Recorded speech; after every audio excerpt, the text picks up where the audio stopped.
This is Audible. Core of Stone. Alastair Stone Chronicles, Volume 5. Written by R.L. King. Narrated by Will M. Watt.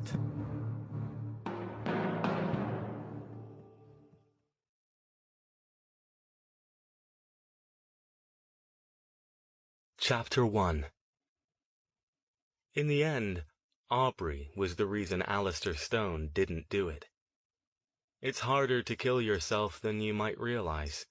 It's not just the big things, like contemplating what your friends might think when they find your body, or wondering if you'll just cease to exist, or if there really is some sort of afterlife waiting for you on the other side. Those are the classic big questions, with capital letters, and a whole lot of words written by a whole lot of people trying to make sense of a subject there's no real way to make sense of. Nobody's come back yet from that last frontier to give the rest of the world a thorough report, so right now, speculation is all anyone has. But when people think about killing themselves, they rarely focus on the details until they're pretty sure they're serious about doing the deed. Especially when they're trying to be logical and dispassionate about the whole thing, instead of ending their existence in some spectacular, overblown display designed to cause the maximum amount of pain to the maximum amount of people who'd done them wrong. Nobody had done Alastair Stone wrong. If you got right down to it, he hadn't even done himself wrong.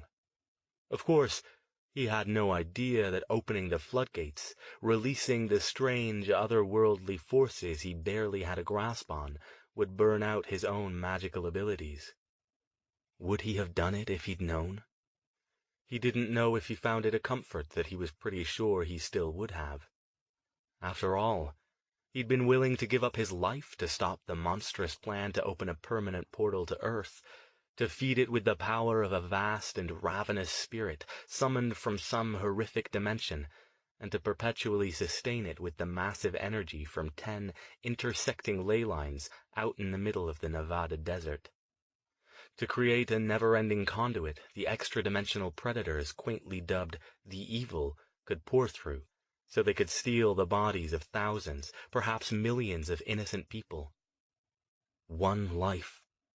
A small price to pay to stop such a thing, right? But that hadn't happened. He hadn't died. He just wished he had once he found out the cost.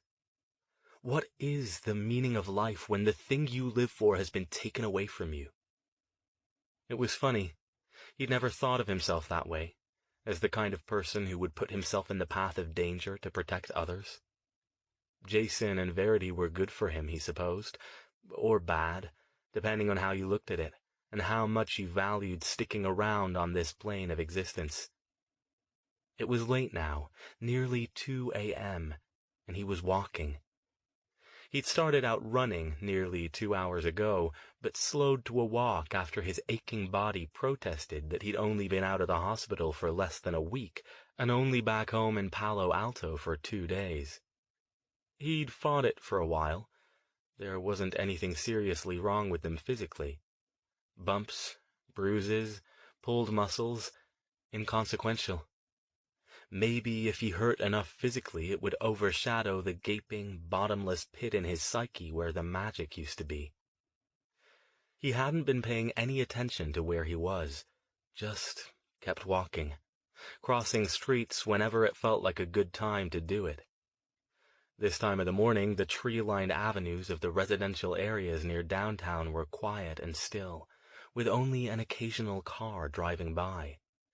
A good place to get one's thoughts in order, but maybe not the best place to be alone with them when you were in Stone's current mood.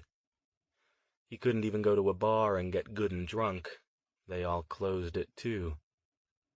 He stopped a moment on a corner and once again tried the familiar shift of his mind required to activate his magical sight, the ability that let him see the things normal people, or mundanes as the magical community called them, couldn't. He'd done it on the average of once per waking hour since he'd regained his senses in the hospital and discovered the truth. Normally, the world lit up with color, with the throbbing beauty of life and energy. People glowed brightest of all, with auras of all the colors of the rainbow. Living things like trees and animals were dimmer, and mundane human-made objects didn't glow at all, unless they had profound emotional significance. In some places, the pure, straight shafts of ley lines shone stark and brilliant, cutting through living and non-living things indiscriminately. Stone couldn't see any of it now. He squinted, like a nearsighted man trying to make out a faraway sign, hoping for the faintest trace of a glow to tell him that the magic wasn't gone forever. He held his hand in front of his face, trying to focus on his own dazzling nimbus of mingled violet and gold. Some particularly powerful mages, and even strong-willed mundanes' auras, manifested in more than one color, and his, when he wasn't hiding it, burned like a beacon. But his hand, like the scene beyond it, remained resolutely dark, resolutely mundane. Like he was now. Mundane. Stone started walking again, oblivious to his route. It didn't matter where he was going. He had to face the facts. The magic might not come back, probably wouldn't come back. He remembered the exquisite agony when he'd thrown open the door to the extra-dimensional source of Trevor Harrison's magic. When he'd let it tear through him with the force of water through a broken dam. How he hadn't made even a token effort to stop it or stanch the flow. It had taken that kind of power to disrupt the spirit, to sever the portal's near-complete connection with the world. But as the silvery energy burned its way through his body, with such intensity that he could see every one of his neural pathways glowing like someone had plugged him in, he knew wielding that kind of power would come with a price. He'd accepted that. He'd just expected it to be his life, not the thing that gave it any meaning. Overwhelmed suddenly with anger, despair, and a sense of loss so profound he felt it might take him apart right there on the street, he gripped a nearby tree, digging his fingers into its bark, his whole body shaking. He wanted to scream. He wanted to sob. He wanted to run out in front of the next car to come by, anything to make the pain stop. And even then, the worst of it wasn't the loss of the magic. It was the shame. How dare he feel this way? What right did he have? A mother who'd lost a child, she had the right. An athlete who'd lost his legs, a man who'd lost his mind. All he'd lost was something few people even had in the first place. And without it, what was he? Normal, just like everybody else out there. What kind of arrogance fueled his rage? He still had his intellect. He still had his memories. He still had a healthy body, a good job, friends who cared about him. He could cope with this. It would just take time. But I don't want to cope with it. A car slowed. A figure leaned out the passenger window. "You okay, man?" Young. Probably a couple of Stanford students on their way home from a party. Stone looked up. How do I even answer a question like that? "Fine," he said, waving them off, pulling himself upright. The kid looked dubious, but the car rolled off. Stone lowered his head to his hand, scrubbing his face, pushing his fingers through his untidy, spiking hair. He glanced up at the street sign on the corner. Unconsciously, he'd been walking in a big circle all this time. Appropriate. Stop it. He started back in the direction of his townhouse. As he went, his mind served up scenarios with clinical glee. Shooting? Too messy. Besides, I don't have a gun and have no idea where to get one. Unless I asked Jason, and that conversation would not go well. Slashed wrists?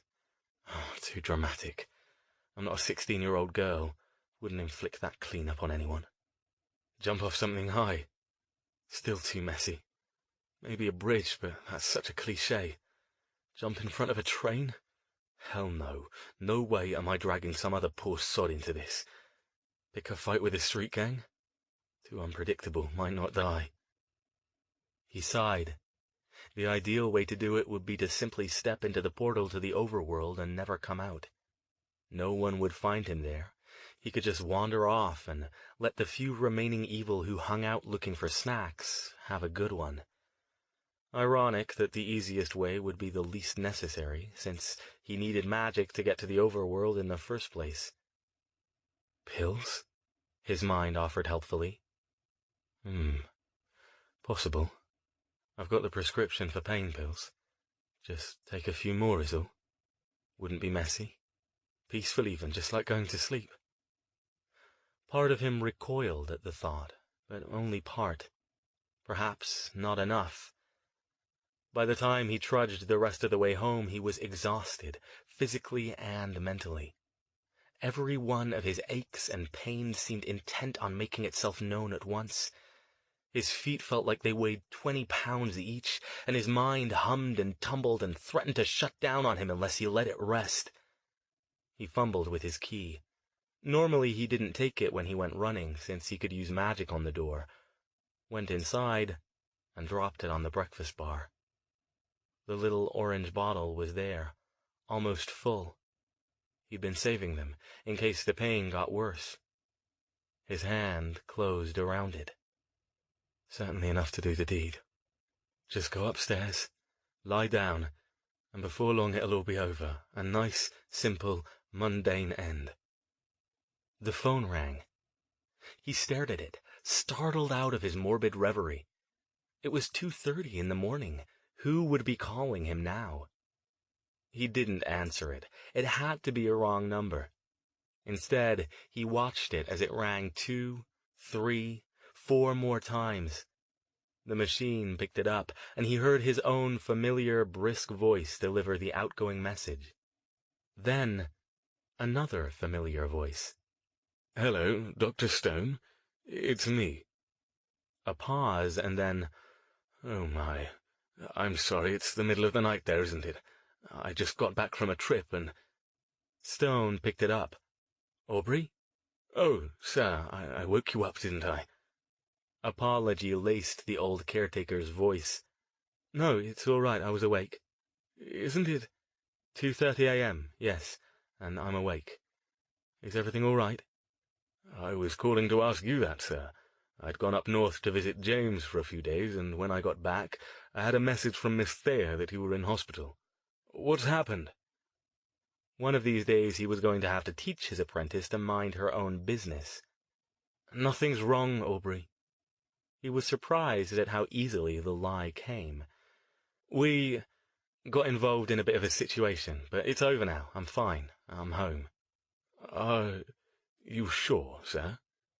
"Am I sure I'm fine? Of course not." "I'm sure, Aubrey." "Well, all right then. Anything else? I was just about to head to bed." That's one way to put it. "As long as I've got you on the phone," Aubrey said slowly, "I was wondering if you'd be coming home at all before your new term starts. That's near the end of September, yes?" Stone stared down at the label on the bottle of painkillers clutched in his other hand. Take one every 4 hours as needed for pain. That's absurd. I'm not sure yet, Aubrey. I've got a few things I need to do. I'll let you know, all right?" "Of course, sir. It will be good to see you." He chuckled. "I'm glad you weren't seriously injured doing whatever it was you were doing." Stone's hand tightened on the phone. "No, not seriously. Thanks for calling, Aubrey. I'll try to remember not to do it in the middle of the night next time." Stone hung up the phone slowly, leaning against the counter. Hearing Aubrey's voice reminded him of a whole other set of problems he hadn't thought about. He didn't have an heir. If he let his black mood get the best of him, what would become of his crumbling old manor house back home? The legal snarls could take years, and with no one to take it over, the place would probably end up as part of a national trust eventually. Until then, though, Would Aubrey get chucked out and forced to find another position? The old man had been working for Stone's family since his father was alive, and that didn't even bring up the extra-dimensional travel portal hidden under the crypt in the family plot, or the priceless collection of magical tomes secreted behind a permanent ward in the basement. He sighed and tossed the bottle back on the counter. He'd figure this out tomorrow. Clearly there were more things he needed to think about, and he was too tired to do it right now. If he was going to do the thing, he'd at least have the good grace to tie up all the loose ends first. Chapter 2. The next day he called Madame Juan. He didn't tell his old friend anything about what was going on over the phone. He hadn't told anyone yet, not even Jason and Verity. But he felt like his head would fly apart if he didn't talk to someone. She told him she was happy to hear from him, and invited him by for tea that afternoon.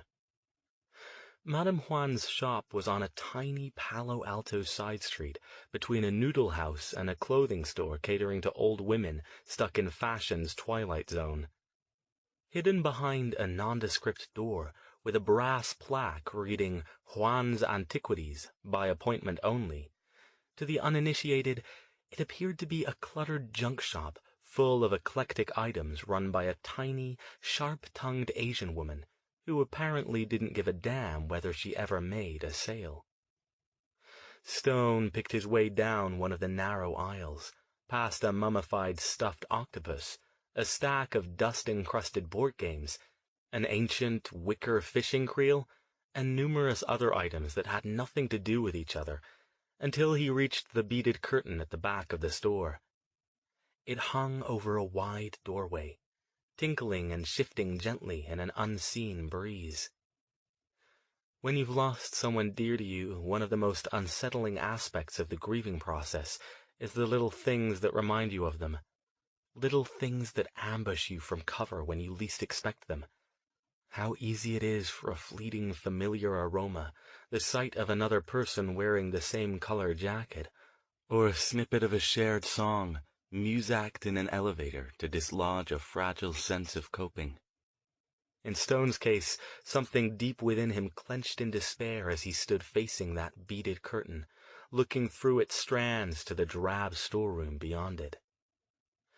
The storeroom was what the mundane customers saw, and the doorway, despite its flimsy curtain, incorporated a ward designed to gently discourage those mundanes from passing through it, suggesting that there must be far more interesting items in the front part of the shop. Stone had passed through that ward dozens of times during visits to Madame Juan, feeling its faint buzz as he crossed the threshold. Now, he didn't try. If he didn't try, he could keep the reality at bay just a little longer. Alastair? The curtain shimmered, and Madame Juan stepped out into the shop.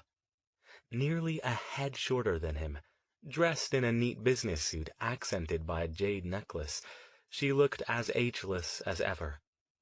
Stone had no idea how old she was, but he'd known her for almost 20 years, and, typical of mages, in all that time she hadn't aged a day. Right now, she smiled at him, her dark eyes twinkling with warmth. "It's so good to see you," she said, taking his hand in both of hers and squeezing it. "You should have come on back. You know you're always welcome here." He closed his eyes briefly and took a slow breath. He knew she couldn't tell. No matter how powerful a mage was, either the target or the observer, it was impossible to identify another mage merely by looking at the aura, unless he or she had been performing magic recently. The residue left over from magical activity didn't remain long, though, which meant if you wanted to spot a mage, you essentially had to catch him or her in the act. "Just looking around a bit," he said, encompassing the shop with a gesture. "Out here?" Her eyebrows arched, and she chuckled. "Nobody wants to look around out here. I don't think I've sold any of this stuff in 2 years. Except for that one little boy who fell in love with a teddy bear skeleton. I ended up just giving it to him, though, because I couldn't remember where I'd left the cash register." Stone smiled faintly. He wasn't sure if she was kidding, but had no trouble believing she wasn't. Her real business, selling exotic magical items, both those she purchased from her far-flung network of contacts and those she created herself, was run out of the back part of her shop, the part he could no longer see unless she allowed it. "Come on, then," she said, pushing aside the curtain. "I sense this isn't entirely a social visit. Let's go sit down where it's more comfortable, shall we?" He followed her through the doorway and didn't feel the buzz of the ward this time. As soon as he passed through to the other side, the view changed. Instead of an unremarkable storeroom stacked with haphazard boxes, he stood in a small parlor featuring a round table draped with a red linen cloth, 4 carved wooden chairs, and an elaborate crystal light fixture hanging from the ceiling. Exquisite Asian prints and several small sculptures decorated the intimate room, all of which Stone knew from previous experience would be equally at home in the finest museums on Earth. "Sit down," she said. "I'll get us some tea and refreshments, and then we can talk." Stone lowered himself into one of the chairs facing the curtain. The ward only obscured vision in one direction. Anyone back here could see the front of the shop as it was. He folded his hands on the table, stared down at them, and waited. In 5 minutes, Madame Juan returned, bearing her usual tray of teapot, cups, and a stack of delicate cookies. She settled it in the middle of the table and sat down across from Stone. "So then," she said, "how have you been?" Stone thought a moment about how to answer that. Finally, he said, "Remember the evil?" "Of course." It had been several months since Verity had come to her and spilled the story of the evil and the quest to destroy their portals. Stone hadn't discussed the subject with her since then, and as far as he knew, she hadn't heard anything about their trip to Burning Man. "Have there been any new developments?" He nodded. At her gesture toward the tray, he picked up the teapot, poured 2 cups, and took one. "They're gone." Her eyebrows rose. "Really? Gone?" "Well, their leaders are gone. I'm sure there are quite a lot of the lower-level ones still knocking about." She sipped her tea thoughtfully. "And how did that come to be?" she asked. "I suspect you had something to do with it." "We all did." He stared down into his cup, finding it hard to meet her gaze. "Jason and Verity and another mage friend. I assume you heard the news from Burning Man?" "I heard something happened a week or so ago," she said. "I don't follow the mundane news as much as I probably should, to be honest, but there was some sort of terrorist attack, yes?" She paused a moment, then nodded. "Ah, yes, of course. It wasn't a terrorist attack at all, was it?" "No." He gave her a brief description of the Leader Evil's plan to open the permanent portal, and what they'd done to stop it. All he left out was the part about using Harrison's magic, and what had happened to him after. He wasn't sure why he didn't tell her yet, but perhaps he wanted to give her time to digest the first part before he dropped the rest on her. "I see," she said when he finished. She reached across the table and squeezed his hand. "Well done, Alastair. I remember the last time we spoke you weren't sure you'd even be able to close the original portals, and now this."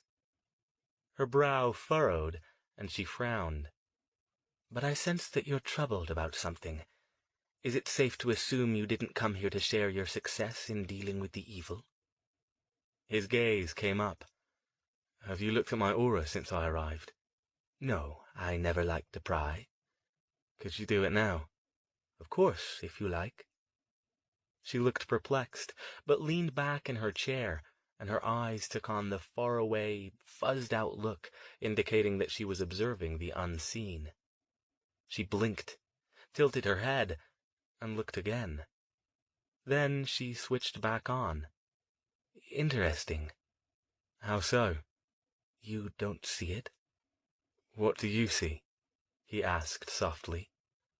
There's something different, she said.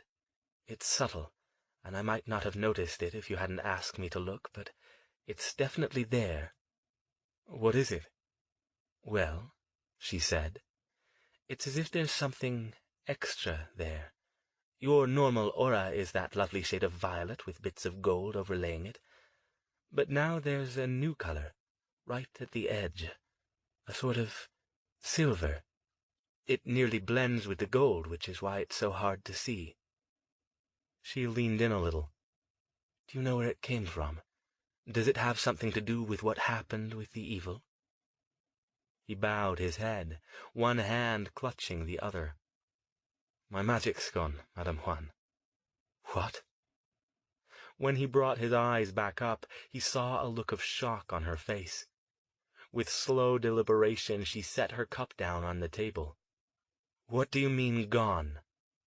Gone, he said bitterly. Burned out. I've been trying for days. I can't even manage a simple aura reading. How did this happen? Did the evil... The evil had nothing to do with it. At least, not directly. I had to use a different sort of magic I've been studying. A more powerful type, but one I don't have much control over yet, to stop them. And when I woke up in hospital 3 days later, it was gone. All of it was gone. His voice shook, and he made no effort to stop it. She was silent for several seconds. Oh, Alastair, she whispered at last. She covered his hands with hers again. I'm so sorry. He grasped her hand, forcing himself to remain gentle, and met her gaze with his haunted one. Can you take a look, a deeper look, and see if you can see anything else? I need to know if it's permanent or if there's a chance it could come back over time. I can try, she said. Can you tell me anything about this different sort of magic? He shook his head. Not really. It's something I learned from... I suppose I can't exactly call him a friend, but someone who helped us with the portals in Las Vegas. He sent me the bare bones of it in a notebook, and I've been studying it for months, trying to work out how to use it. And this is the first time you've ever used it? No, but it was the first time I ever used that much of it. The other times it was always just a bit, just dabbling.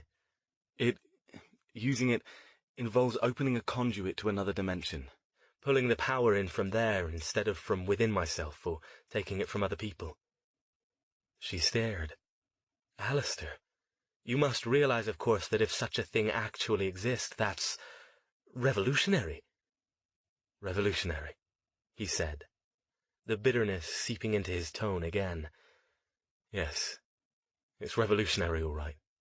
Everyone who tries to use it burns out their ability to practice magic. I'm sure it will be all the rage. He sighed and bowed his head again, plowing up his hair into spikes with his fingers. I'm sorry, he mumbled. I didn't mean to... Shh. She got up and sat back down in the chair next to him, putting a hand on his shoulder. I understand. It's all right. Come with me and let me take a look at you. Maybe I can find something to encourage you. He silently followed her out of the room, this time through another doorway in the back. In all the times he'd visited Madame Juan, he'd never gone beyond the sitting room. If he'd been feeling more like himself, he might have taken more of an interest in what he walked past as she led him down a hall, up a flight of stairs, and into a room. As it was, all he noticed was more artwork, some Asian and some European, and a general impression of minimalist luxury. Here we are, she said. Lie down, make yourself comfortable, and let me see to a few things first.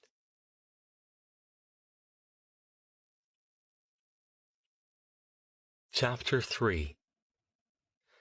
In the center of the room was a narrow bed with a silk covering and a single pillow, embroidered with Chinese characters, and the image of a waterfall spilling into a small pond. Surrounding the bed as a permanent feature of the intricate stone-tiled floor was a magical circle. Stone slipped off his boots and lay down. Only then did he notice the far-off, peaceful sound of water babbling as if from a fountain, though he could see no such fountain here. The only other furnishings were a nightstand with a silk-shaded lamp and a high-backed wooden chair near the door. The room had one window, covered with heavy, closed drapes. Stone lost track of time until Madame Juan returned. "Here we are," she said. She pushed a wheeled cart containing a series of items covered with a cloth as on a surgeon's tray. Stone watched her, but it didn't occur to him to be concerned. If he could not trust Madame Juan, then he was in trouble, especially since he'd just revealed his defenselessness to her. She pulled the cover from the tray to reveal the typical array of items used for a magical ritual: candles, crystals, sticks of incense. "What will you do?" he asked. He knew from their previous discussions that her magic tended far more toward the subtle arts than his did. Her talents lay in divination, psychometry, intricate ritual magic, and the creation of enchanted items. He had never seen her cast any sort of offensive spell, though he suspected her to be fully capable if the need should arise. "Just take a deeper look," she murmured, as she moved around the circle. Most of her attention focused on setting the candles into position at each of its points. When she finished, she picked up a series of tiny crystals from the tray, each one no bigger than a quarter. "Lie very still," she told him, and proceeded to place each one on his body. One on his forehead, and then she lifted his t-shirt and placed one on his chest above his heart, and one on his abdomen. Finally, she gently took his hands and turned them palm up, and then placed another crystal on each of them. All of them felt pleasantly warm on his skin, like the tiniest of hot stone massages. He couldn't move his head without dislodging the crystal on his forehead, but the tilt from the pillow allowed him to see that the two under his t-shirt were glowing faintly through the black fabric. "All right," Madame Juan said in a soft, soothing tone. "Close your eyes and try to relax as much as you can. Deep, cleansing breaths. If you fall asleep, that's fine. Once I begin the ritual, the crystals will remain where they are." Stone did as instructed, closing his eyes and employing one of the meditation techniques he used to get himself into the proper frame of mind for performing ritual magic. The floral scent of incense wafted around him, and Madame Juan's low, musical voice began to recite an incantation. Stone neither spoke nor understood any of the Chinese languages, so none of it made any sense to him, but nonetheless, he soon found himself drifting off, floating peacefully as if on water, or borne up on a cushion of air. He hoped the ritual would reveal something definitive. He woke, blinking, to find Madame Juan bent over at the circle, picking up the candles. He no longer felt the slight weight of the crystals on his palms, so he risked lifting his hand. Sure enough, the little thing was gone. He rolled over on his side. "That's it?" he asked. "You've barely started." "You've been asleep for over an hour," she said gently. He sat up abruptly and glanced at his watch. She was right. It was nearly 4 o'clock, and he'd arrived before 3. Almost afraid to ask, he said, "Did you find anything?" "Yes." She continued picking up the candles and stowing them in an embroidered bag. "And?" She sighed and turned to face him. "I can find no trace of magic within you, Alastair." Her expression was both kind and sad. "I'm sorry." A chill rose up his back, and he gripped the edge of the bed. "Does that mean it's permanent, that there's no chance it will—" "I don't know," she said. "That even my ritual couldn't reveal. As of this moment, your body is free of magic. Whether it will heal over time like a physical wound, I don't know." Stone slumped. He felt like a patient whose doctor had just given him a devastating diagnosis. "Have you ever seen anything like this before? Ever seen anyone lose their magic?" Madame Juan took his hand. "No," she said, still in the same gentle voice. "I've seen cases where it's atrophied from lack of use, but that can be remedied by simply beginning to use it again. I've never seen a situation like this before." "Then it's over," he said, head bowed. "I'm done." "Not necessarily," she said. "Come on, let's go back out front and talk." "I should go," he said. "I've got things I need to do." Her dark eyes met his. One of those things wouldn't be going home to get your affairs in order, would it? He could tell he hadn't hidden the astonishment in his eyes well enough, especially since she was probably still looking at his aura. He didn't answer. "Come with me," she ordered again. "You're not leaving until we talk." "You'd prevent me then?" he asked, gaze coming up, a little edge touching his tone. "Of course not," she said mildly. "I would never do that." "You could." "I could," she agreed. "To be fair, I could have before when you were at the height of your power, but I never would." Stone didn't doubt she was speaking the truth. He'd never tested the limits of her power. "Fine," he said. He hopped off the bed and shoved his feet back into his boots. Once they were back out in the sitting room and Madame Juan had brought out a fresh pot of tea, she resumed her seat across from him.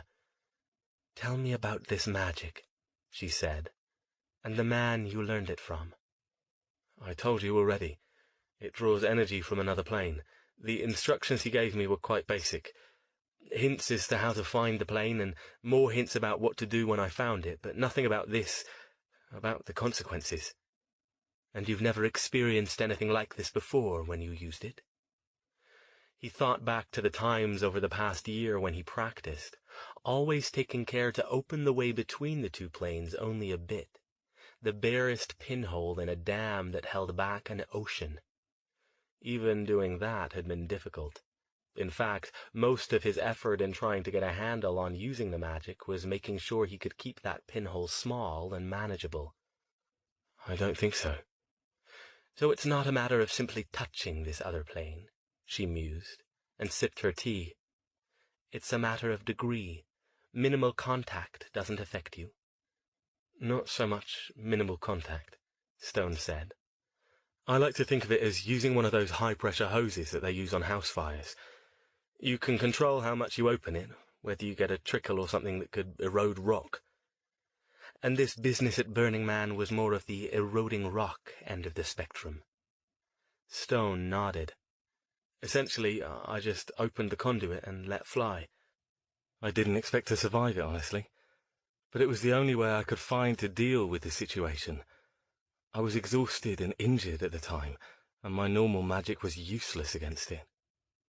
"I see," she said. "So you just tried this because you had no other choice. You didn't know whether it would work either?" "I wasn't sure, but—" Stone paused as a memory struck him. "Wait a moment." Madame Juan regarded him silently and took another sip of her tea. Stone leaned forward and gripped the edges of the table. "There was another time," he said, "when I used more than a bit." In his mind's eye he pictured the large open room that formed his black mage associate Stefan Kalinsky's ritual space, the spirit they'd summoned, and the ritual spiraling out of control. He'd used more than a bit of Harrison's magic then, too, to disrupt that spirit. In fact, that had been what gave him the idea to try it with the one at Burning Man. "And what happened then?" she asked. "I'm assuming it didn't burn out your magic, or you'd have mentioned it." His grip on the table tightened. "I didn't think it had, but—" He stared at her. "I was doing a ritual with someone else.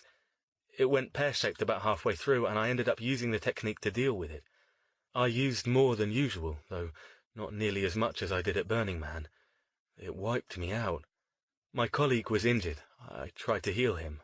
Well, as best I could anyway, but nothing happened. I chalked it up to exhaustion, but perhaps it was more than that." "You think it did burn out your magic, at least temporarily?" He nodded, trying to remember the time after the ritual. He hadn't even tried to use magic until the following afternoon, when he'd gone to a passage to India to travel to his home in England. "But it's already been almost a week since I got back. That time it couldn't have been longer than a day." "Perhaps it's exponential," she said. "Or, I'm sorry to suggest this, but it's possible you did push yourself too hard this time and made it permanent." Stone bowed his head again, looking down at his hands wrapped around his teacup. They shook, and he carefully loosened his hold so he didn't crush the delicate porcelain. "Tell me about this man," she said. "The one who taught you the magic." He spoke without looking up. "His name is Trevor Harrison. I'd never heard of him before we met in Las Vegas, which is odd, given that he's one of the most powerful mages I've ever met, if not the most, and that includes my old master, who's no slouch." "Odd," she said. "I've never heard the name either. Difficult indeed to hide that kind of power." "He helped us shut down one of the portals, but he had some odd abilities that I've never seen before. He recovered from a point-blank gunshot wound to the chest that should have killed him instantly, and somehow he managed to escape from inside the portal to the Evil's home dimension after it closed. There's no way he should have been able to do that, even if he wasn't as badly injured as he was. I can't even begin to comprehend the level of power and training it would take to do that. I didn't even think it was possible." "And you know he recovered and escaped because he sent you this notebook explaining his technique?" She tilted her head. "Have you seen him since then? Are you sure someone else didn't send it to you? Perhaps he left instructions." Stone thought of Harrison's assistant, Nakamura, but shook his head. "No, I don't think so. I think part of what he was doing by sending it to me was telling me he was still alive." Madame Juan nodded. "Have you thought of contacting him?" Stone stared at her. He hadn't thought of that. He suspected it wouldn't be easy. Harrison had made it fairly clear that none of them should try to contact him again, but if he could— "I have not," he said slowly. "And that is a very good idea. If he's used to practicing this form of magic, perhaps he might have some insights for you. And if he's as powerful as you say, he might even be able to reverse the damage." Stone doubted the latter. Harrison had never struck him as the type who spent much effort on the healing end of the magical arts. But still— "Thank you," he said. He reached across the table and this time gripped her hand. "For everything. I thought I might go mad if I didn't talk to someone." "You haven't told Jason and Verity, then, I take it?" Her tone held the tiniest hint of reproach. He shook his head. "No, nor will I, and I'd appreciate it if you wouldn't either." "Why not?" she asked. "Of course I will honor your wishes, but why do you seek to shut them out? They're your friends, they care about you." "I'm sure they do," he said. "But they don't need to know, not yet. Not until I'm sure. The last thing I want is their pity." "Verity is your apprentice," she said. "If you're no longer able to fulfill your duty as her master—" I know." His tone was more harsh than he'd intended it to be. When he continued, it was softer. "I'll tell them, eventually. But they can't help me with this." "And you don't want them to see you without your power," she said gently. He snapped his gaze up, ready to deny her words, but he couldn't. Instead, he sighed. "Look," he said, "I never said I wasn't a bit of a broken toy. Maybe you're right. I don't want them to see me like this, but that's my right, isn't it? Let me see if I can get this sorted first, and then I'll decide where to go from there." "Of course," she said, "but I want something from you for my silence and my assistance." He looked at her oddly. She had never asked for any kind of payment for the help she'd given him in the past, beyond the cost of purchased supplies. "What do you want?" "I want your word on something." "What?" he asked, afraid he already knew where this was going. "I want your word that you won't do anything drastic for 6 months," she said. "Drastic? Alastair, I know you." She got up and came around the table, putting a hand on his shoulder. "I've known you a long time, since you were an apprentice. Magic is your life. It's all that matters to you. Even your position at the university pales before your devotion to the art, and without it—" She squeezed. "I'm quite fond of you, you know.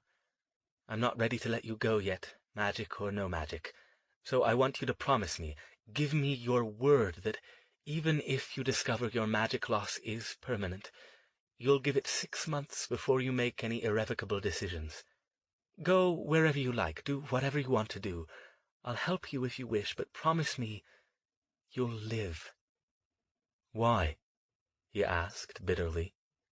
"If you care for me, why would you want me to live like that?" Her expression was unreadable.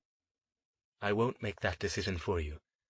Perhaps you'll discover that you can't, in which case I won't like your decision, and I will try with all my being to persuade you from it, but I won't interfere.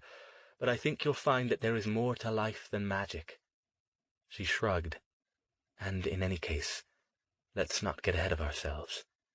We don't know yet that the damage is permanent. Go and talk to this Harrison and see if he can help you." Stone stood. "Yes," he said with a sigh. "Yes, I'll do that. Thank you, Madame Juan." He turned and took a step toward the beaded curtain. "Alastair." He stopped. "Yes?" "You haven't yet given me your word." Why the hell did he insist on surrounding himself with such intelligent and perceptive people anyway? He turned back to her and met her gaze. "I give you my word," he said, his tone colorless and without inflection, "that I will make no permanent decisions regarding my future for 6 months from this date." He arched an eyebrow at her. "There. Happy?" She smiled a tiny, sad smile. "No, of course I'm not happy, because a dear friend is in distress. But at least now I know that my dear friend will remain among us for a time." She pulled him into a hug. "Take care of yourself, Alastair, and be kind. You ask more of yourself than anyone I know, and forgive yourself less when you feel you haven't measured up."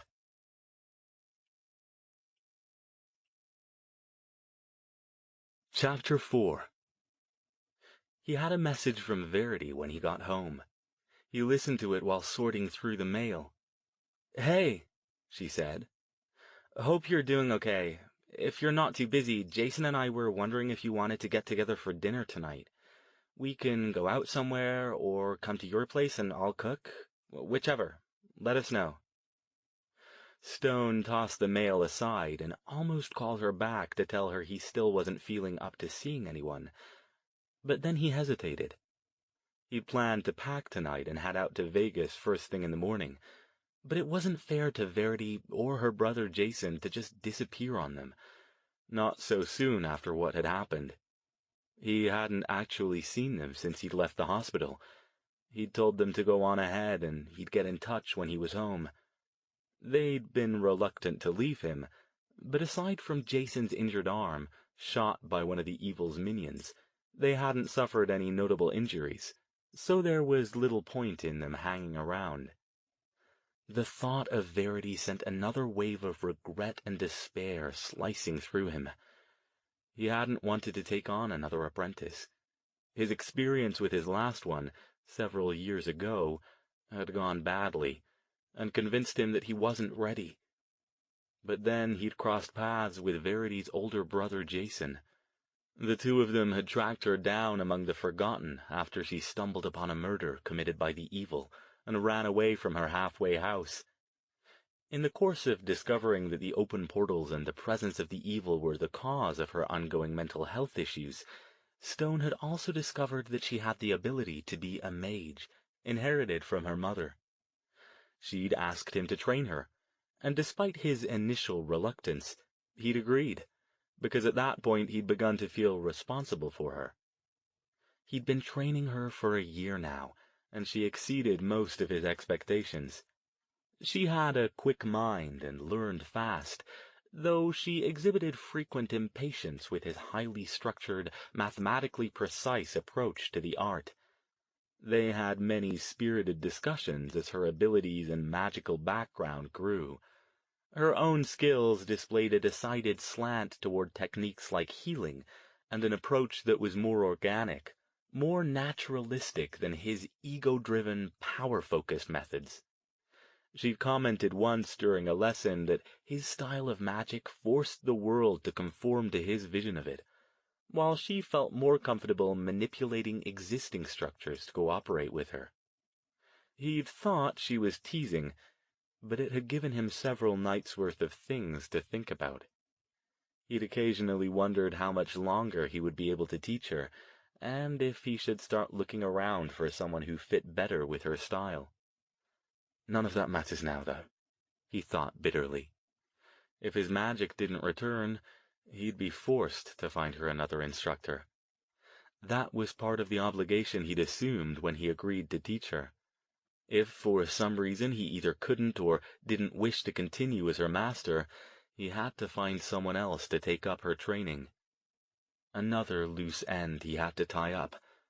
At least now, thanks to Madame Juan and her meddling, her caring, he reminded himself, he had 6 months to do it. Before he changed his mind, he picked up the phone and punched in Jason and Verity's number. She answered quickly. "Haven't you had enough cooking for a while?" he asked. "Hey!" She sounded happy to hear from him. "How are you?" He wished people would stop asking him that. "Fine. Got back a couple of days ago. Been lying around being lazy and catching up on sleep mostly." "Yeah, us too. Jason won't stop bitching about his arm. I wish I could heal it for him, but it's been too long. Anyway, you want to do dinner and catch up?" "Sure. Your place or out somewhere? Whichever you prefer. Hang on a sec." She put the phone down. Stone heard muffled voices, and then she was back. "How about we come over there? I'm sure you'd just hate a home-cooked meal, right?" "Terribly," he said. "Usual arrangement, of course."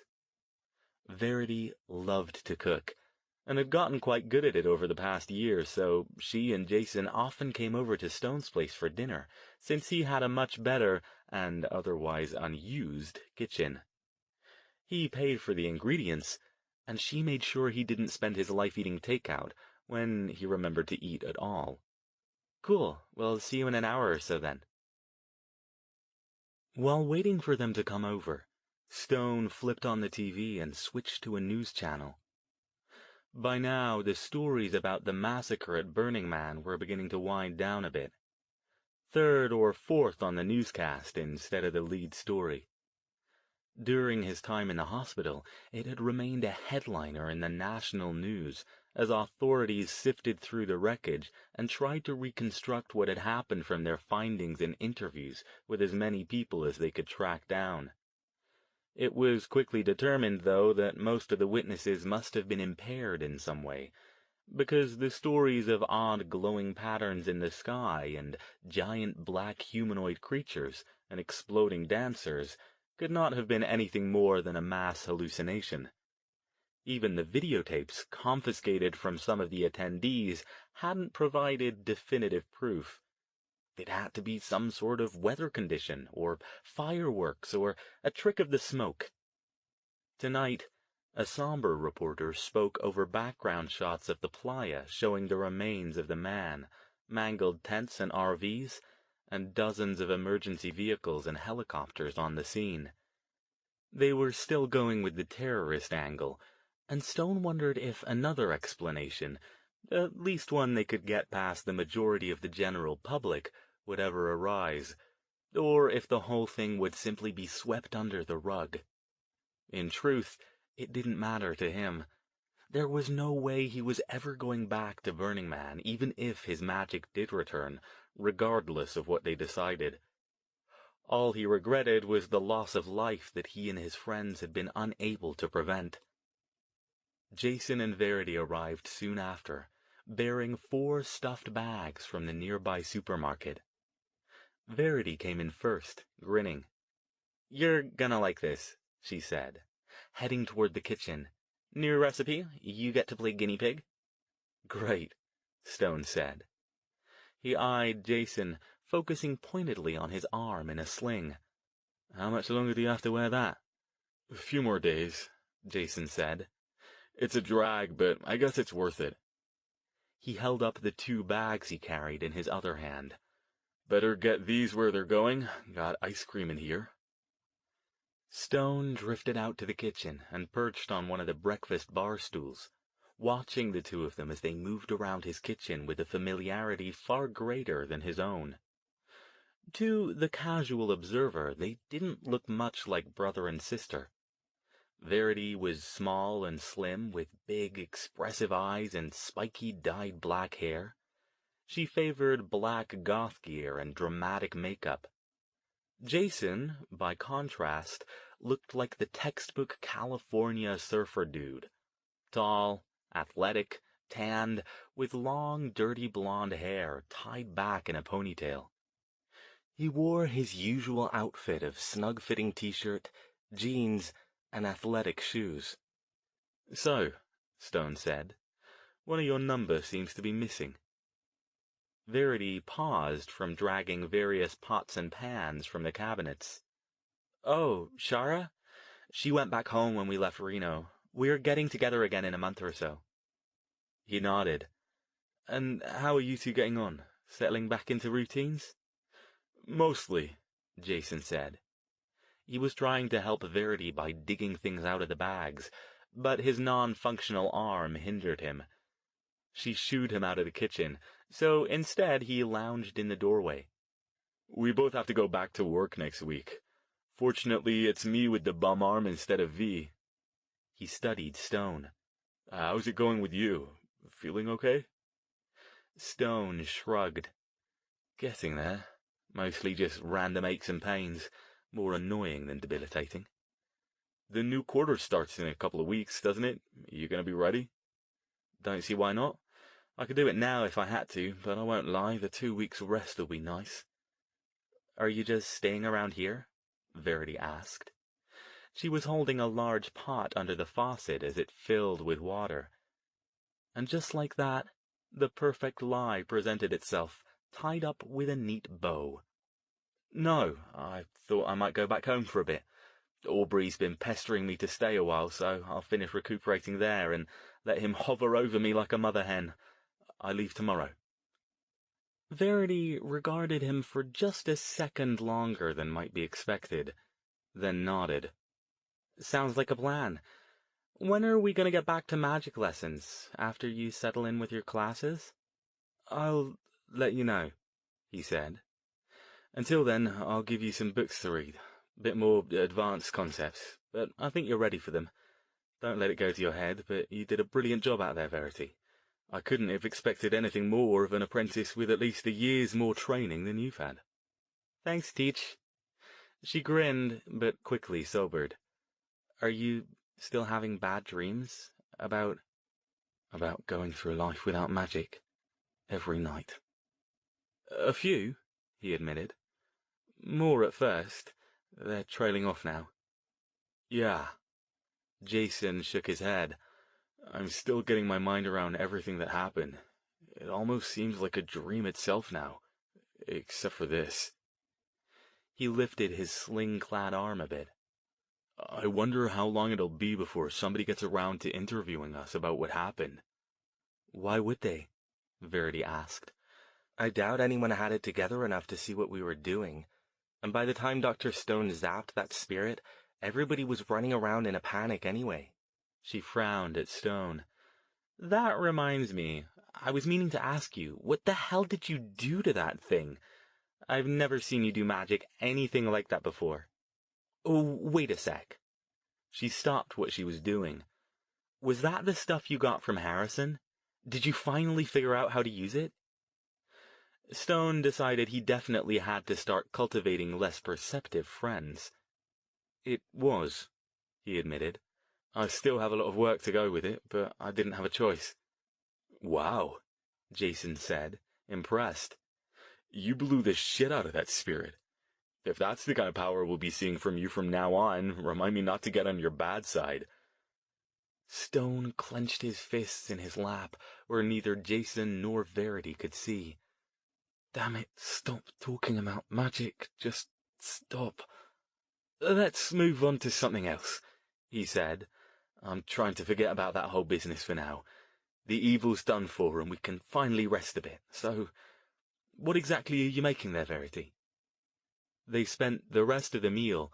The main course was some kind of pasta-based Middle Eastern dish that Stone didn't get the name of, talking about everything but magic and Burning Man. Every time Jason or Verity tried to steer the conversation to those topics, Stone steered it deftly away. After they'd finished eating, and were lingering over dishes of ice cream and little glasses of after-dinner liqueur, he smiled. Well, he said, indicating the empty serving dish in the center of the table. I'd call this experiment a success. Well done, Verity, as always. Thanks, she said. I honestly wasn't sure it would work out. It had a couple tricky spots, but I think it turned out okay. She pointed her hand at the dishes, and one by one, they lifted off and formed themselves into a neat stack above the table. Stone froze like someone had just punched him in the gut, and was sure he'd gone pale as well. He quickly rose to cover it. Excuse me, he said, and forced himself to walk nonchalantly until he was out of their sight. He ducked into the downstairs bathroom and closed the door, then grasped the edges of the sink and faced the mirror. Damn it, he murmured to his glaring reflection. You can't lose it every time someone uses magic around you. Get a grip. He ran some water and splashed it over his face, waiting for the color to come back, and then headed back out. Verity already had the dishes out in the kitchen, and Jason was carrying the last of the glasses in his good hand. You okay? He asked. Stone nodded. Fine, leave those, I'll wash them up later. We should go, Verity said. If you're leaving tomorrow, you've probably got some packing to do, yeah? A bit, he said. Always leaving things to the last minute, me. It was good to see you both, though. Let me get you those books before you go. He headed upstairs, and had made it all the way to his study before he remembered that he'd left the books in his attic ritual space, where he'd been looking through them a few weeks ago to determine if they'd be suitable for Verity's upcoming lessons. The ritual space that was sealed behind a ward he could no longer pass through, and locked with a magical lock he could no longer open. Sudden rage and despair tore at him. Damn, damn, damn! He snapped, slamming his fist into the wall. Pain flared bright and sharp, bringing hot tears to his eyes. Clutching his injured hand, he sagged against the doorframe. Dr. Stone? Verity called from downstairs. You okay up there? Fine, he said, through gritted teeth, probably not loud enough to carry down to her. His knuckles throbbed, sending off spiking knives of pain every time he moved his hand. Great. Just brilliant. You've got to stop this. Stop acting like a child who's lost his toy. You can cope with this, damn you. Footsteps sounded on the stairs, and then Verity was there. Her eyes widened when she spotted him. "Did you just hurt your hand?" she asked, uncertainly. "It's fine," he said, still through his teeth. It took all of his will not to stuff the injured hand under his other arm. "That doesn't look fine. Let me see it." She moved forward, reaching out to him. He started to recoil, but stopped himself. It was his own bloody fault he'd hurt himself because he couldn't handle watching his own apprentice using the magic he'd taught her. He let her gently take his wrist and pull his hand out where she could see it in the overhead light. "What did you do?" she asked, shocked. "It's swelling. Did you crack your knuckles on something?" "Hit the doorframe in the dark," he said. "Oh, right. She'll believe that one. Why don't you tell her an anvil landed on it?" More footsteps, and Jason stood behind Verity. "What's going on?" "It's not a bloody convention," Stone snapped. "I buggered up my hand a little is all." "Come on, sit down," Verity said. She steered him into the study and waved toward his favorite ratty leather armchair in the corner. "I'll fix that up for you." "I can do it myself," he said, even though he knew if she took him up on it, he'd probably have to go to the emergency room and get it seen to after she left. "No need to—" "Shh," she said, and knelt down next to the chair. "Come on. You know I'm better at healing than you are. Quit being macho and let me take care of it." "Fine," he said. He leaned back and let her arrange his arm on the armrest. If he didn't move his hand at all, the pain merely throbbed without flaring. While Jason hovered in the background, obviously unsure of what to think about the situation or what to do, Verity raised her hands and held them over Stone's, about 3 inches above it. She closed her eyes and murmured under her breath. Instantly, he felt a warming relief settle over his hand. A glow of golden energy surrounded it, shifting and undulating almost like liquid. The warmth seemed to sink in past his skin, and a strange, deep-down itching sensation replaced the throbbing in his knuckles. Stone had been healed enough to know not to resist this effect. It was disquieting, but that was how the spell did its work. After a few moments, Verity let her breath out, lowered her hands, and opened her eyes. "There. How did I do?" Stone raised his hand and flexed his fingers, testing it out. Full marks," he said.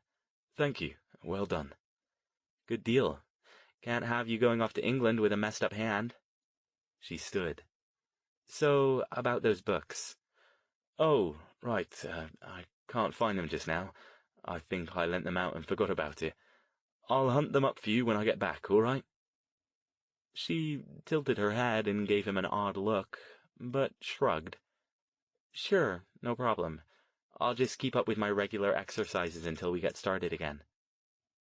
She paused, then turned to her brother. "Jace, can you give us a sec? I want to talk to Dr. Stone about a couple magic things." Sure." Jason looked confused, since Verity had never had a problem with him being around when she discussed magic. "I'll be downstairs?" When he was gone, she turned back to Stone. "Can I ask you something?" "Careful." You can ask me anything," he said, keeping his expression neutral. "No guarantees I'll answer, though." She studied him. "Is everything okay with you?" "Why wouldn't it be?" "I dunno, but I heard you yelling something up here. Couldn't make it out, and—" She pointed. "There's a dent in your wall?" Stone glanced sideways and sighed. She was right. The section of wall next to the door sported a shallow, fist-shaped depression. He wondered why he ever expected he'd be able to keep the fact that something was wrong a secret from her. Her perceptiveness and strong sense of empathy were what made her so good at the kind of magic she excelled at. "No," he said at last. "Everything isn't exactly okay at present. but it's something I need to work out on my own. Her gaze shifted between the dent and his face. And you don't want to tell me what it is? Not really. There isn't any way you can help. You just need to let me get on with it and see what I can sort out. She remained silent for several seconds, examining the dent. Does it have anything to do with the evil? Because, I can help with that. No, he said. Nothing to do with the evil. It wasn't exactly the truth, but it wasn't exactly a lie either. He patted her arm. Thank you for fixing my hand. That was really quite a foolish thing I did there. I've just got some things on my mind right now. Okay, she said. But promise me if you need help you'll call. You know Jason and I will drop everything and come running. He closed his eyes briefly. Sometimes their loyalty overwhelmed him. I know that, Verity, and I appreciate it more than you know. I promise I'll call you if you can do anything. He was making a lot of promises these days that he wasn't sure he'd be able to keep. No point in stopping now. She gave him a quick, hard hug. Okay then, I'd better let you get packing. Say hi to Aubrey for us, okay? I will. He followed her downstairs. Jason loitered in the kitchen, paging through one of the newspapers from the untidy pile on the breakfast bar. You guys done plotting to take over the world? He asked, tossing the paper back. For tonight, Stone said. Still working out what to do about Australia, Verity said. That place is hardcore.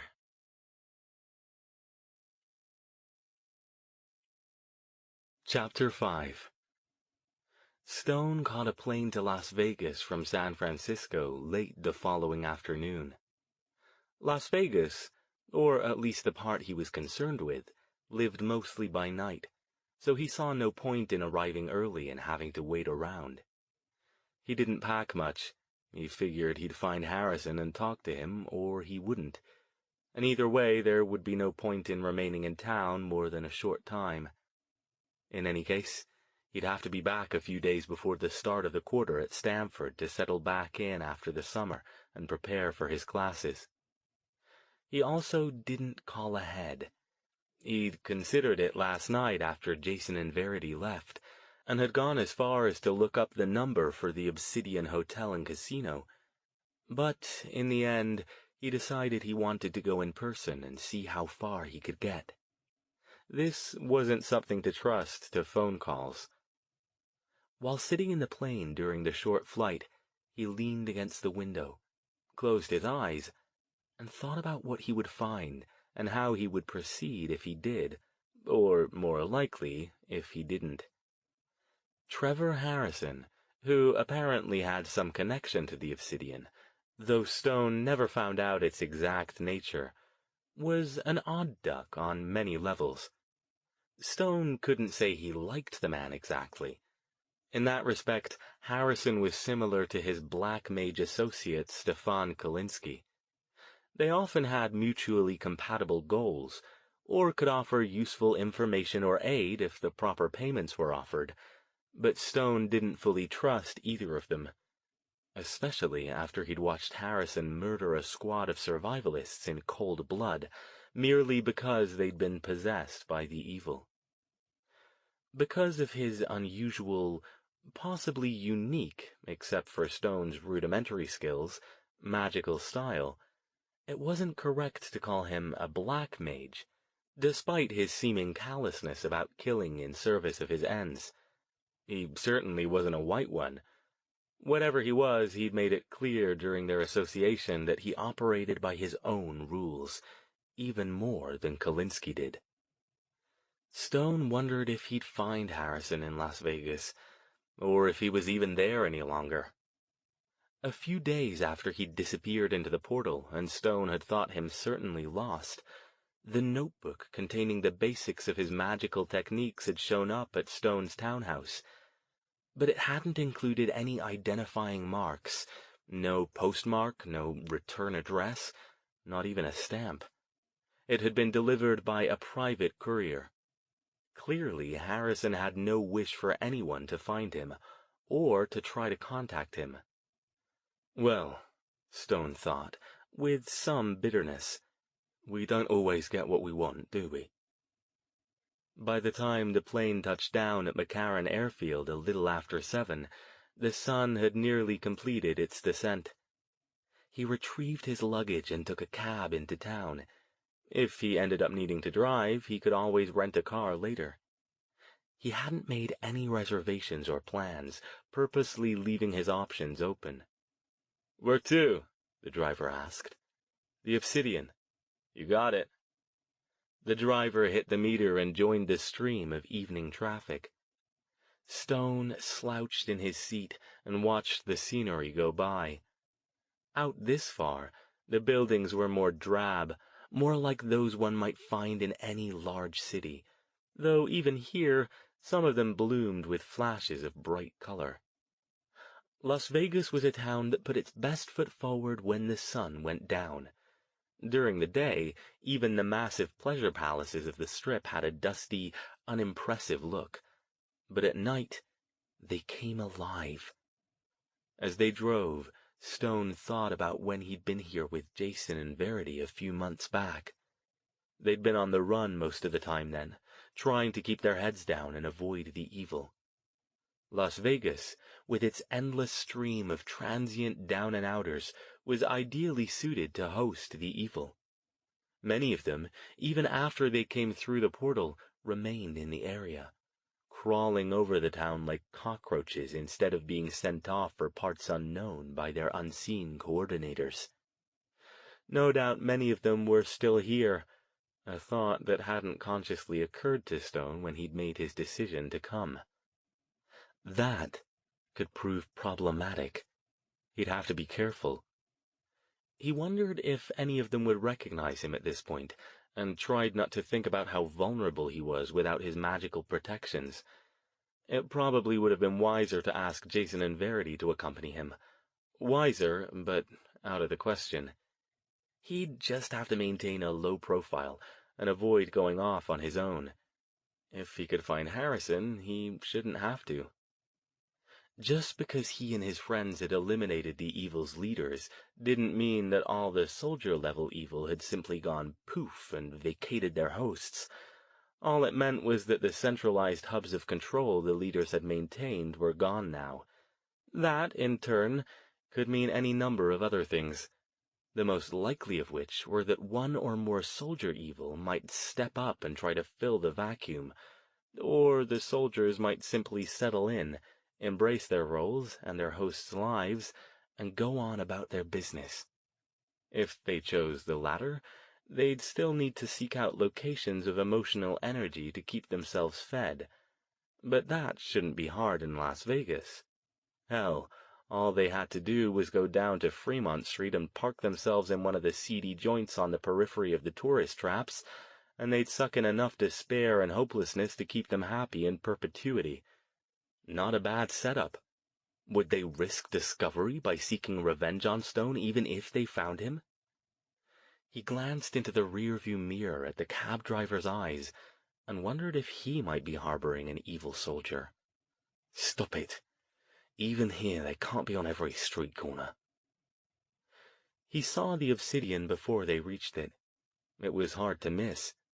As one of the tallest hotel casino structures on the Strip, its featureless, mirrored black tower poked upward, somehow darker than the sky around it. The only color relieving its solid black was the name Obsidian, written vertically down its side in electric blue.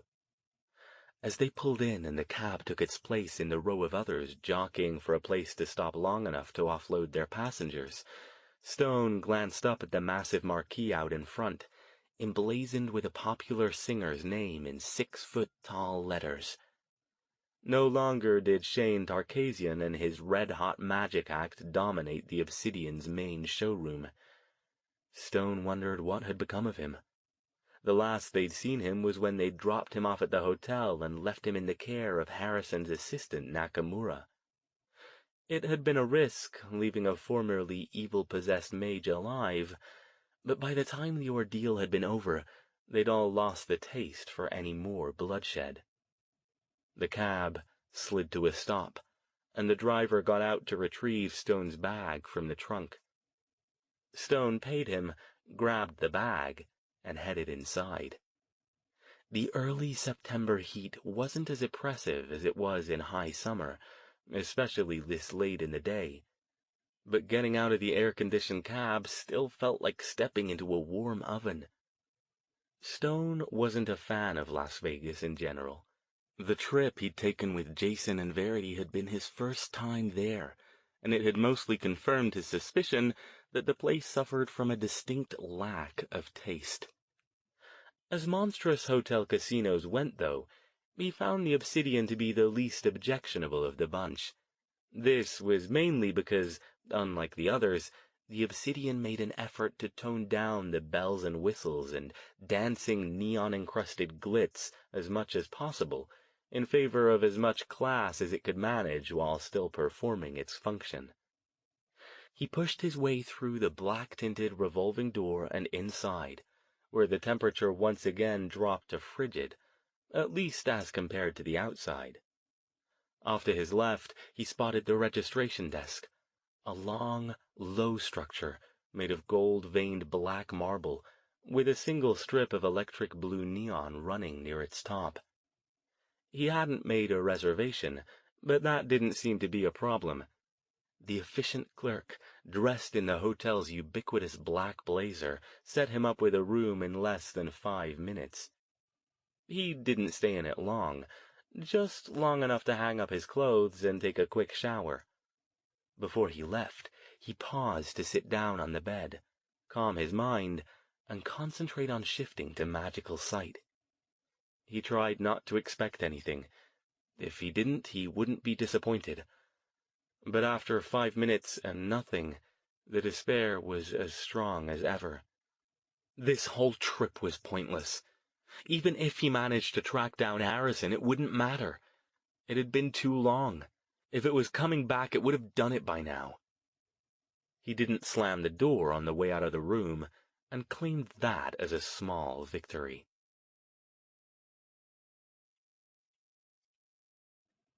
Chapter 6. Back downstairs, Stone considered the best way to try to find Harrison. He could just walk up to some random black-jacketed employee and ask, but that hardly seemed the appropriate approach.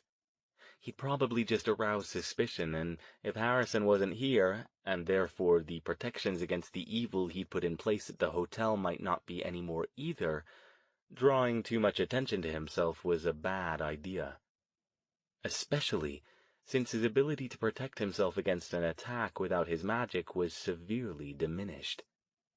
He still had his wits, but he'd have to rely on them now more than ever. Time to start thinking like a mundane, whether you like it or not.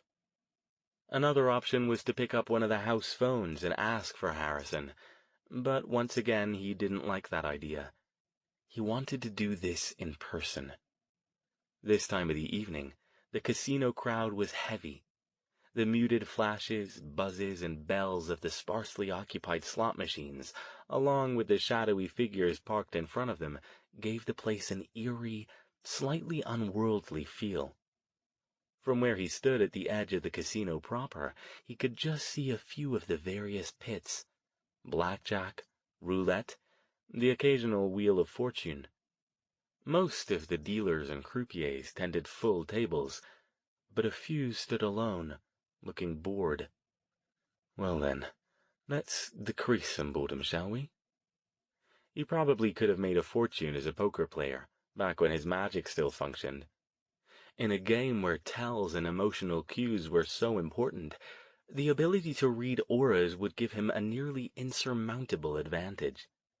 That assumed, of course, that some disgruntled losing player didn't plug him in the back when he wasn't looking, convinced he was cheating.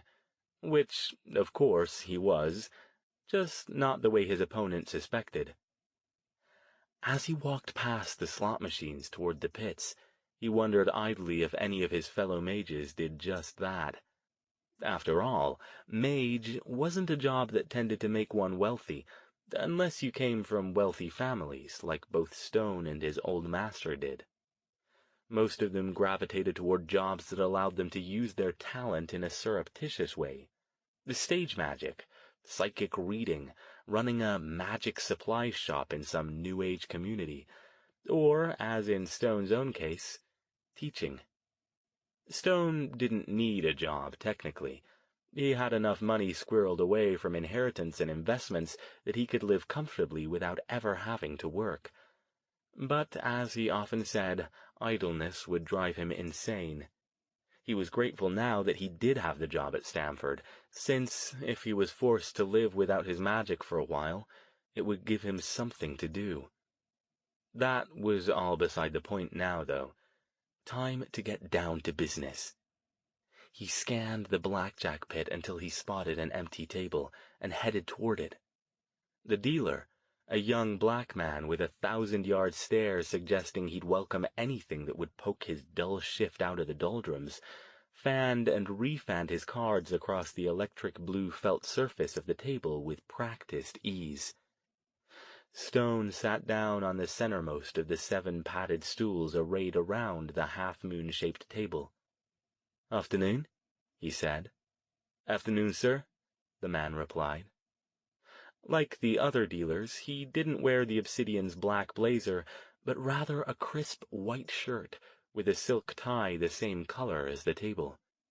His name tag said, Andre. Stone glanced at the discreet sign off to the right. The table minimum was $25. He put $300 bills in front of him and waited. Andre took the money, spread it out so the overhead cameras could see it, then counted out 12 green chips. He pushed those across the table and shoved the bills down a slot with a plastic tool. Stone put the first chip on the square in front of him, and Andre dealt the cards. 10 seconds later, Andre swept the chip away after he'd turned up a jack and 10 to Stone's 19. "Going to be that kind of day, is it?" Stone asked with a grin.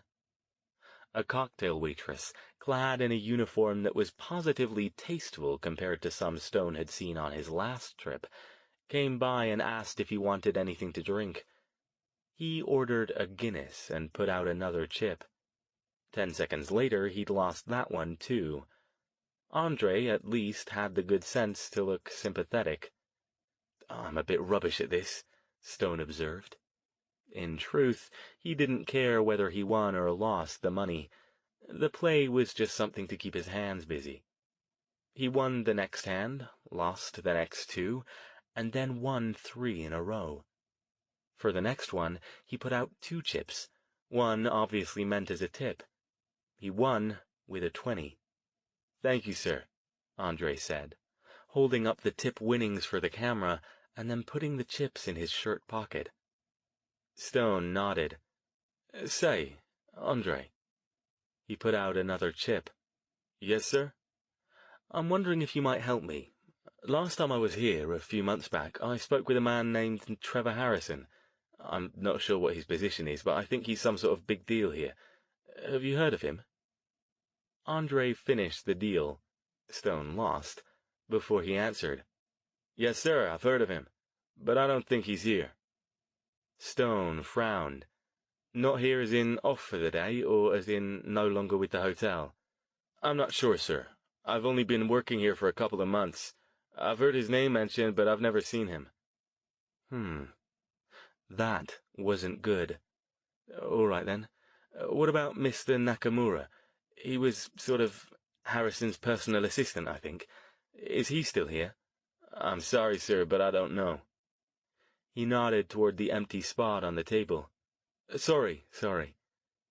Stone shoved another chip out. His stack was dwindling now. With luck, the right kind, he could get the information he was looking for before he had to buy more. "Well, if I wanted to find out if Mr. Nakamura was here, how would I do that? I'm only in town for a day or 2, and if he is, I'd like to say hello." The dealer nodded toward the far side of the casino. "The public business office is over by the cage. I'd start by checking there." Stone hit his 12, got an 8, and stood. Andre turned up an ace to go with his displayed 10. "I think that's about enough of that," Stone said ruefully, getting up.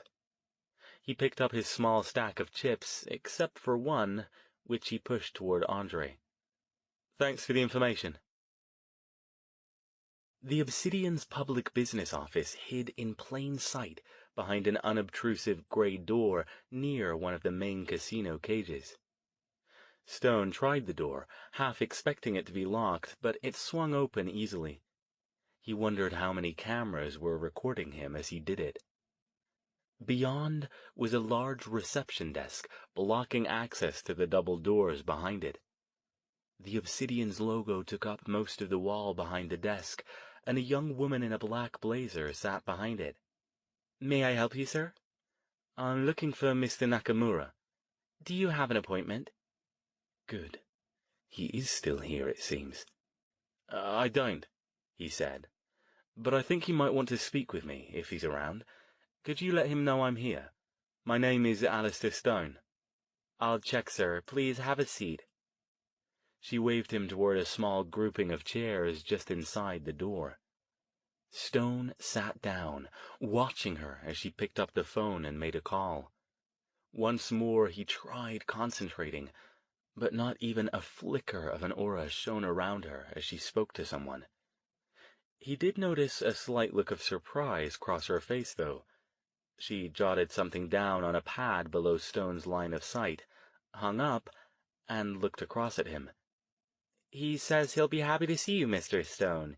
He asks that you meet him in the Obsidian Club in 15 minutes. Well, that was easier than I thought. "Thank you," he said, rising, and quickly made his exit. Maybe now he'd get some answers.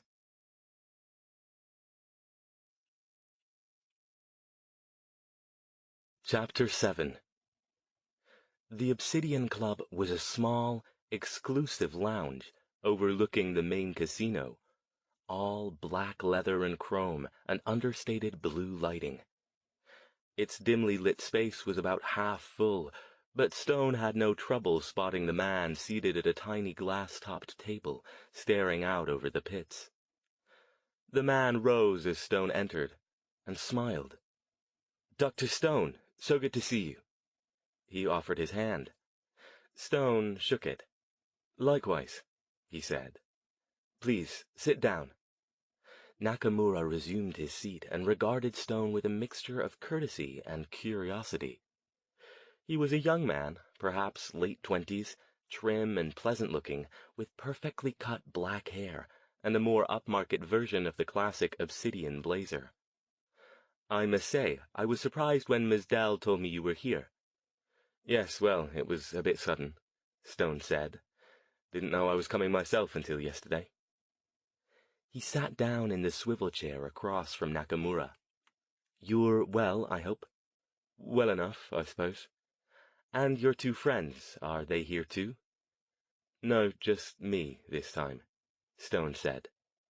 They're fine, but my reason for being here doesn't concern them." He looked around, taking in the crowds down below. "I thought you might like to know, the Evil's leaders are gone." "Really?" Nakamura's eyebrows rose. "What do you mean, gone?" "Gone. Probably dead or disrupted or whatever it is you call destroying those bastards. But no longer a threat, in any case." Nakamura was silent for a moment, then said, "Is this related to what happened at Burning Man recently?" So, Harrison didn't pick mental slouches for his assistants either. It made sense he'd know, though. Las Vegas wasn't that far from the site. Hell, it wasn't out of the question that Nakamura might have been there himself. "It is," Stone replied. "They tried to use a spirit to summon a portal, and quite a lot of ley lines to stabilize it. But that didn't work out for them." "Thanks to you." Stone shrugged. "Me and others. But that's not why I'm here. I'm hoping you can help me." "Of course, Dr. Stone, if it's within my power. I'm happy to." "I need to talk to Harrison." He watched Nakamura's face carefully as he said it. He needn't have. Nakamura didn't try to hide his disappointed expression.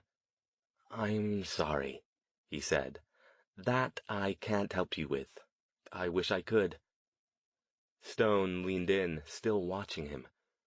"You do know he's still alive, right?"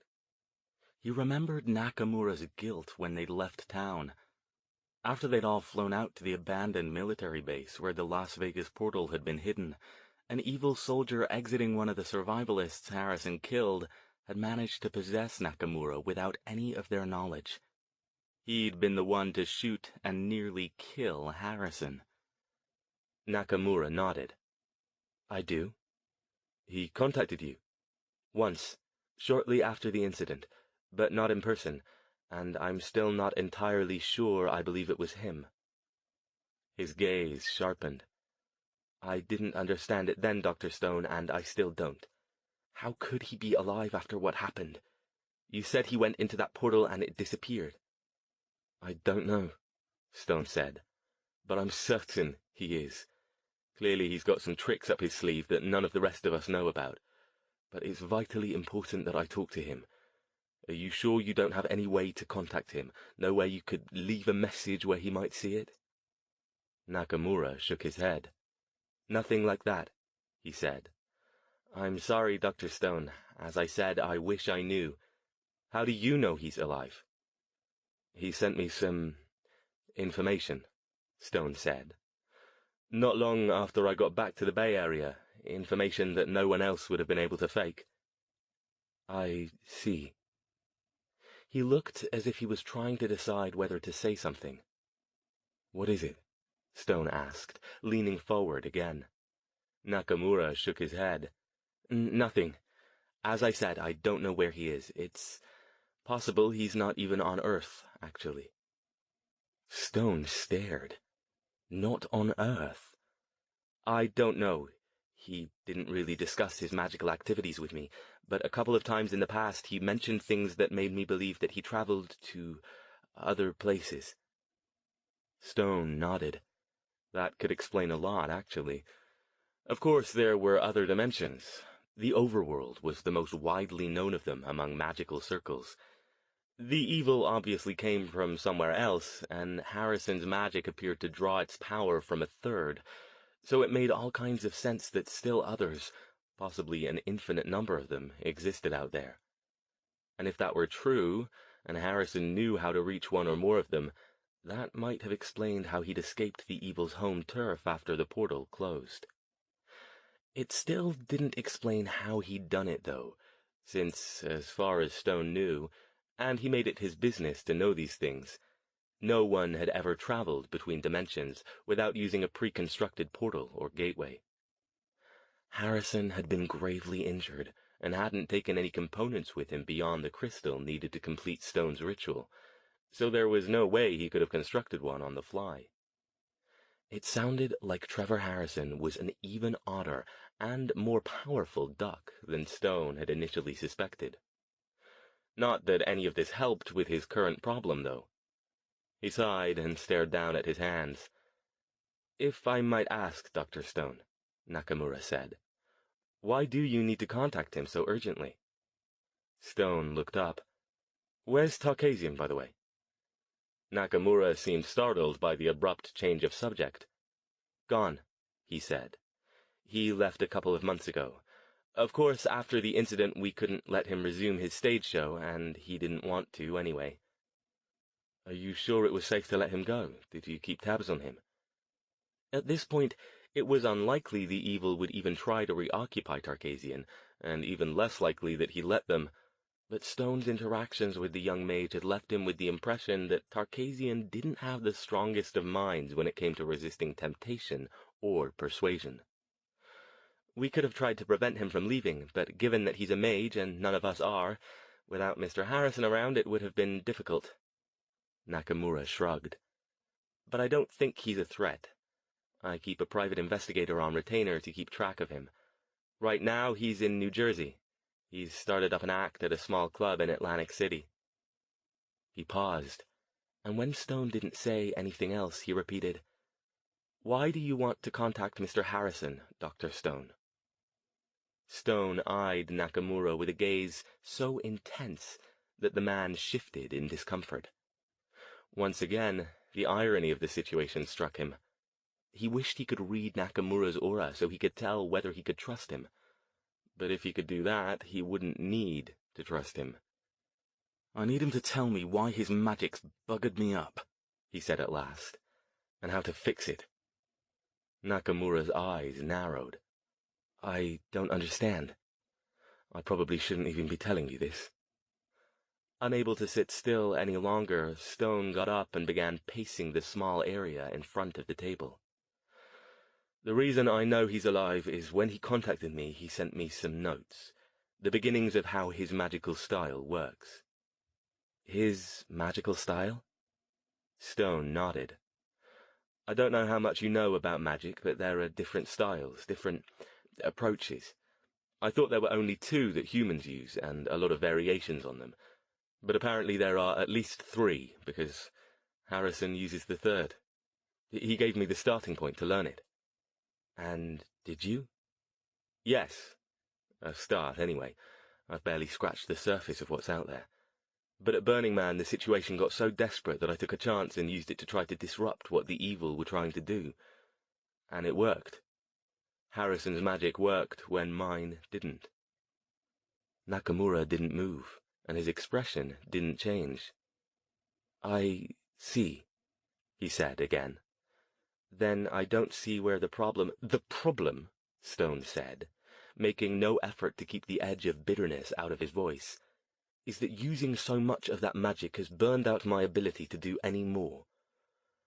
I don't know if it's temporary or permanent, but it's been nearly a week since I got back from the hospital in Reno, and there's no sign of it returning. I need Harrison to do whatever the hell he does and let me know whether it's coming back. His jaw tightened. So if you have even the faintest clue about how to get hold of him, I'd appreciate it if you'd get on with it. Nakamura looked truly sympathetic, but he shook his head. I'm sorry, he said again. I really am. I have a few things I want to ask him myself, if I knew where he was. Nobody's seen him since back when you shut that portal down. I have no idea if he even intends to ever come back. Stone dropped back into the chair across from him and scrubbed at his hair with both hands, fighting to keep the despair and the pain at bay. Harrison had been his last chance. As talented as she was proving to be in healing magic, Verity wasn't far enough along in her training to be of any help. Madame Juan had already told him she couldn't do anything, and if she couldn't, then none of his colleagues in England would be able to either. Stefan Kalinsky might have some ideas or be able to find some, but Stone wasn't ready to reveal such a weakness to him. Not yet. If more time passed with no sign of the magic returning, he might change his mind, but not yet. All right, he said, barely more than a whisper. All right. He looked up. I'm staying here at the hotel. Room 742. All I'm asking you to do is try. If you have any ideas, no matter how far-fetched, please try them. Will you do that for me? He hated himself for sounding like he was begging, but at this point, grasping at any straws available was more important than keeping his pride intact. Nakamura nodded, but he still didn't look convinced. Of course I will. I'm just telling you, don't be surprised if I'm not successful. Stone got up. Thank you, he said. All I can ask you to do is try. He turned and trudged out of the bar. Back out in the casino, he made no effort to hurry. Suddenly, just like that, it was over. Harrison was, as Jason would say, in the wind, and Stone had no way to find him. His last hope, that Nakamura would somehow know where he was, had just crashed and burned.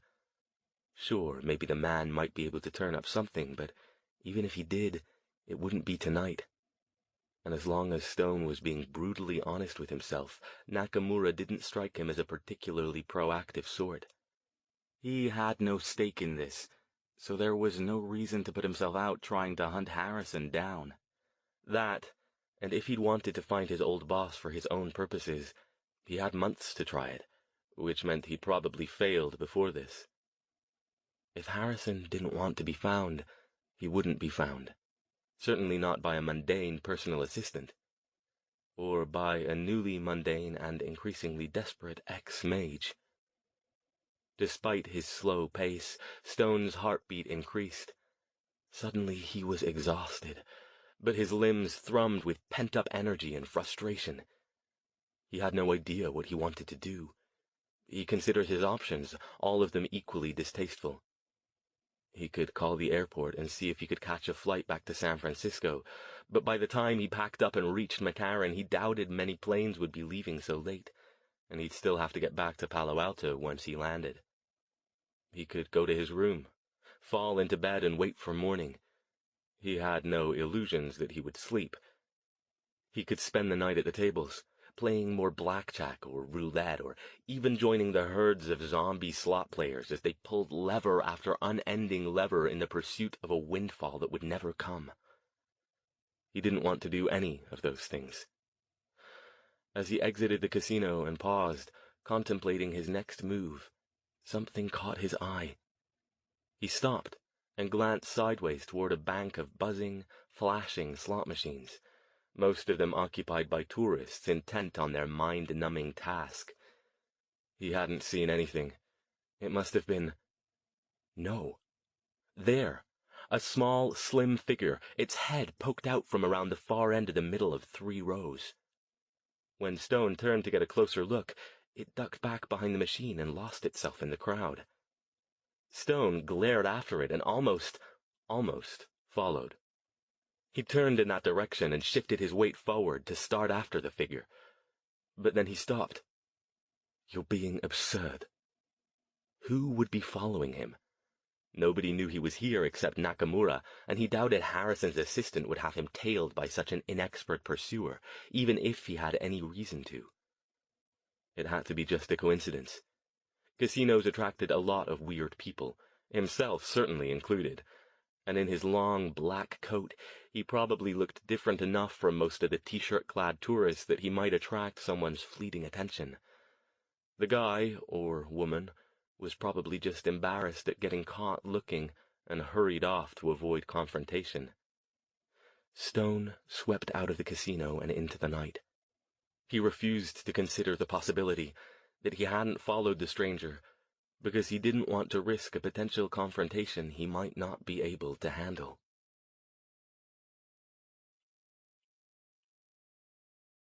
Chapter 8.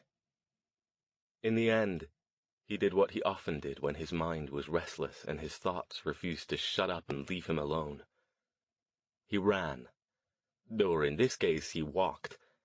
Suddenly, he had no desire to be anywhere near the obsidian.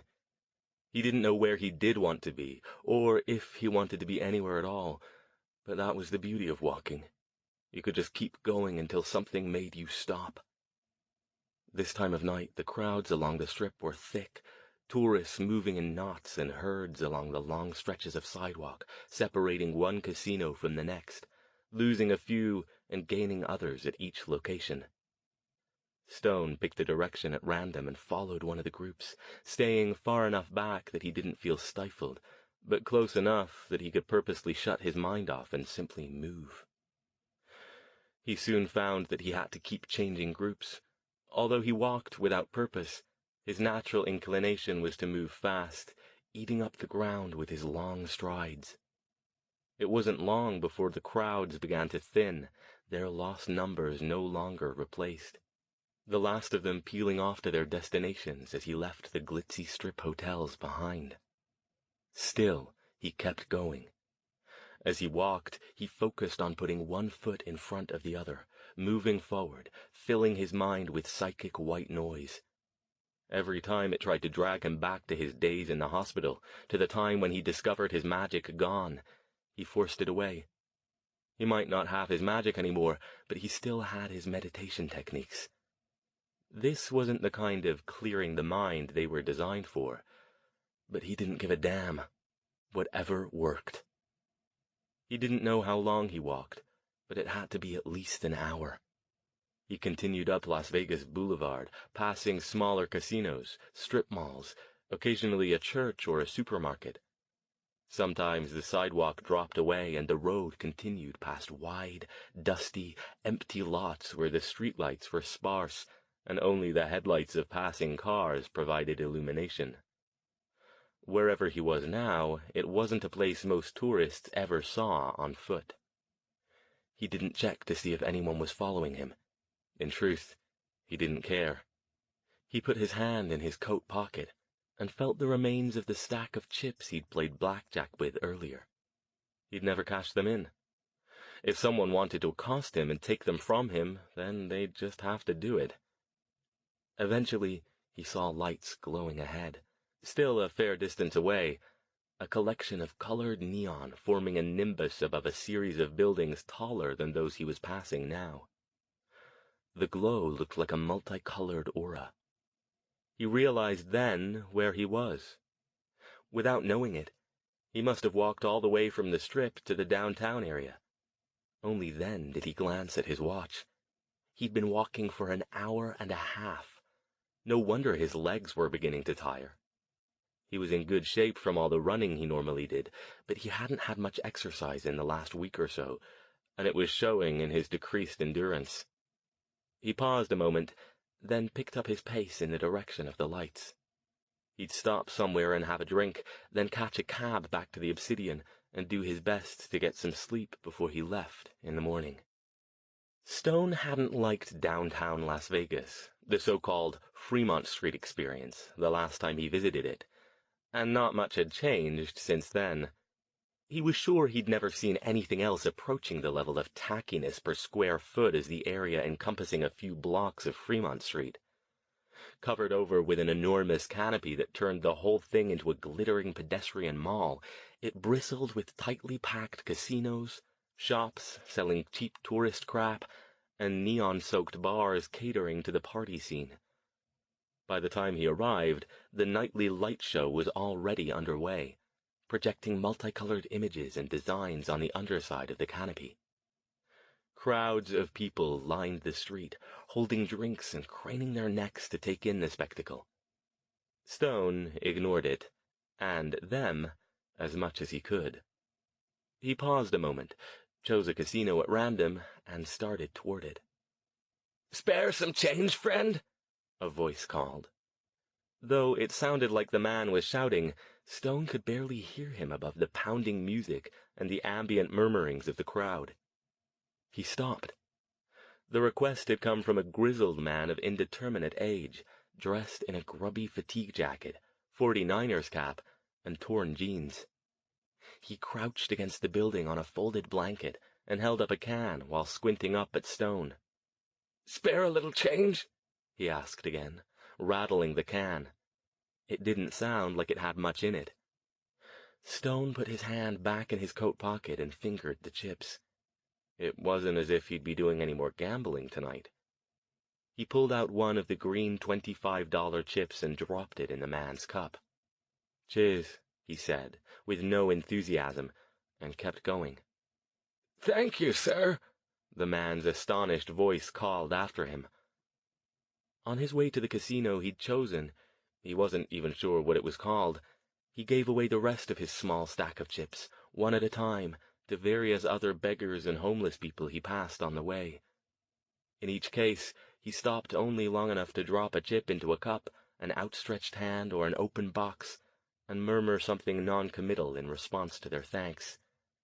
Sometimes they didn't thank him. A couple looked like they weren't even aware of where they were, but Stone didn't care. He wasn't doing it for their gratitude. Just because he was miserable didn't mean the rest of the world had to be. So if his small contribution could buy them dinner or a few drinks or packs of smokes to make their evening a little better, great. It was the same as last time. A lot more of the down and out here than on the Strip. Probably because the police and casino security guards, many of them possessed by the evil, spent more time and effort rousting them out in the area that catered to more affluent tourists.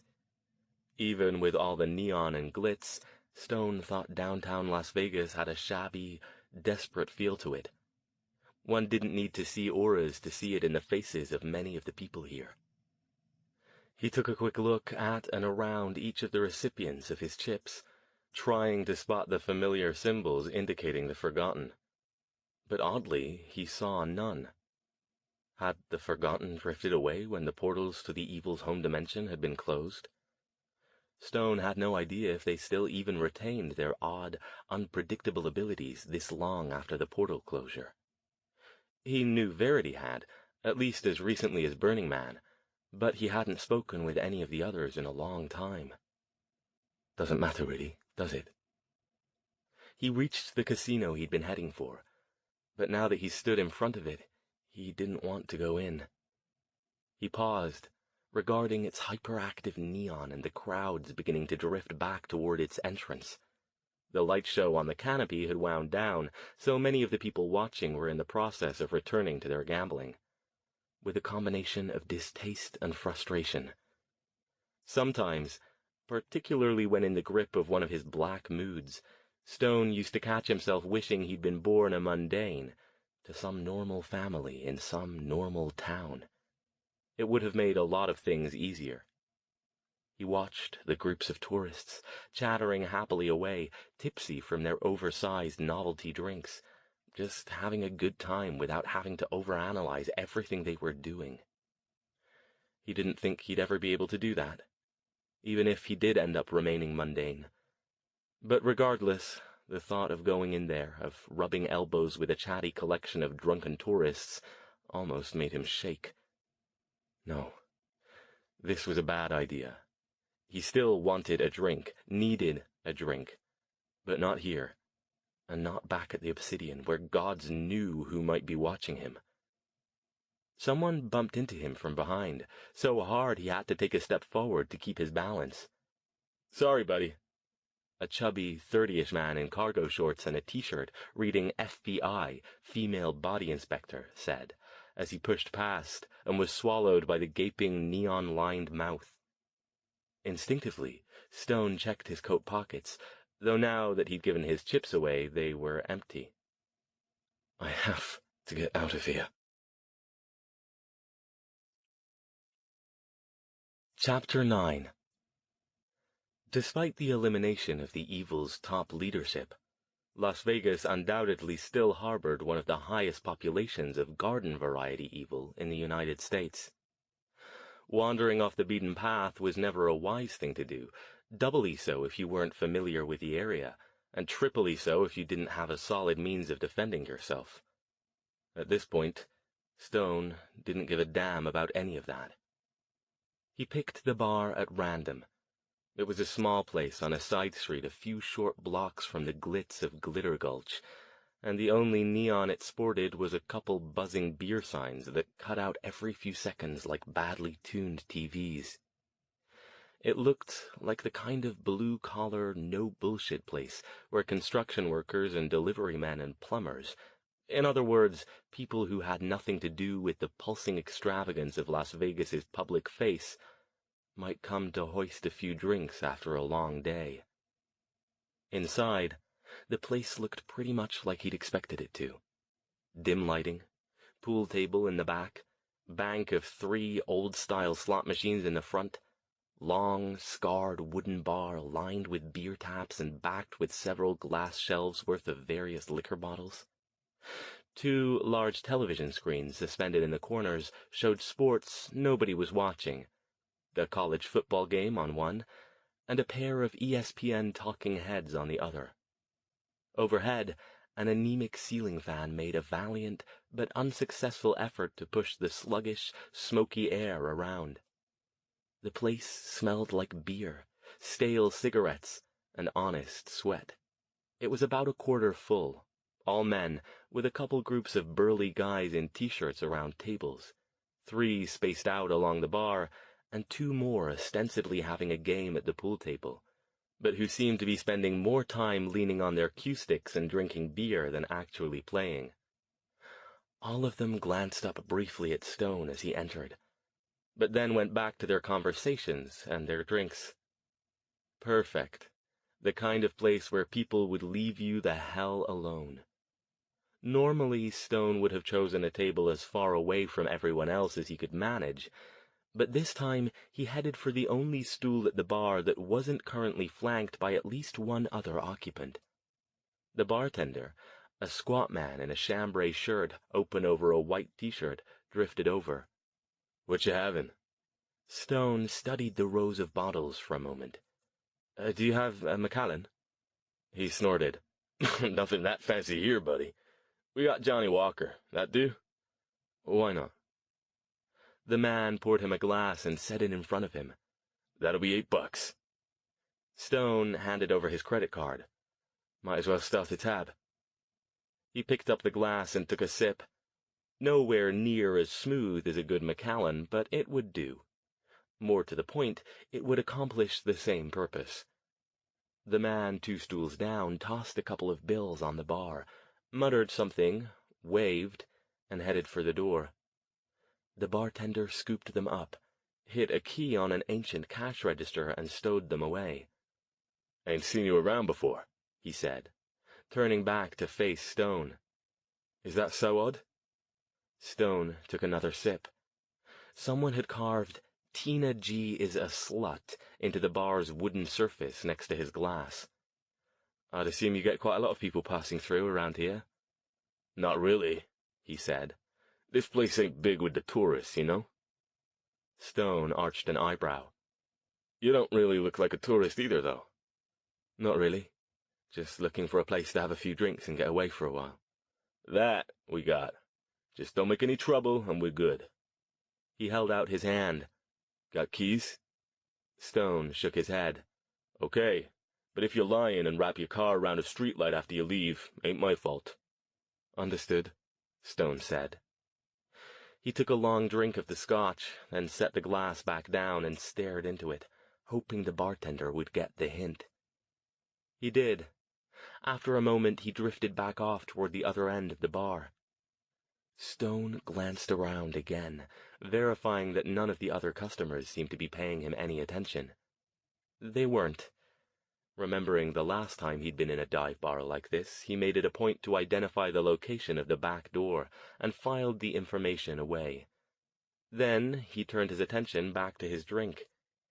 He finished it in one long swallow and motioned to the bartender for another. He sipped this one a little more slowly. For lack of anything else to capture his attention, he glanced up at the TV showing the college football game. He had no idea who was playing, except that it wasn't Stanford or Cal. Even after being in the States for several years, he still didn't grasp many of the nuances of what Americans called football. Jason had tried to explain the rules to him once, but he'd glazed over and waved him off halfway through describing the functions of the various positions. "Hey," Jason had said jokingly, "if you ever hope to be a real American guy, you gotta understand football." "Yes, well, sport bored me senseless back in England," he'd replied. "Why would it be any different here?" He switched to the other TV, the one showing ESPN. It looked like some kind of news show, with a pair of talking heads in bad plaid suits and a video screen behind them showing some football player. Stone couldn't hear what they were saying over the rumble of the bar's conversations, but the caption below them read, "Kendrick out with career-ending injury." "Damn shame," said a voice. Stone looked up. The bartender had drifted back over in his direction. "What?" He nodded toward the TV. "Kendrick. Sorry, I don't follow football." "Don't matter," he said. "Just stinks for a kid with that kind of potential to fuck up his knee in his second pro game, you know? Career over just like that. Ain't fair." "Life isn't fair," Stone said softly. He downed the rest of his drink. "I'll have another, if you please." Chapter 10. Stone was thin, but he'd grown up in a culture that placed a high value on being able to hold your liquor. He also had a lot of practice. It took 3 drinks to get him comfortably tipsy, and 2 more after that to finally start getting a proper buzz on. The problem was, the drinks weren't doing their other job, which was to nudge his mind off its incessant spinning over the fact that the thing that defined almost every aspect of his life was gone and showing no signs of coming back. If he'd been wiser, or perhaps less stubborn, which was probably more accurate, he'd have cut his losses and headed back to the obsidian to sleep it off. From previous experience, he knew he had two reactions to liquor, depending on his mental state at the time. He either got cheerful, silly, and perpetually amused, or he got bitter, sarcastic, and nasty. Sometimes, a few drinks with friends could turn around a bad mood. He could usually tell after the first couple, and if they weren't working, he'd bid his friends good night and take a cab home before he said anything he'd later regret. This time, though, drinking alone in a seedy bar in the ass end of Las Vegas, he was fairly certain things wouldn't go well. By the time he got to drink number 3, he was sure of it. "You should go," a little voice in his head, the last vestiges of good sense, advised him. "Bugger off," he told the little voice, and ordered another drink. Peripherally, he was aware that some of the men who'd been in the bar when he'd arrived had left by now, replaced by others, though he neither knew nor cared about who they were or what they were doing, as long as they left him bloody well alone. The bartender switched one of the TVs to a different football game, and the other to basketball.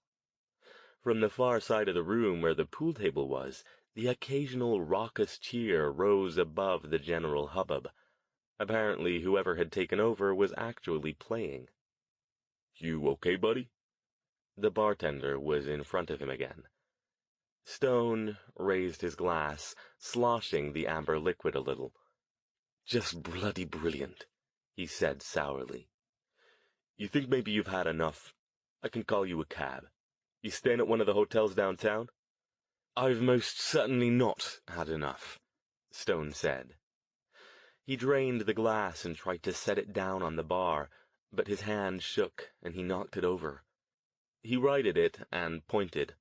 "Another, if you please." "You sure?"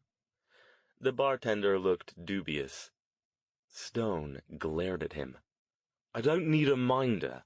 I said I'll have another." "Okay, you got it." He got the bottle and poured another. "You know you're running up quite a tab, yeah?" "Do I look like I give a damn?"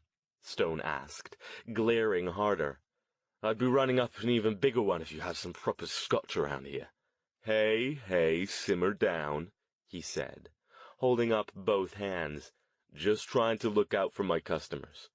"Just keep it coming, and that's all the looking out I need," Stone said. "You're the boss. You—" "Oh, damn." The bartender's eyes cut toward the door, and he frowned. "What?" Stone didn't follow his gaze. Things were beginning to blur a bit as his comfortable buzz morphed into uncomfortable disorientation. Maybe having those last two so close together might not have been the best idea. The bartender didn't answer him. Instead, he appeared focused on something behind him. Suddenly, Stone was surrounded as 3 new customers took the stools on either side of him, 2 on his right and 1 on his left. "Hey," one of the pair on the right said to the bartender. "Give us some beers." Stone glanced to the side. The newcomers were young, possibly too young to be drinking legally at all. One wore a leather jacket, the other a hooded sweatshirt with UNLV emblazoned across the front. The one on the other side wore a basketball jersey and a baseball cap turned backwards. "You guys got ID?" the bartender asked. "Nah, man. We left it in our other pants," the leader said. "Come on, just get us some beers." "Sorry, guys. No ID, no beer." He shrugged. "State law. Go on. You ain't even supposed to be in here." The one in the hoodie slammed his fists down on the bar, making Stone's glass jump. "I don't think you're listening, man. He said, give us some beers." "You lot want to go somewhere else?" Stone asked, picking up his glass. The bartender froze. The two young newcomers on either side of Stone swiveled their stools around to face him, and the one in the hoodie dismounted his and came around behind Stone. "What we got here?" the one in the basketball jersey said. He was smaller and skinny. "This ain't your business, man," the one in the hoodie said. "It is when you're sitting so close to me and you're practically in my pocket," Stone said. "You calling us fags?" the one in the jacket said, glaring. "There it is." Stone couldn't keep the disgust from his voice, though the largest part of his mind felt as if it were watching the exchange from somewhere above him. Homophobia, the first refuge of the pathetic. The one in the hoodie grabbed a handful of the front of Stone's shirt and yanked him around. "We ain't no homos, motherfucker. You're gonna pay for that." Stone blinked a couple times. Suddenly there were two kids in hoodies in front of him instead of one, and then looked pointedly down at the kid's hand. "Get your hand off me, or you'll regret it." "Ooh," all three of them said in unison. "We scared," the one in the jacket said. "What you gonna do, asshole? Unless you Superman or something, you gonna be in a world of hurt in a second if you don't get the fuck out of our way." "And how am I supposed to do that?" he said, looking once more at the kid's hand gripping his shirt. "You don't think things through too well, do you?" He was still on autopilot, with that other guy, the one he became when alcohol joined up with depression, driving the bus. It was strange. He could see it just fine, but at this level of intoxication he couldn't affect it if he wanted to. Right now, he didn't want to. In the far back reaches of his mind, a little voice that didn't even speak with words was telling him, "If somebody else kills you, you aren't breaking your promise to Madame Juan, right?" "How about like this?" the kid said, and flung him backward, hard in the direction of the tables. He staggered and crashed into the middle of the nearest one, scattering the three burly workmen sitting around it, and sending their beers cascading to the floor. "Hey!" one of the guys said, as the other two grabbed Stone and tried to set him back upright. They all looked back and forth between Stone and the three newcomers, obviously trying to decide whether and how much to intervene. The three kids faced Stone now. "That answer your question, fag?" Stone, swaying, leaned against the table. Rage rose in him as some part of his brain recognized the situation for what it was and reminded him how easily he could have dealt with it in the past, and some other part forgot, or refused to acknowledge, that it was no longer the case. "I could kill you," he growled, raising his hand. "I could kill you where you stand." All three of them laughed. "This guy fucking nuts?" the one in the hoodie asked the room at large. "He like your batshit crazy uncle you let out late at night or something?" "Damn you, do not push your luck," Stone said. And the other guy in his head made sure it was loud enough so nobody could miss it. He took a step forward and lost his balance, falling and flailing his arms to catch himself. As he pitched toward the bar, he caught a quick glimpse of himself in the mirror behind it, all wild hair and burning eyes and belligerent glare. He barely recognized himself. The guy in the leather jacket stopped him and threw him back. This time, one of the workmen caught him before he hit the table again. "You've had too much, dude," he said under his breath. "Just be cool." "Let me go!" Stone roared, struggling against the guy's grip. "Hey!" the bartender yelled over the general din. "I just called the cops. They're gonna be here any minute. You assholes better be gone before they get here." "Aw, fuck," the one in the basketball jersey said. "Come on, guys. My dad'll rip my head off if I get arrested." The one in the hoodie and the one in the jacket glared at Stone, still twisting in the grip of the muscular workman. "This your lucky day, asswipe," the one in the hoodie said. "You better hope you don't see us again or we're gonna fuck you up good." He waved angrily at his friends. "Come on. This place is fucked up anyway. Let's go." They swept out of the bar, still shoving each other and yelling things Stone couldn't make out. When they were gone, the bar's atmosphere seemed to deflate. The two workmen who had Stone's shoulders set him back on his bar stool and leaned him against the bar, then backed off. Stone glared around, blinking as his fast head movements disoriented him, and he nearly tipped over sideways. His body raced with adrenaline, taking the tiniest bit of the edge off the alcohol coursing through his veins, but not enough to shut up his inner mean drunk. "Give me another," he said, panting. The bartender shook his head. "No way, man. You're done." Some of the rage came back. "What do you mean I'm done? That's not for you to judge." He slapped the empty glass down. "Now give me another, damn you." "Actually, it is for me to judge," he said. "Let me close out your tab and call you a cab. You need to go home and sleep it off before you get yourself killed." "I don't want a bloody cab," he said through his teeth. "I want another drink." The bartender ignored him. He tossed Stone's credit card on the bar along with a charge slip. "Sign here, please." He started to say something, but one of the workmen who'd caught him at the table came up alongside him. "Just do it," he said. "You'll thank him in the morning. Trust me. We all been there." Stone sighed. He picked up the pen and scrawled something half on the slip, half on the bar. "There," he said. "If I can't get a proper drink here, I'll go somewhere else." At least that was what he thought he'd said. It sounded fairly slurred to him. He pushed himself off the stool and nearly fell over. The workman steadied him. "Just wait for the cab, okay?" Stone shook himself free. "I said I don't want a damn cab!" he yelled. Suddenly, all he wanted to do was get out of this place, to get moving again. Maybe the non-smoky air outside would revitalize him long enough to find another bar. They didn't stop him. Maybe they felt like they were better off with him gone. He got to the doorway, stood in it for a moment to steady himself, and then staggered out to the sidewalk.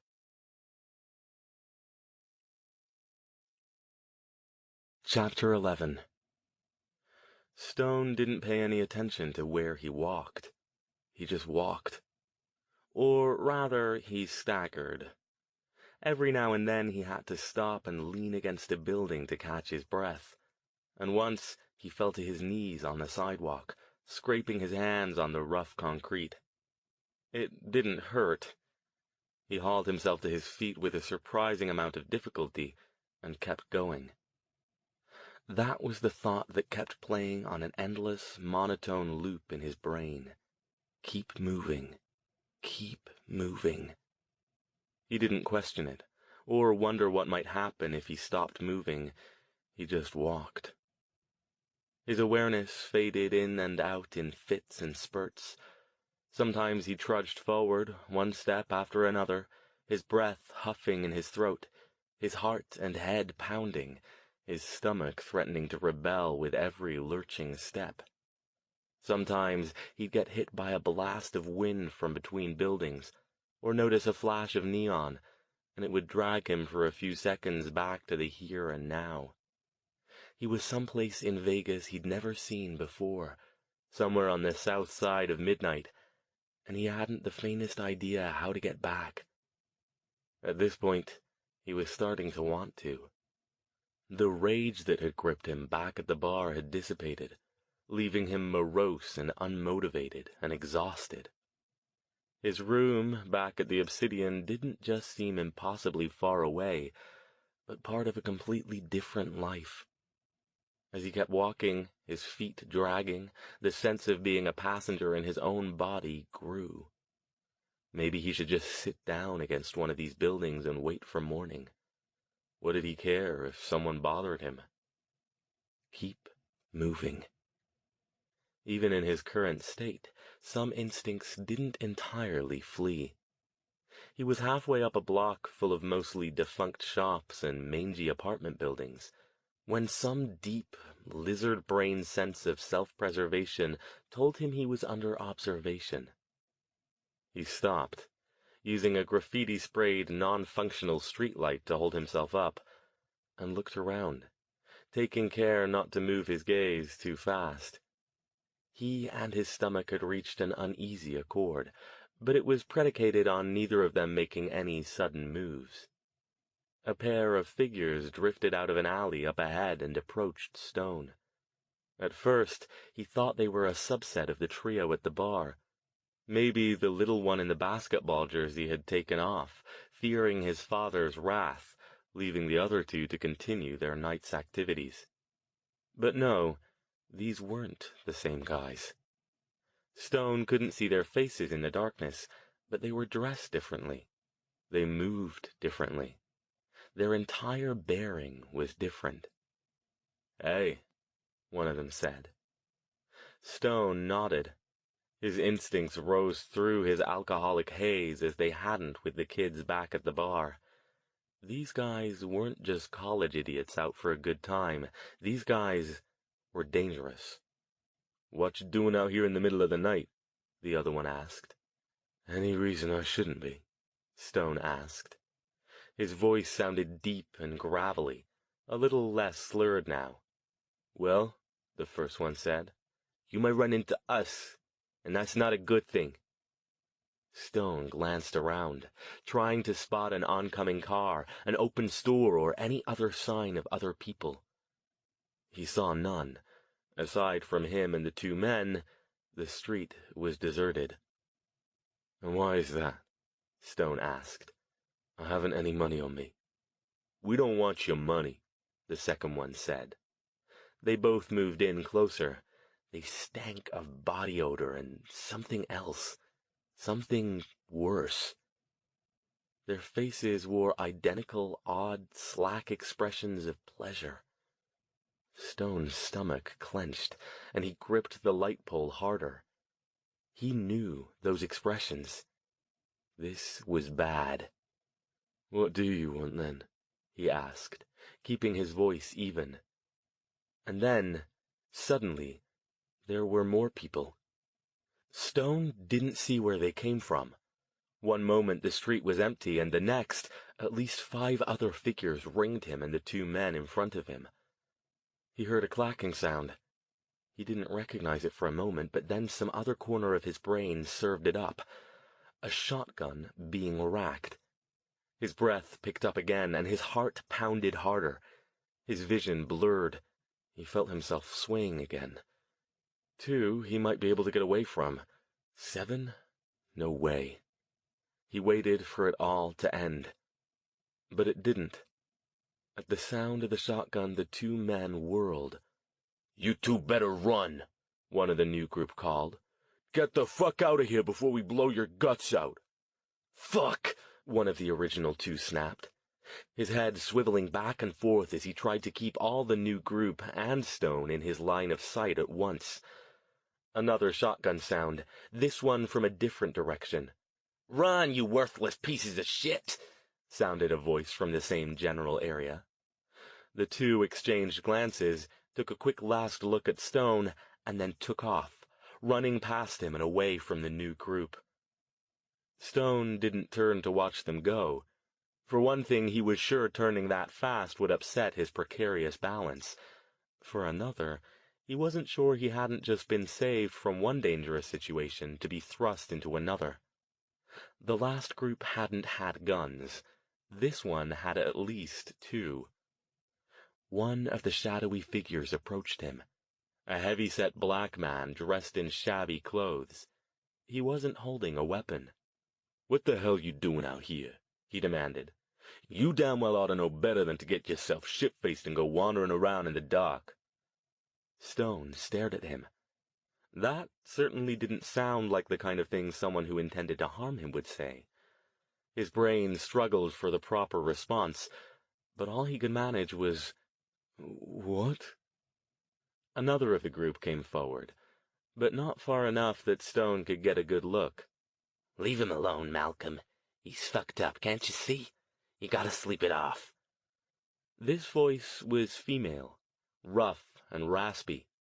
Yeah, the black man said.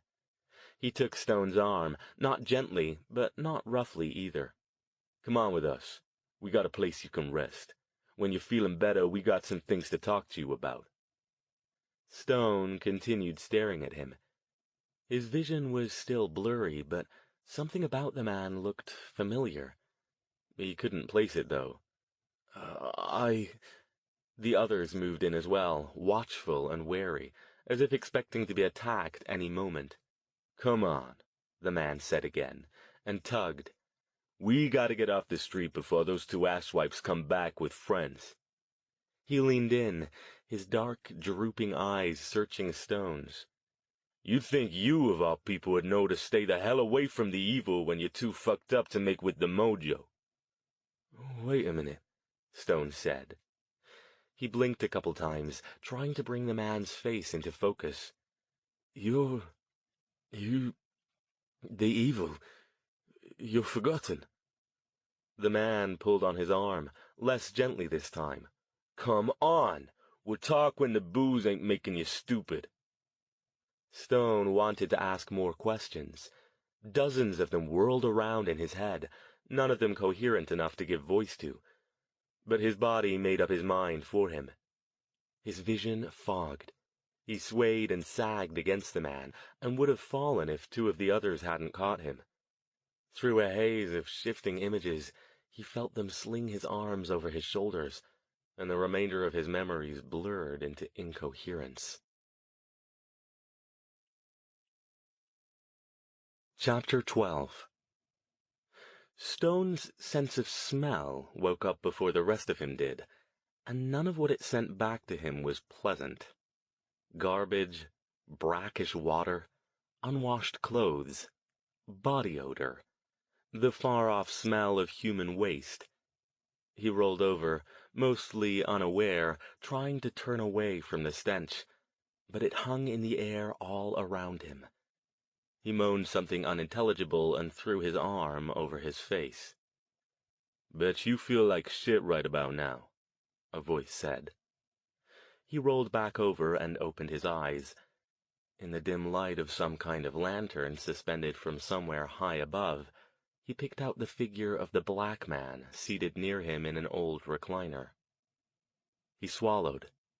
His mouth was dry and tasted like he'd recently finished a meal of whatever he was smelling. Yes. He rubbed at his forehead. Where? "You're safe," the man said. "We got you back here without anybody catching us, which is kind of amazing considering you didn't shut up the whole trip back, and you owe Gold a new pair of boots." Stone blinked again. Do I want to know why?" "Because you puked all over the old pair about halfway back when he stopped to check on you," the old man said. He looked more amused than annoyed. "Guess you don't remember that either, huh?" "Thankfully, no." He tried to sit up, then lay back down when the top of his head threatened to secede from the rest of his body and fly off to seek its fortune on somebody with more sense. "You probably got the mother of our hangovers about now," the man said. He rummaged in a cooler next to his chair and offered a bottle of water. "This may help. Sorry, got no aspirin or none." Stone took the bottle, carefully propped himself on one arm, and opened it. He took an experimental sip, and when his stomach didn't rebel, drank a bit more. Even though it was room temperature instead of cold, it felt good going down his parched throat, and took the worst of the edge off the bad taste. "Thank you." "No problem, man." He sat up a little more, ignoring the throbbing in his head, and looked down at himself. He wore only his black t-shirt and jeans. His overcoat lay in a heap next to him, his Doc Martens arranged next to whatever he was lying on. After a moment, he determined it to be a thin mattress atop a wooden pallet, covered with a threadbare sleeping bag. "Is my memory playing tricks on me?" he asked slowly. "Or are you forgotten?" The man smiled, showing yellow teeth with one missing. "So, you remember. I wondered if you was too messed up to remember any of that. You are, then? Yeah. Stone blinked again, trying to focus on the man's face. You look familiar, but I can't quite... The man chuckled. Name's Malcolm. Not sure you ever knew that, though. You took my chair for a ride a few months back. Scared the living fuck out of me. And then he remembered. His mind went back to when he and Jason and Verity had tracked down the Las Vegas Forgotten, trying to enlist their help locating and dealing with the portal. He'd levitated Malcolm as a demonstration of his magical abilities when their leader had asked for proof. Sorry about that. Malcolm waved him off. No problem, man. It was kind of fun once I got over being scared. Maybe you'd do it again sometime. Stone didn't answer that. Why did you bring me here? He asked. How did you find me? He ran a hand through his tangled hair. He really needed a shower. Been following you for most of the night after you left downtown. He frowned, replaying Malcolm's words to make sure he'd heard them correctly. Following me? Why? How did you know it was you? Easy. Not many guys who look like you around. When you had the accent and the fact you was handing out quarters like candy, you got noticed. Quarters? 25-buck chips. That don't happen much round downtown. Maybe up at the Strip some high rollers might do it to show off, but not down here. They usually save 'em for the hookers, you know.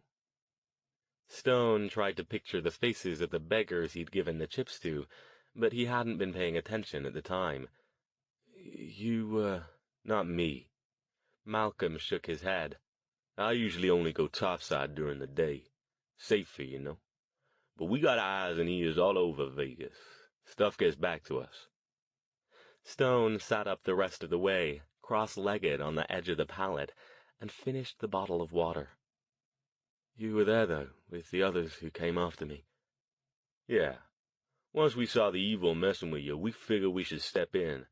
Don't know if they know who you are, and you didn't look like you was in any shape to handle them. That was an understatement. The evil wouldn't have killed him, especially if they had recognized him from the last time he'd been in Vegas. It wasn't likely, but it was possible. They lived on fear and despair and anger, so they'd almost certainly have grabbed him and tried to keep him prisoner so they could continue feeding from him. The thought made him shudder. Without his magic, that could have been a very long time. Thank you, he said. All of you. Malcolm snorted. Yeah. Ain't like we ain't got, ulterior motivations. What do you mean? You feeling like getting up? Got some folks who want to talk to you. Stone, intrigued, stood slowly and tested his balance. It appeared it would hold, at least for now. The effects of the alcohol had mostly worn off, leaving him with a headache, a general vague sense of unwellness, and some pulled muscles from being tossed into the table in the bar. But other than that, things weren't as bad as he feared. Let's go, he said, bending to slip his boots on and grab his overcoat. I certainly owe you that much. Malcolm led him out of the room, which was really more of an alcove, and into a dimly lit concrete tunnel about 8 feet in diameter. Cracks and water stains lined its walls in the flickering light of Malcolm's lantern, and colorful graffiti was everywhere. This is the underground, yes? Stone asked. This part of it seemed to have been cleaned up, with fewer drifts of trash along its edges. Currently there was no water on the floor. It made sense since it was still summer. The flash floods the tunnels had been built to help manage sometimes came in summer too, but more likely in fall or winter. Yeah, it's not far. Come on. Stone followed Malcolm as he turned left, up a smaller tunnel, then right into a smaller one still. Stone wasn't moving too fast yet, but Malcolm wasn't either, so this didn't cause any difficulty. The latter tunnel eventually opened into a cavernous room, nearly 30 feet on a side, with a concrete ceiling stretching several feet higher than the low ones in the other areas they'd passed through. Stone paused in the doorway to take the place in before entering fully. It had been subdivided into smaller groupings, with clusters of cast-off furniture, plastic milk crates, and the ever-present wooden pallets to keep everything off the ground in case of seeping water. Several raggedly dressed people, both men and women, looked up as Malcolm and Stone entered, then went back to their conversations. Malcolm led him to the far side of the room, to a group of chairs and sofas tucked away in a back corner. As they approached, a man stood to greet them. "Still not dressed for the place, I see," he said. His deep voice sounded gruff, but one corner of his mouth turned up. He looked down at Stone's feet. "Got some decent boots at least. It's a start." "Hello, Luke," Stone said. "Not like I had much of a choice, did I?" "Hey, if you'd rather we left you up there." The Forgotten Group's leader stepped forward and gripped Stone's hand. Possibly Mexican or Native American. Stone couldn't tell, and Luke had never volunteered the information. He was even taller than Stone, with broad shoulders and the kind of solid gut athletes get when they age. He still wore what looked like the same leather jacket Stone remembered him in from last time. "What kind of idiot you have to be to get that drunk by yourself in that part of Vegas?" he asked. "You forget what it's like around here?" Didn't really care, to be honest. Luke looked at him oddly, but didn't ask. "Have a seat," he said, waving him toward one of the mismatched plaid recliners clustered around a table made of a door laid across two milk crates. Stone sat. Malcolm lowered himself into the chair next to him. Two more Forgotten that Stone didn't recognize, a man and a woman, rounded out the group. He said, looking at each of them in turn. "It's not that I'm not grateful for the rescue, but why did you bring me down here instead of putting me in a cab back to my hotel?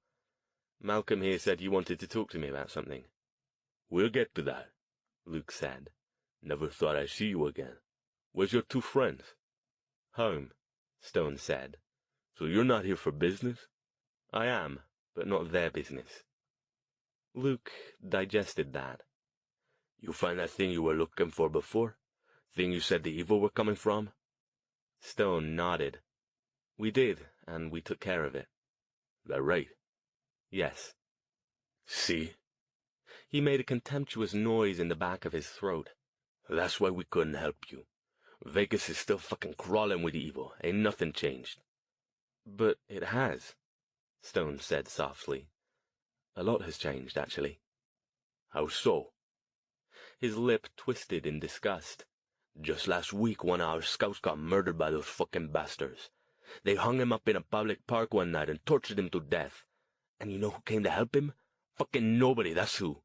'Cause the cops are mostly all evil too, and everybody else is scared shitless." "It's true," Malcolm said, more soberly. "It don't happen often 'cause we're careful, but it happens. And you're saying this is after you did what you went to do?" "So what's changed?" Luke demanded. "The evil leaders are gone," Stone said, "and they're not coming back." "Well, ain't that great?" Luke said. He didn't sound impressed. "When did that happen?" "A week or so ago. Did you hear about what happened at Burning Man?" Luke snorted. "What do I care if a bunch of rich hippie assholes get killed?" "You should," Stone said. "That was the end of the top-level evil. Could have been a lot worse than it was." "So what's that mean to us?" The female Forgotten, a chubby Latino woman in an oversized army jacket, asked. "Not a fucking thing," Luke said. "Charming as ever, I see." Stone started to rise. "Listen, as I said, I'm grateful for the help, but if all you've brought me down here for is to rant at me about how terrible things are for you, I'll be honest and say I don't care much at present. I've got my own problems to deal with." Luke didn't seem to take offense at Stone's words. In fact, he looked at him with a bit more respect. "Sit down," he said. "Sorry. I got a lot on my mind right now. That's what I wanted to talk to you about." Stone sat back down. "Go on," he said. "Luke!" The call was loud, frightened, and came from across the room. Everyone looked in that direction. A woman hurried toward them, threading her way between the groupings of furniture. She skidded to a stop in front of Luke's group, panting. She looked like she'd been crying. "What's going on?" Luke demanded. "It's Griff," she said. "He ain't come back from scavenging. He was supposed to be back hours ago." She sagged and braced herself against the nearest chair. "Luke, I think that thing got him."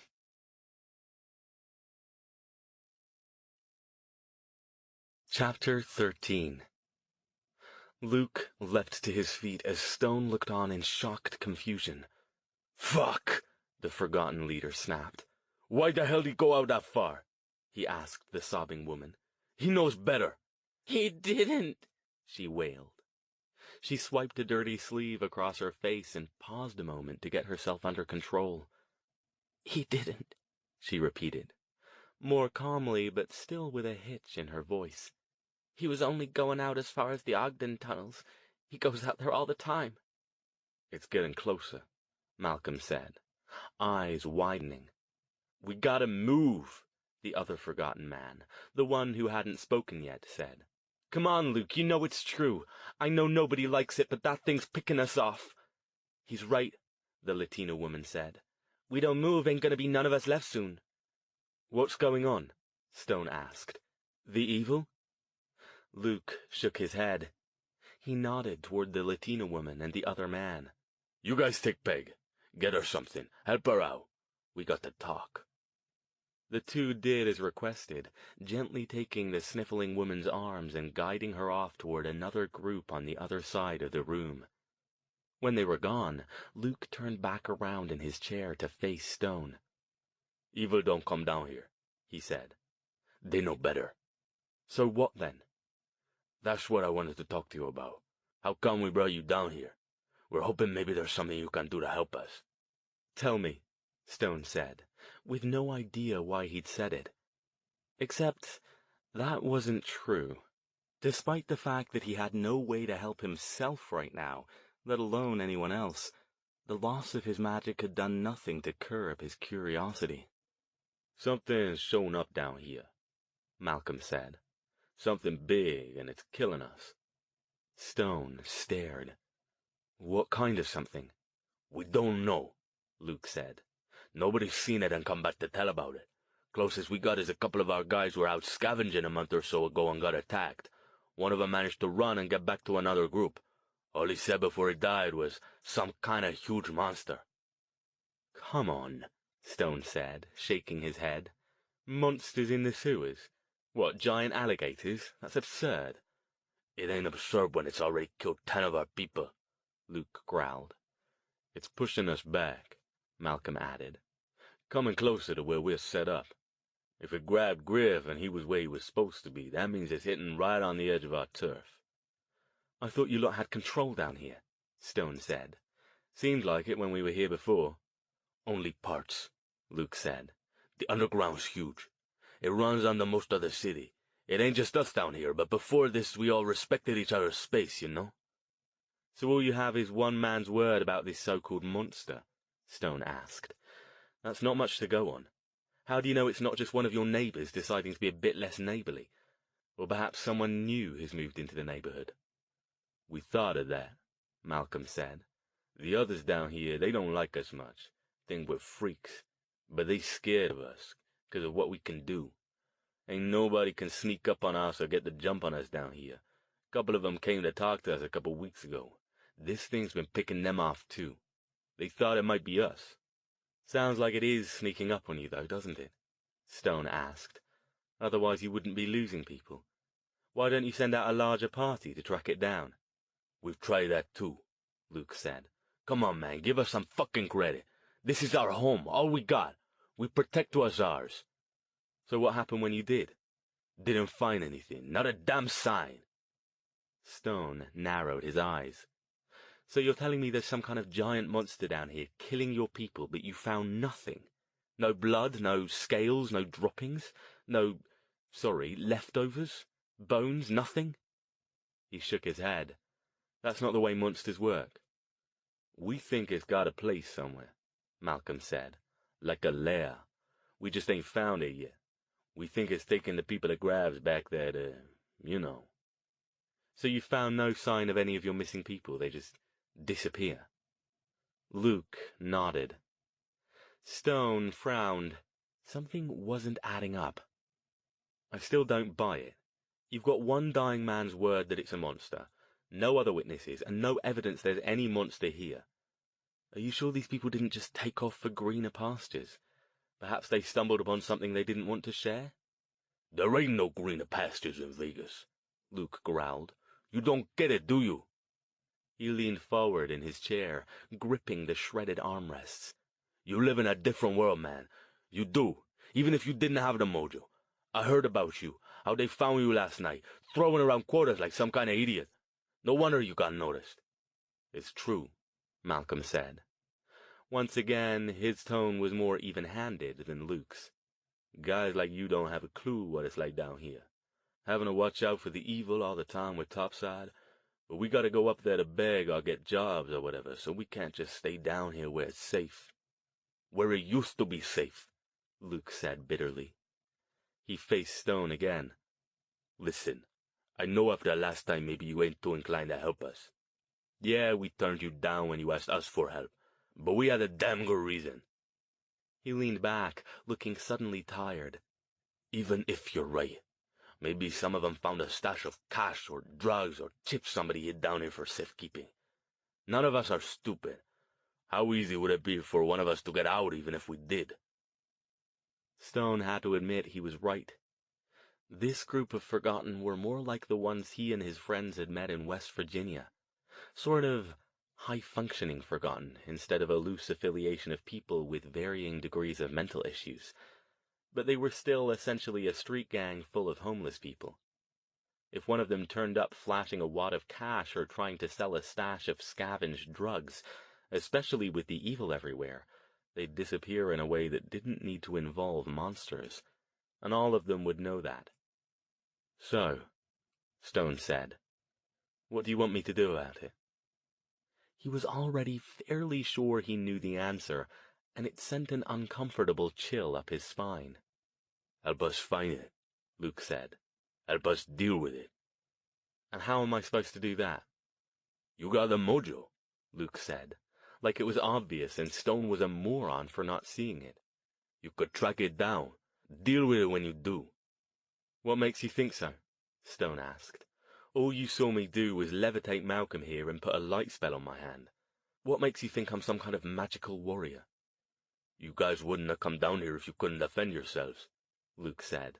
And last we saw you, you were planning to go after the evil to take out that portal thing of theirs. So either you're more of an idiot than I thought you were back then, or else you got ways of handling a fight. Stone didn't expect him to make those kind of connections.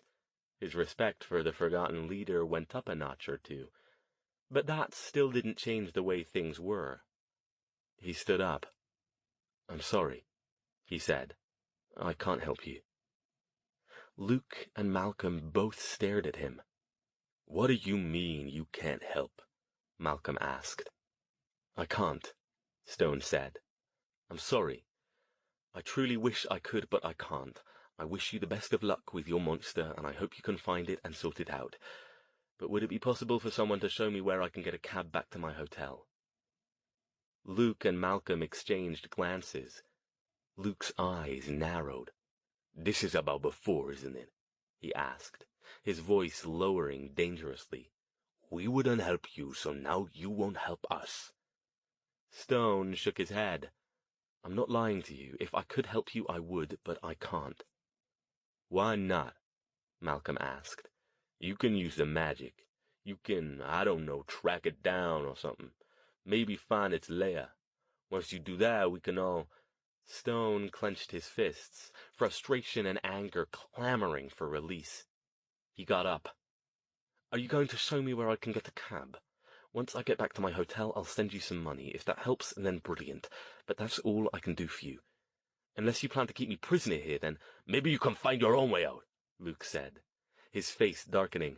Man, ain't you listening? That thing's killing us down here, whatever it is. I can't believe you're just gonna... The dam broke. "I can't," Stone said, through gritted teeth. "What you mean you can't?" Malcolm asked. Stone closed his eyes, clenching his fists tighter. He took several deep breaths, then opened his eyes and looked at Malcolm. "When you found me up there, when you saved me from those two evil, didn't you wonder why I needed saving?" Malcolm shrugged. "You were drunk off your ass. We figured you couldn't—" "I'm quite capable of casting spells when I'm drunk," Stone said. "So why didn't you—" Luke started. "Because I bloody can't!" Stone yelled, so loudly that a few others across the room turned to look at him. He took another series of deep breaths, trying to quiet the tension in his body and the pounding in his head. "I can't do it. Not anymore." Malcolm stared at him. "You can't do the mojo?" he asked, in a soft, incredulous tone. Stone shook his head, then bowed it. "No. I'm as mundane as you are. More so, actually, since you've at least got your forgotten abilities." Now Luke was staring at him too. "How the hell—" "Happened a week or so ago," Stone said, dropping wearily back into his chair. "Burned it out dealing with the Burning Man situation." "Burn it out?" Malcolm asked. "Used too much of the wrong kind of magic, and now none of it works anymore," Stone said. Luke slumped in his chair. "Then we're fucked," he said. "We are gonna have to move. We can't keep letting this thing pick us off." "Where are we gonna go, though?" Malcolm asked. "How are we gonna take all these people to—" "I don't fucking know," Luke said. He swiped his hand over his face, then looked at Stone. "You're right, though. This ain't your problem. You ain't got mojo, you'd just be in the way. Somebody else we'd have to look out for, and you don't even know your way around here, so it'd be worse." He sighed. "Malcolm, get a couple more guys and show him how to get out. Bridge or exit, probably. There's a phone there he can use to get a cab." Malcolm nodded soberly. "Come on," he said to Stone. All the animation had gone out of his voice. "We got a bit of a hike." He pushed himself up out of his chair with effort, his shoulders slumping. "Hang out here for a couple of minutes while I get a group." He trudged off without waiting for an answer. Stone sighed. "I'm sorry," he said to Luke. "Believe me, I wish more than anything I could help you, because that would mean I've got my magic back.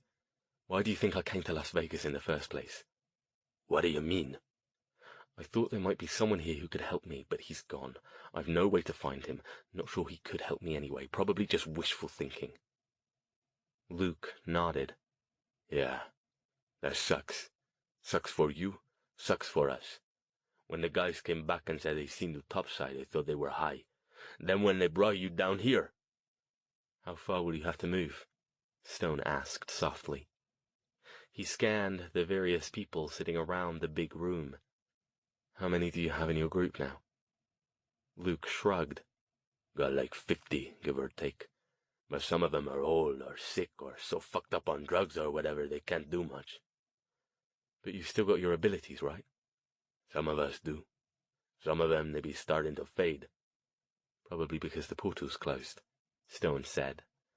"I expect they'll all fade eventually." "Hope the evil don't figure that out, or we're all fucked."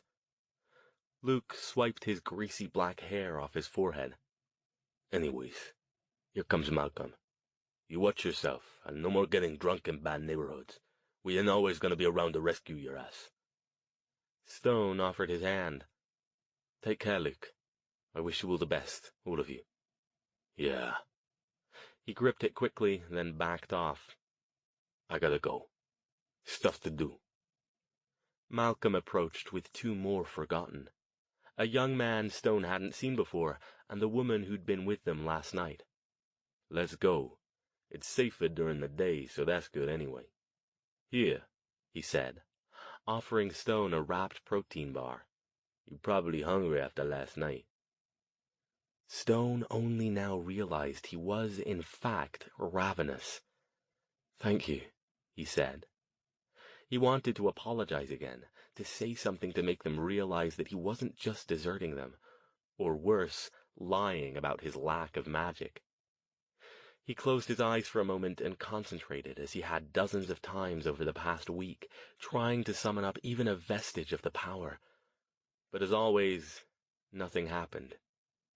He sighed, bowed his head, and followed the group. They led him out a different exit this time, down a tunnel lined with old mattresses, milk crates, and piles of sandbags. They didn't speak, except for an occasional admonition to him to watch his step through a couple of uneven spots, or to murmur quietly to each other up at the front of the group. Stone walked along behind them, lost in his morose thoughts. He wasn't accustomed to being the useless one in a group.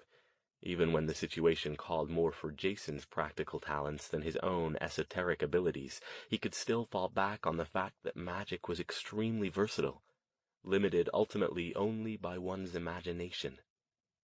Now, though, he was worse than useless. It wasn't just that he couldn't help these people who'd saved his life after his own self-destructive tendencies had led him into grave danger. No, it was worse than that. He was forcing them to divert some of their people, to lead him through their labyrinthine territory and to the safety of the upper world, when a deadly threat was stalking them, and their number was dwindling. He let his mind drift over what Luke and Malcolm had said, as he continued following Malcolm and the others, devouring the protein bar as he went. The dying man had spoke of a monster, something big, something that made off with its victims without any trace. But that didn't make sense. Something that big couldn't operate without leaving traces of itself behind. Droppings, scent, blood, bits of its victims, some kind of trail. A lot of people made the Las Vegas underground their home. Surely someone must have seen it, or heard it. He didn't know this group's particular forgotten abilities. Since the last time he and Jason and Verity had been here, they hadn't stayed long. But he did know they were damn good at sneaking around, tracking, and not being seen when they didn't want to be. If that were the case, it didn't make sense that no one had caught even a glimpse of the thing disappearing down a tunnel. They had guns, and they were very familiar with the layout of their corner of the underground. It likewise didn't make sense that one of them hadn't gotten off a shot at it. He shook his head, picking up his pace to catch up with the group that had gotten a little ahead of him as he pondered the facts as he knew them. Hell, the way they were describing it, the thing only existed when it was attacking someone. But that was absurd. That was... No. No, it wasn't. Stone stopped abruptly in the middle of the tunnel. "Malcolm!" he called. "Stop!" The group all stopped, turning back around to face him like he'd suddenly gone crazy. "What's the problem?" Malcolm asked, his expression puzzled and stressed. "Come on, man, we got a ways to go yet. We need to—" "No, we're not going. Take me back." Back? All of them looked confused now. "Back to Luke," he said, impatience and excitement creeping into his voice. "I think I can help you." Chapter 14. The trip back to the Forgotten took considerably less time than the trip out had. Stone, energized, strode along beside the others, occasionally getting ahead of them and having to wait for them to catch up. Come on, he urged. He'd refused to give them any other information until they got back. He didn't want to do it twice. When they arrived at the Forgotten's main meeting area, Luke was huddled in his corner with 3 others, including the Latina woman who'd been there before, a short white woman, and a muscular young black man. He looked up and spotted Stone and the others. "What the hell?" "I need to talk to you," Stone said. "Now. It's important. I think I might be able to help you." Luke frowned. "We ain't got time for—" "Just listen," he said. He looked around at the others. "Something occurred to me on the way out. Let me talk to you and Malcolm for a moment, and you can decide if what I'm telling you is worth following up on." The Forgotten Leader's hooded gaze shifted between Stone and the others. Okay, he finally said. You guys clear up for now. Malcolm, you stay. He pointed at a chair. Sit, he ordered Stone. When he had, Luke continued. Okay, talk. I was thinking about what you said, Stone said, leaning forward, about how no one ever sees this so-called huge monster, and how it never turns up unless it catches people in singles or pairs. Yeah? I was also thinking about how it could be possible for a predator that large to live here without leaving traces, and the conclusion I came to is it couldn't. But we told you, Malcolm said. It's killing us. Something's killing us. Right, Stone said, nodding. Something is, or at least it's making your people disappear.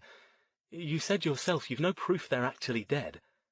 But in any case, I asked myself, if it couldn't exist here without leaving a trace, then how could it exist? I don't get it, Luke said. Malcolm nodded in agreement. The answer, Stone said triumphantly, is it can't. Luke glared. You want to make some fucking sense one of these days? It doesn't exist, Stone said. Obviously I can't be sure, but all the variables fit. It's some kind of illusion. It's got to be. Luke and Malcolm exchanged glances. Illusion? Luke demanded. That's crazy. You mean like some kind of see-through thing? My guys wouldn't get fooled by something like that. Stone shook his head. No, good illusions not only aren't transparent, but if they're sufficiently convincing, they can actually do physical harm. The concept's a bit hard to explain, but trust me, it's true. So you're telling us there's somebody down here slinging mojo? Luke asked. But why? Why would a guy like you want to hang out down here and pick off homeless people? No idea, Stone said. I didn't say I had all the answers. I may not have any of them. I could be wrong. But I don't think I am. To his surprise, Luke didn't look pleased or happy to have this information. Instead, he stared down at his hands in his lap, then clenched them into fists. Well, fuck, he said. Stone tilted his head. Why, don't you want to— It don't matter, Luke said. It don't change anything. In fact, it makes things worse. How so? He glared. Because if you're right, that means there's a fucking mage down here. One who, for whatever reason, wants us dead, and who's picking us off one by one. How are we supposed to fight back against that? We don't know where he is, or what he looks like, or even why he's doing this. But we can find him, Stone said. I can help you. How can you help us? You got nothing. No magic. You can't fight. I might not have magic, Stone said, getting up, but I still know magic. There's nothing wrong with my mind.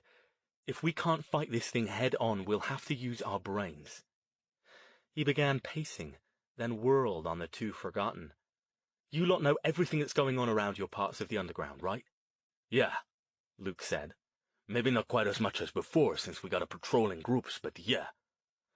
Has anyone new shown up in the last few weeks? Any new groups or people? Malcolm shook his head. We thought of that right away. Figured maybe some new gang wanted to muscle in on our turf, so they brought some wild animals or something down here. But if they're here, they hiding well. Okay, Stone said. Who is here? Besides you, I mean. Luke thought about that.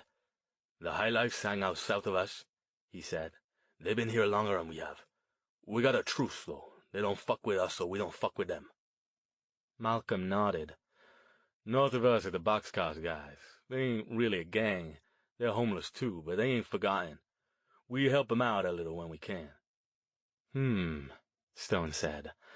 Doesn't sound promising. Anyone else? There's a little gang kind of north of the High Lifes, Luke said.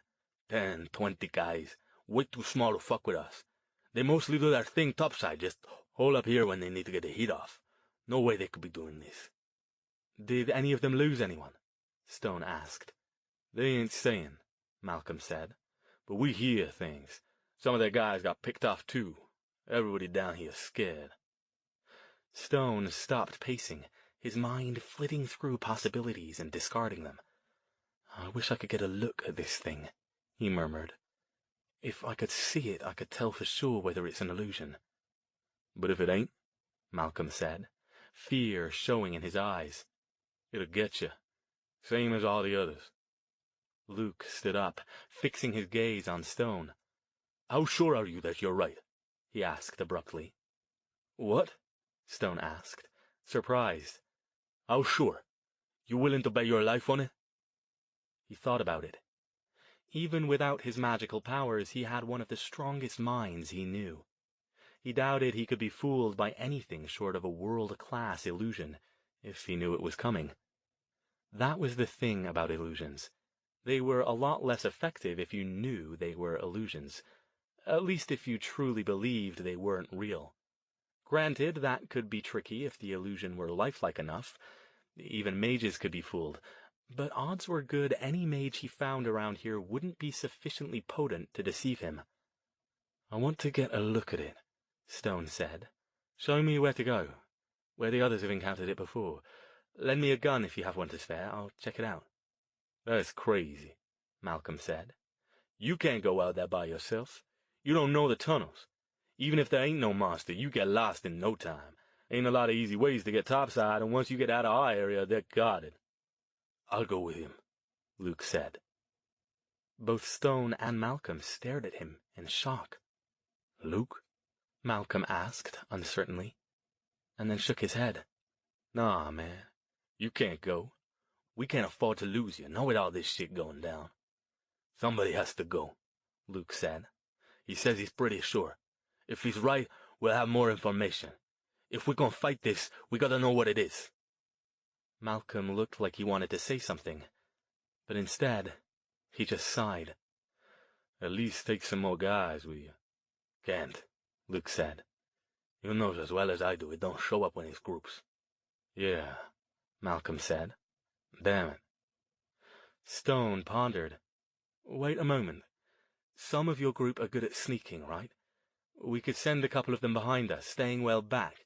If they hear anything, they can help. They'd have to be pretty far back. Luke rubbed his neck, considering. Yeah, okay. That makes sense. He addressed Malcolm. Find Tembo and Kyle. They're good at sneaking around. But make sure you tell them to stay way back. We gotta have this thing show up. Got it. Malcolm waved another forgotten over and gave him instructions to find the two men, then sighed and shook his head. This whole business scares the shit out of me. Luke clapped him on the shoulder. You gotta hold it together, Malcolm. You're in charge when I'm gone, you and Zena. He pointed at the Latino woman, then turned back to Stone. Let's go. I sure hope you're right, otherwise we're all screwed. Stone hoped so too. Going out on his own, betting his own life on his hunch was one thing. Gambling someone else's wasn't something he had any wish to do. But he knew both of them were right. He didn't know his way around down here, and he wasn't exactly equipped to deal with slogging through the Las Vegas sewers without a guide. Let me get lice and a gun, Luke said. You know how to handle a shotgun? Truthfully, no. Okay, I'll do the shooting then if we need it. Ain't risking you blowing my ass off with a wild shot. Be right back. Stone, Malcolm, and the others watched him go. I don't like this, Malcolm said. Nor do I, Stone said. But if I'm right, I might be able to help you figure out how to deal with this thing. Malcolm nodded as Luke returned, carrying 2 lanterns, a battered shotgun, and a box of shells. He shoved the shells into the pocket of his jacket and handed one of the lanterns to Stone. His expression was grim, and Stone didn't need to be able to read auras to know that he was scared. Let's do this, he said, and for fuck's sake stay close. It ain't safe down here for a greenie, even without the monster. You go running off on your own, and we're both in a fuckload of trouble. Chapter 15. Even with the light, Stone found the dank tunnels unsettling. Luke walked beside him, lantern in one hand, shotgun in the other. His watchful gaze constantly scanned the area up ahead, and occasionally he stopped to shine the lantern back the way they'd come, the sound of their footsteps, and the far-off drip, drip, drip of water echoed weirdly around the rounded tunnels, making it nearly impossible to tell where any given sound originated. They heard no indication of the two Forgotten who presumably were following them. "How dangerous is it down here?" Stone asked. "I mean, before the so-called monster." Luke shrugged. "You get used to it after a while. It's like anywhere. There's good people and assholes. Eventually, everybody kind of figures out how far they can go with everybody else, and we mostly don't have problems." "The evil don't come down here at all?" "Sometimes they do, but they don't last long. They don't get along too good, you know? So sometimes a little group will come down here with guns and stuff and try to take us out, but they don't know nothing about what it's like down here. We teach them fast."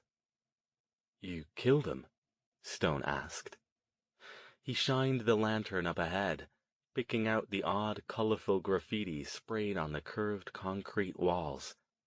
Down here, the strange symbols the Forgotten used to communicate with each other were plentiful, though he noticed fewer of the familiar good place ones than he expected to see.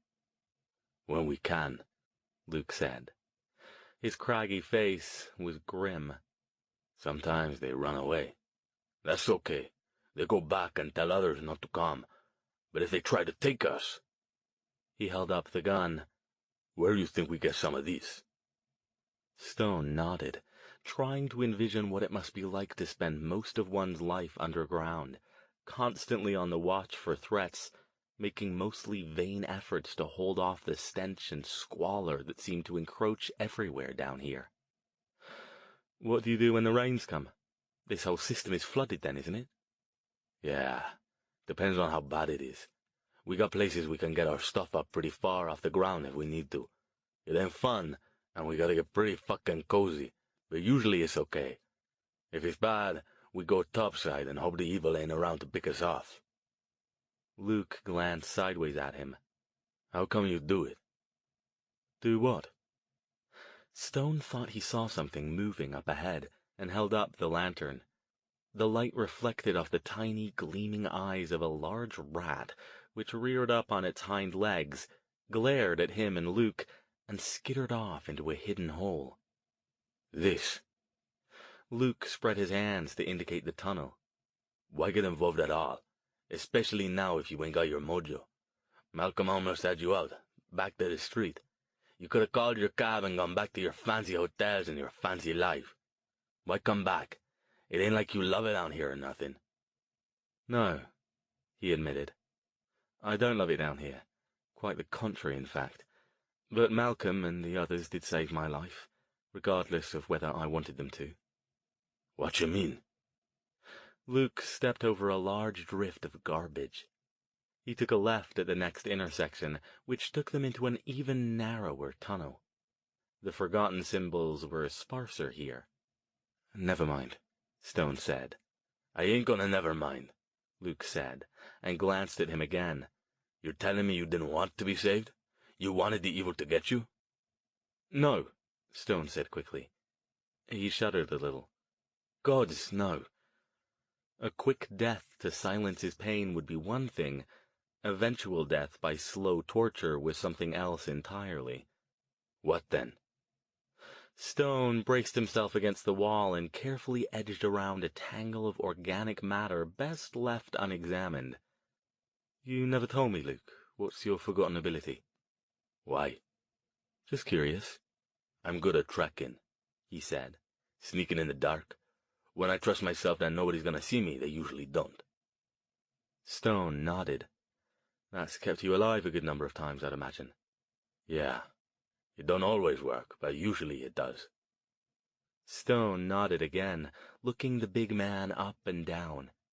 He was tall enough that he usually didn't feel short around anyone, but Luke's towering bulk did the job. "I bet you're decent in a fight, too.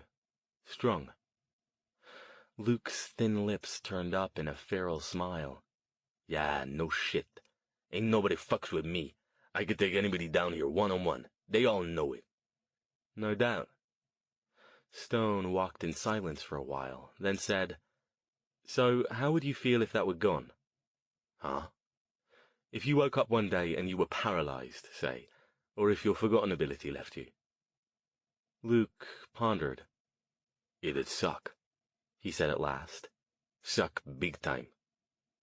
Stone started to say something, but Luke wasn't finished. But I guess the others would help me out. Stone blinked. That wasn't the answer he'd been expecting.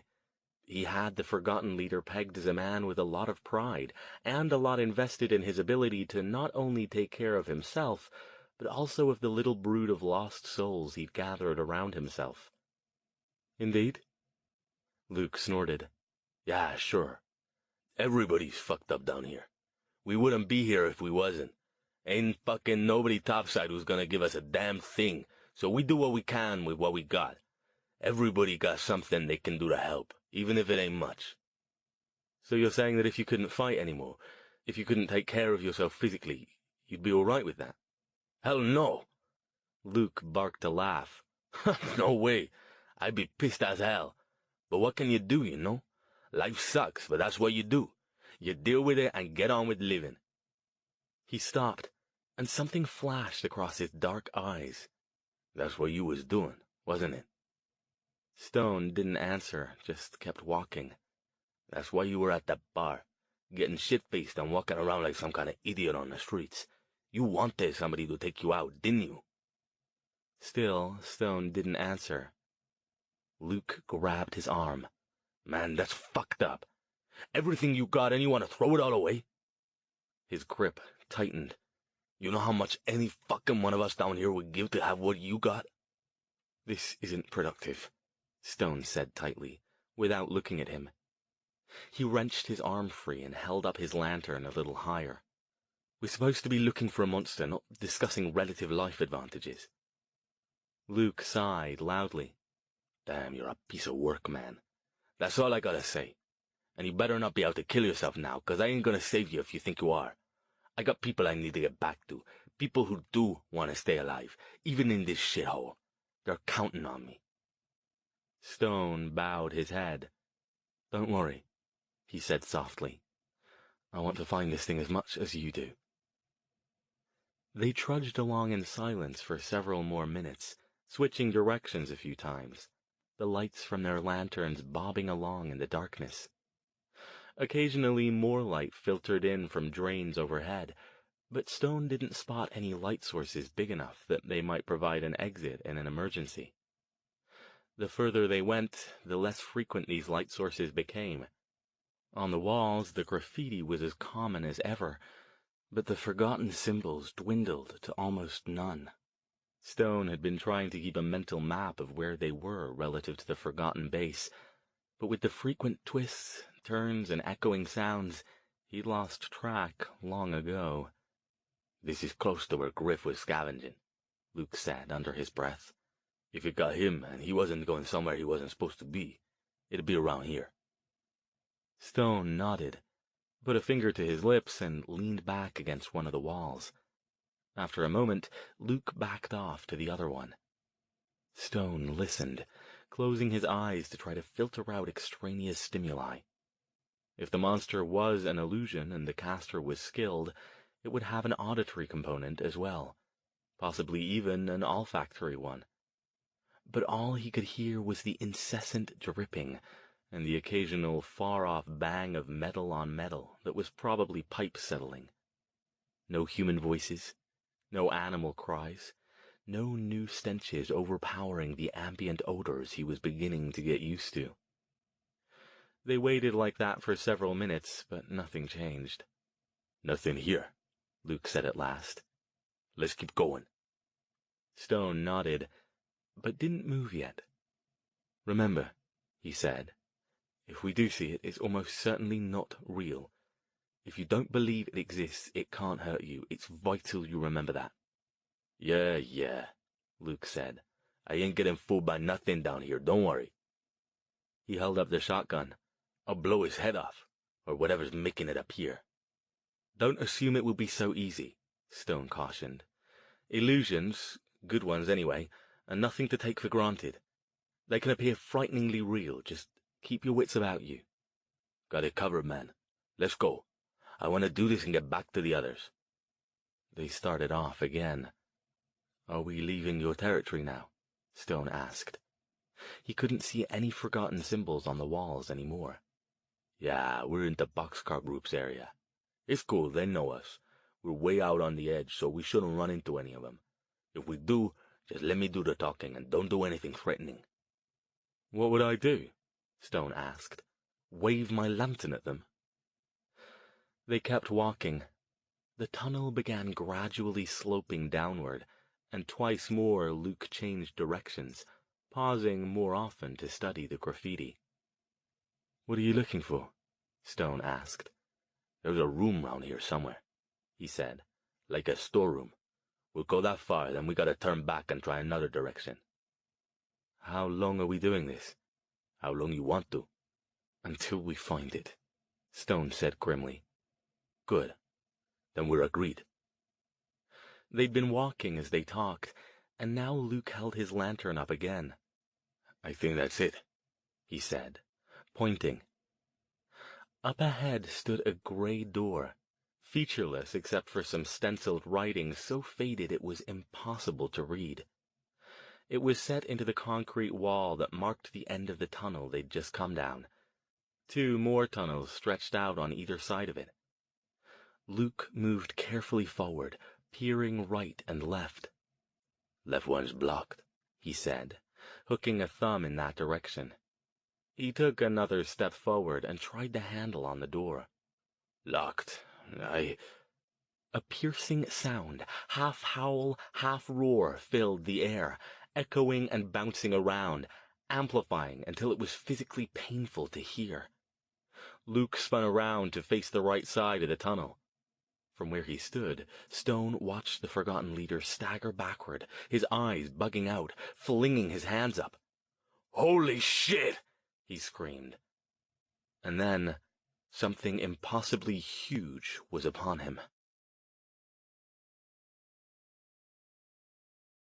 Chapter 16. Luke screamed again, dropping his lantern but keeping hold of his shotgun and squeezing the trigger. The hallways echoed with its blasting report, but the thing kept coming. Stone, a few steps back, stared at it in horror. Whatever the thing was, he'd never seen anything like it before. So enormous it nearly filled the tunnel. It had a vast, gaping mouth, brimming with pointed teeth, small, beady eyes, and some kind of slick-looking scales.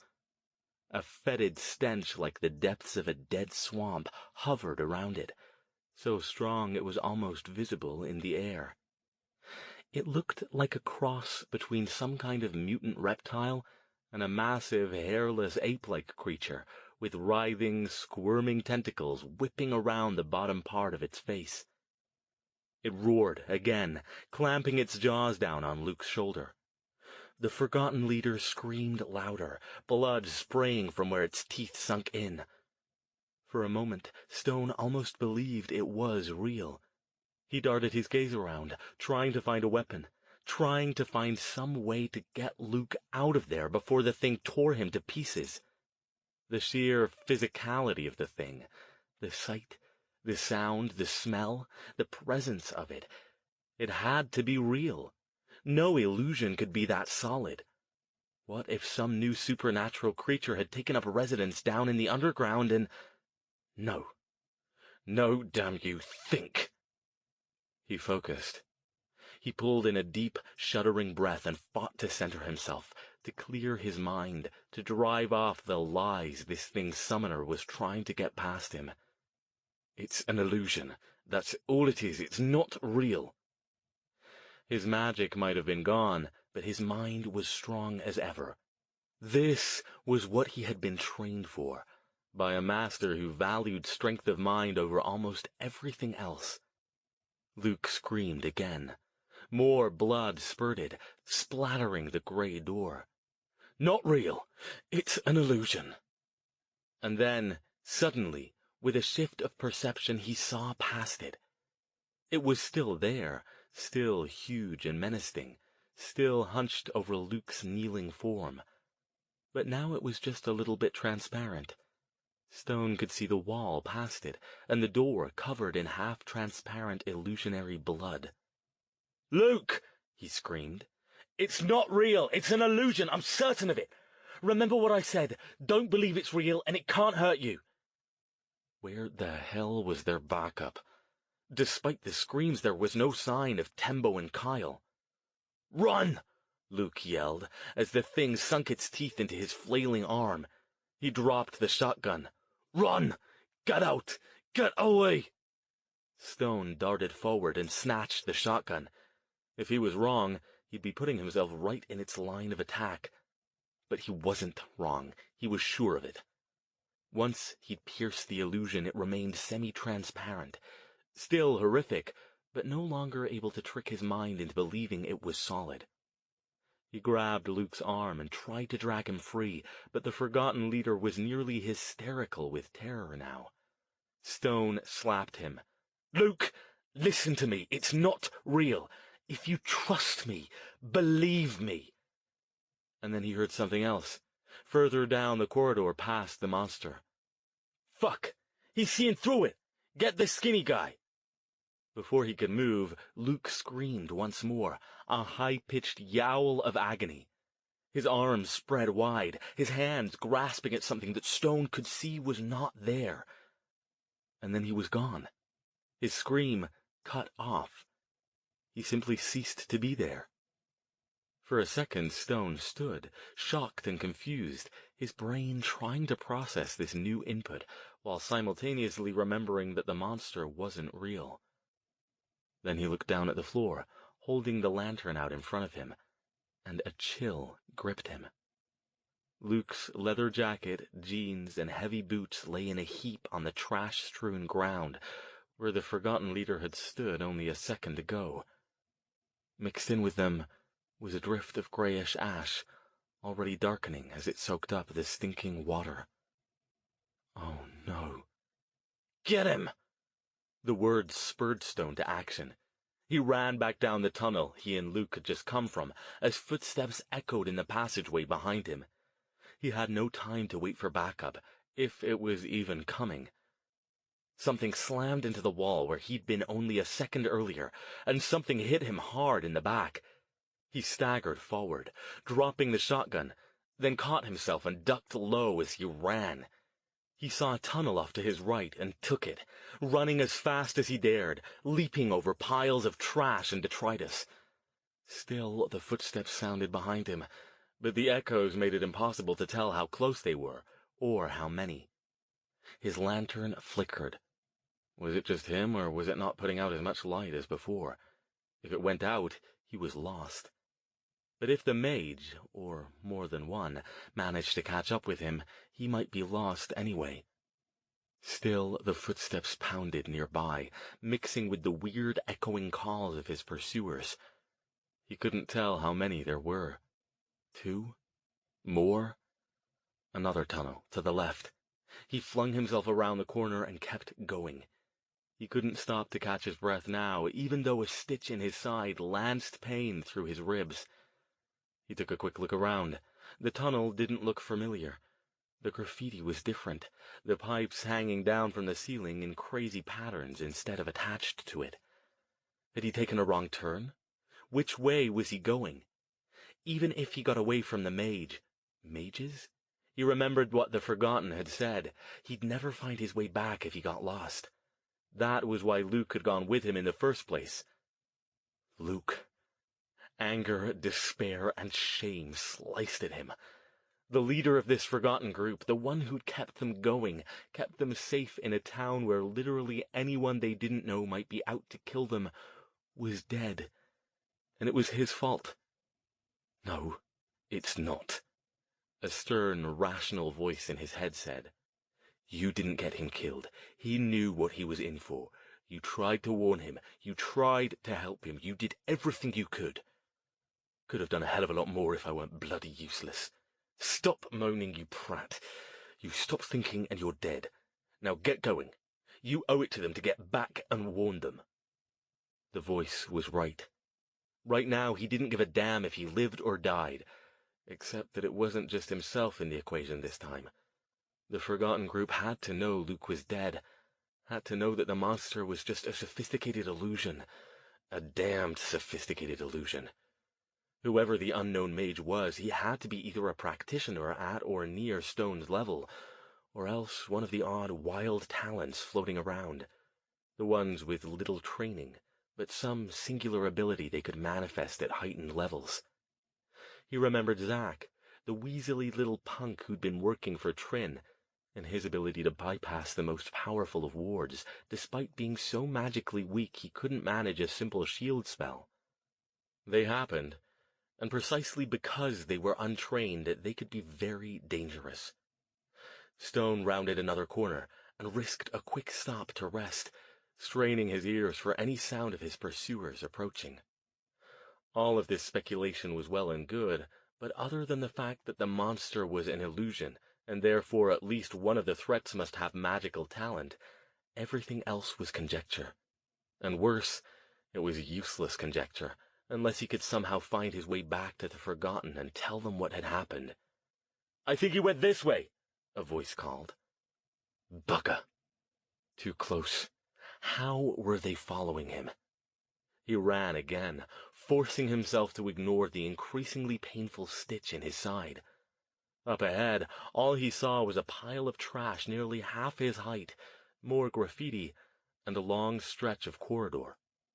If only he could hide behind something. But even if he hid, if the mage could see auras, his would light up like a beacon. It would give him away even if he was behind something, unless he covered himself completely. The lantern flickered again. It was definitely dimmer. He wondered how long it gave one last flicker and went out. Stone froze, his hand on the rough wall, his panting breath like a freight train in the darkness. The voices were louder. He couldn't see, but they'd be able to see him, unless he could somehow hide his aura.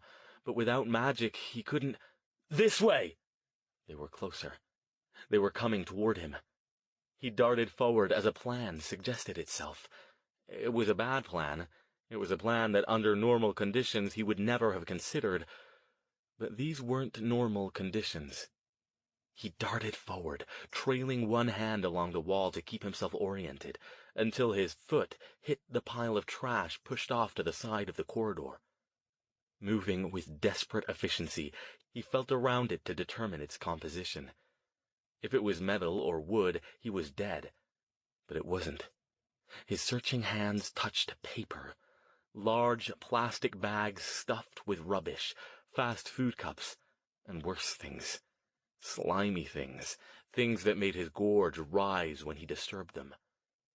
You have to get back and tell the Forgotten what happened. You owe them that.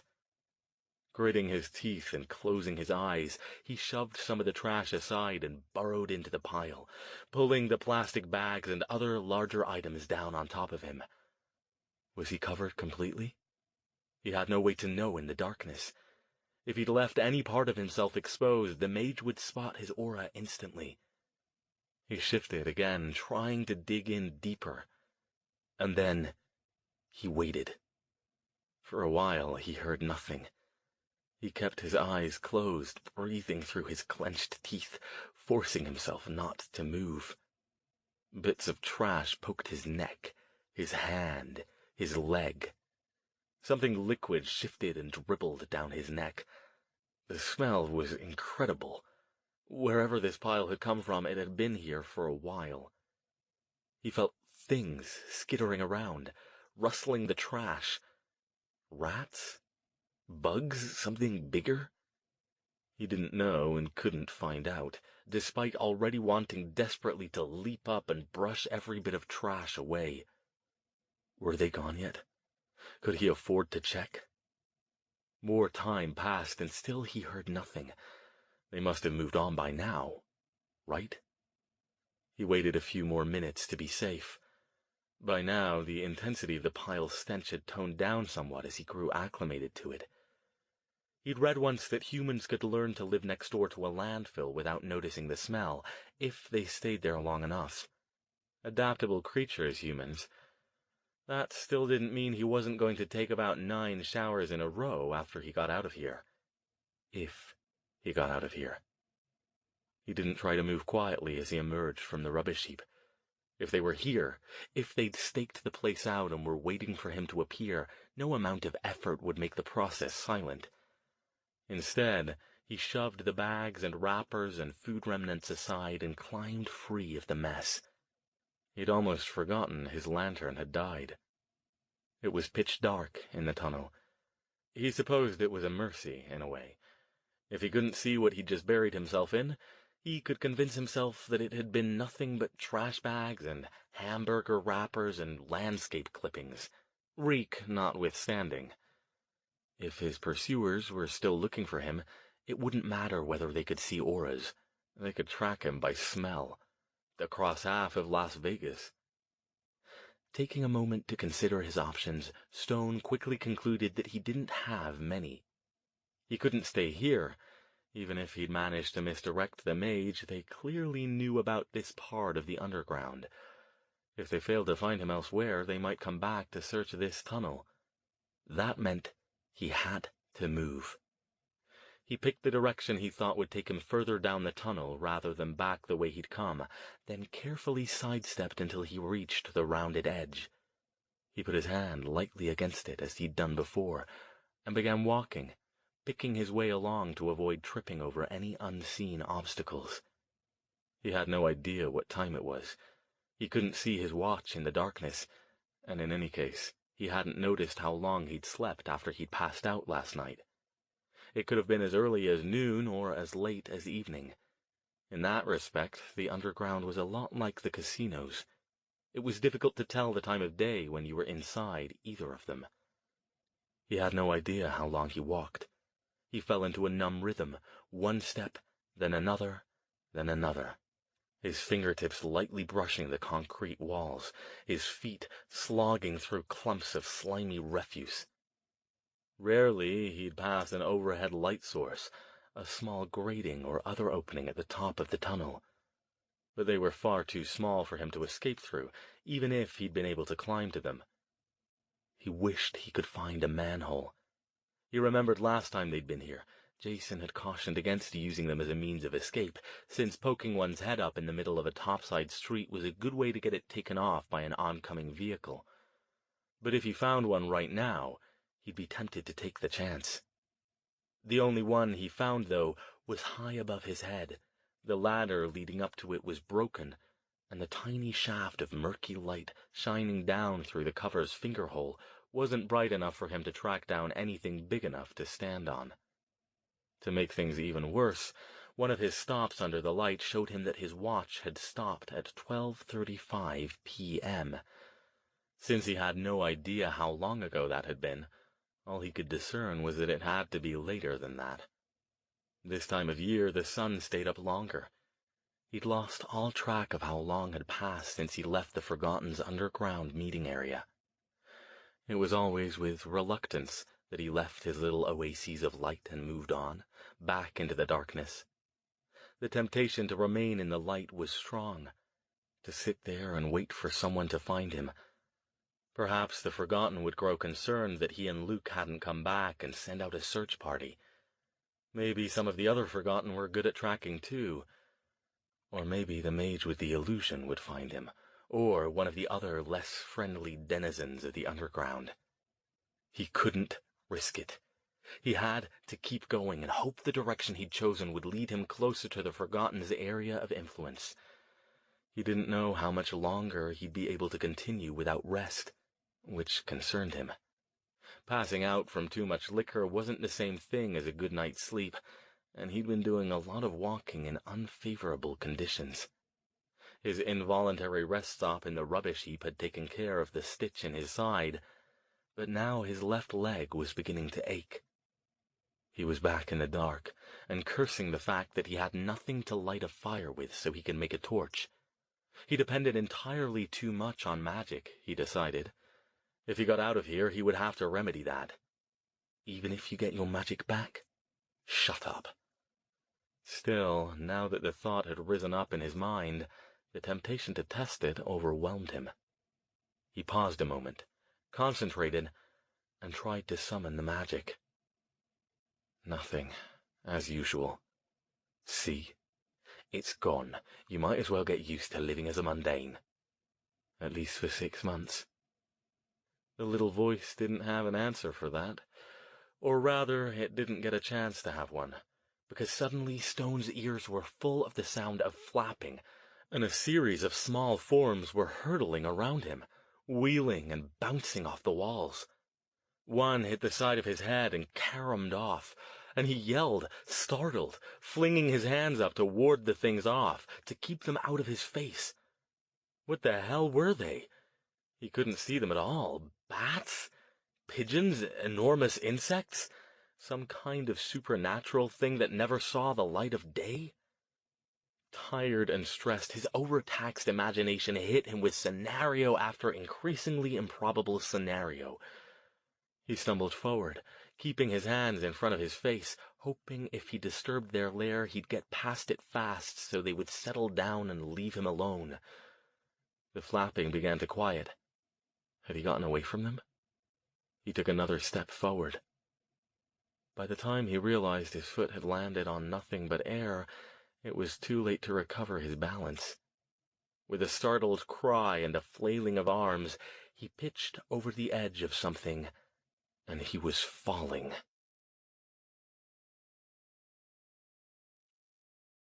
Chapter 17. When Stone regained consciousness, it was still dark. He lay on a hard, uneven surface, his body twisted. When he tried to move, pain lit up every inch of him, and he bit back a scream. The memory came back readily. He'd fallen over the edge of something. He remembered putting his arms out in front of him, flailing, having only a moment to be terrified that he'd pitched himself into some kind of abyss and would fall forever before he hit the bottom, and everything went even blacker. Carefully, trying to move as little as possible, he took inventory. He lay on his side, one leg drawn up, one stretched out. His right arm was cradled against his side, his left poking out as if trying to reach for something. Under his head, he felt hard, rough concrete. So he was still in the underground, at least. He hadn't fallen into some pit to hell or the lair of some unspeakable creature. Far off, he could still hear the place's various drips and clanks, but no voices, human or otherwise. How long had he been here? He had no idea. It was far too dark to see his watch, if he hadn't broken it during the fall. All right, this was going to be the fun part. Still moving with as much deliberate care as possible, he rolled over on his back. He immediately bit back another scream as the pain flared again. But this time he forced himself to concentrate on where it felt the worst. He had to know how badly the fall had injured him before he could risk trying to get up. Surprisingly, his head was mostly unscathed. It throbbed a little, and without moving his arms, he thought he felt a localized ache in his forehead, but he was fairly sure he'd managed to avoid smacking it into the concrete with the full force of the fall. That was something, at least. His whole body ached, too, but in a general sense. He'd probably aggravated the pulled muscles from getting tossed around back at the bar, and falling into a concrete pit wasn't going to be kind in any case. But still, probably nothing to worry about too much. So far, so good. Then he tried to move his right arm. The world went white. His sharp intake of breath was his desperate attempt to avoid screaming. He lay back down, closing his eyes and waiting for the slicing pain to settle to a dull roar. Okay, his arm was messed up. Broken, cracked, sprained. He wasn't sure and didn't want to do too much investigation. He decided to table further examination on that front and move on to the rest of his body. His left arm was undamaged. Both shoulders were still functional. With his left hand, he probed his chest and abdomen, but no pain beyond the ambient arose. That was good. Apparently he'd taken the brunt of the fall with his right arm, which meant he probably hadn't fallen that far. That, too, was good. Best of all, he didn't think he was bleeding anywhere, except maybe his scraped hands. After his game of hide-and-seek in the rubbish pile, he didn't want to think about the sort of infections and diseases he might be facing if he had any real wounds. Stone lay there for a while, resting, gathering strength for what he had to do next. He couldn't stay here, wherever here was, tempting as it was to just lie on his back and let himself drift off into the fog of insensibility again.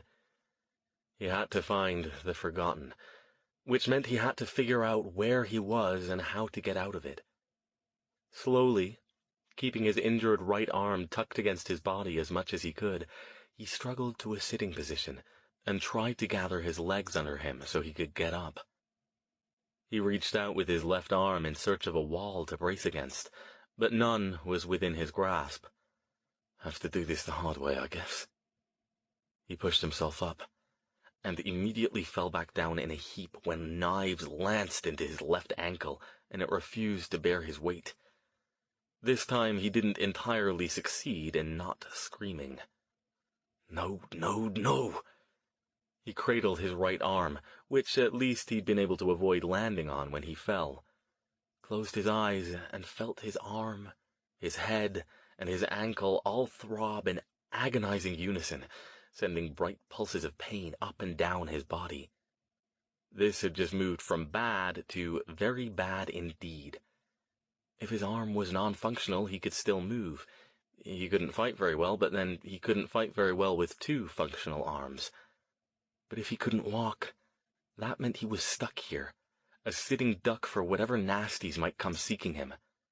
Think, man. You're supposed to be a bloody genius. Act like it. I'm not this kind of genius, he protested. Apparently, in exchange for losing his magic, he'd developed a second inner voice with an attitude problem. Not a very good trade, all in all. Better learn, the little voice said, or you could just sit here and die. That's what you want, isn't it? Not like this. And he realized it was true. He didn't want to die like this, forgotten in some pit in some hellhole under Las Vegas, where odds were high his body wouldn't be found for weeks, if ever. And besides, he still had to get back to Malcolm and the others and tell them what happened to Luke. Maybe he didn't matter to them, and why should he? But Luke was important. He gathered his will and dragged himself up to a seated position. He didn't ignore the pain. That much pain was impossible to ignore, but he compartmentalized it by focusing on Malcolm and the rest of the Forgotten, and how he needed to get himself together and find them. Slowly, teeth gritted tight, he dragged himself backward using his good arm and his good leg for propulsion. After a few seconds of this, his back touched a solid wall. Good. He let himself rest against it, his head slumping forward until his chin rested on his chest for a few moments. He needed something for a sling, and something to wrap his ankle in. Maybe if he could wrap it up, it would hold well enough for him to at least shuffle along. Some progress was better than none. The sling was easy. He slid his belt free of his jeans, buckled it, hard to do by feel with essentially one hand, but he managed, and looped it over his head. The hardest part was arranging his arm. He thought he might pass out twice, but eventually he got it cradled in the belt so it seemed secure and only hurt a lot rather than excruciatingly. Next, the ankle brace. That would be harder. He had his t-shirt but didn't think he'd be able to get his overcoat off over his injured arm. Instead, he felt around until his hand fell on a sharp rock and used it to rip a hole in the bottom of the shirt. The hardest part was bracing one side with his left hand while he ripped it free with his right. The work was exhausting, and once again almost made him black out, but eventually he had a wide strip that might be long enough to do the job. He bent and started to untie his boot so he could slip it off, but then hesitated. The ankle was already swollen. If he took the boot off, he might not be able to get it back on again, and he'd be damned if he'd slog through this nightmarish darkness in his stocking feet. Instead, he untied the boot and spread the laces so the top was open. His whole lower leg throbbed. Using his other foot this time to hold one end of the t-shirt strip in place, he wrapped it tightly a few loops around his ankle and, lacking a way to tie it off with only one working hand, tucked it in as securely as he could manage. It wasn't a great job, but having it wrapped up like that did make it feel a bit better. He couldn't retie the laces, so he just tucked them into the side. Now came the fun part. Getting up, or trying to. He twisted his body around so his left side was up against the wall, and used his good hand to steady himself. Then, leaning his weight against the wall, he pulled himself up. His head spun for a second, and new vistas of pain made themselves known as he moved injured parts of himself more than they approved of. But he didn't fall back over. True, he was still leaning completely against the wall and putting all his weight on his good leg, but it was a small victory. He'd had damned few of those lately, so he was taking this one. If anyone had any complaints about that, they could bloody well come over here, drag him out of this hellhole, and take them up with him elsewhere. "All right," he muttered. "Let's see where we are and how to get out." His voice sounded harsh and strange to his ears. He paused a moment to make sure no one was approaching, then, still using the wall for balance, began hopping forward. He felt along as he went, but found nothing but more rough concrete. He even reached up with his left arm and tried to touch any edge that might be there. But wherever it was either higher than his reach or at a different location. He kept going.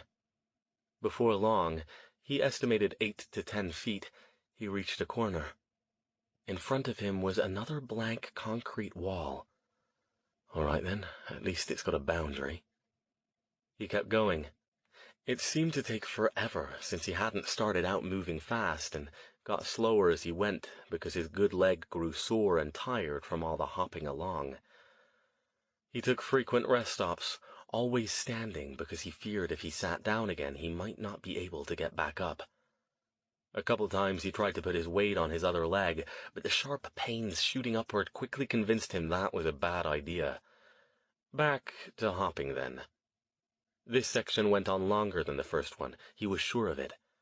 When he'd made it about another 10 feet, his leg brushed against something hard sticking out of the wall. He stopped, crouching a bit to examine it with his hand. It protruded only an inch or so, and felt like it was made of metal. It had an uneven, raspy end that suggested something had been broken loose from it.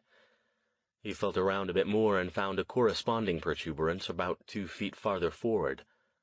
It took him a moment to figure out what they must have been. The remains of ladder rungs.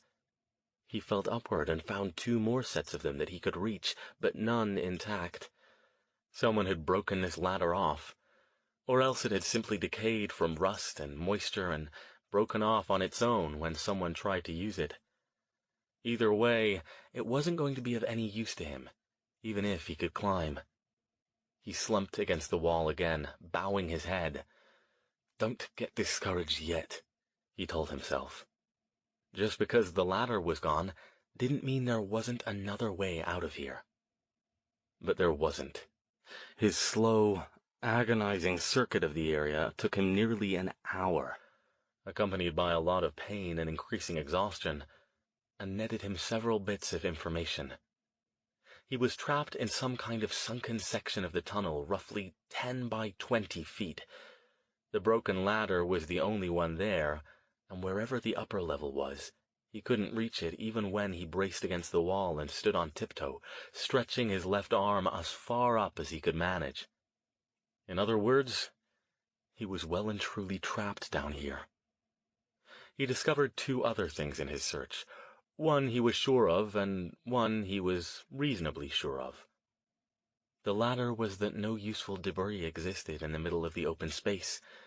Nothing he could climb on, no rope, no heap of discarded metal or wood he might be able to fashion into something to help with his predicament.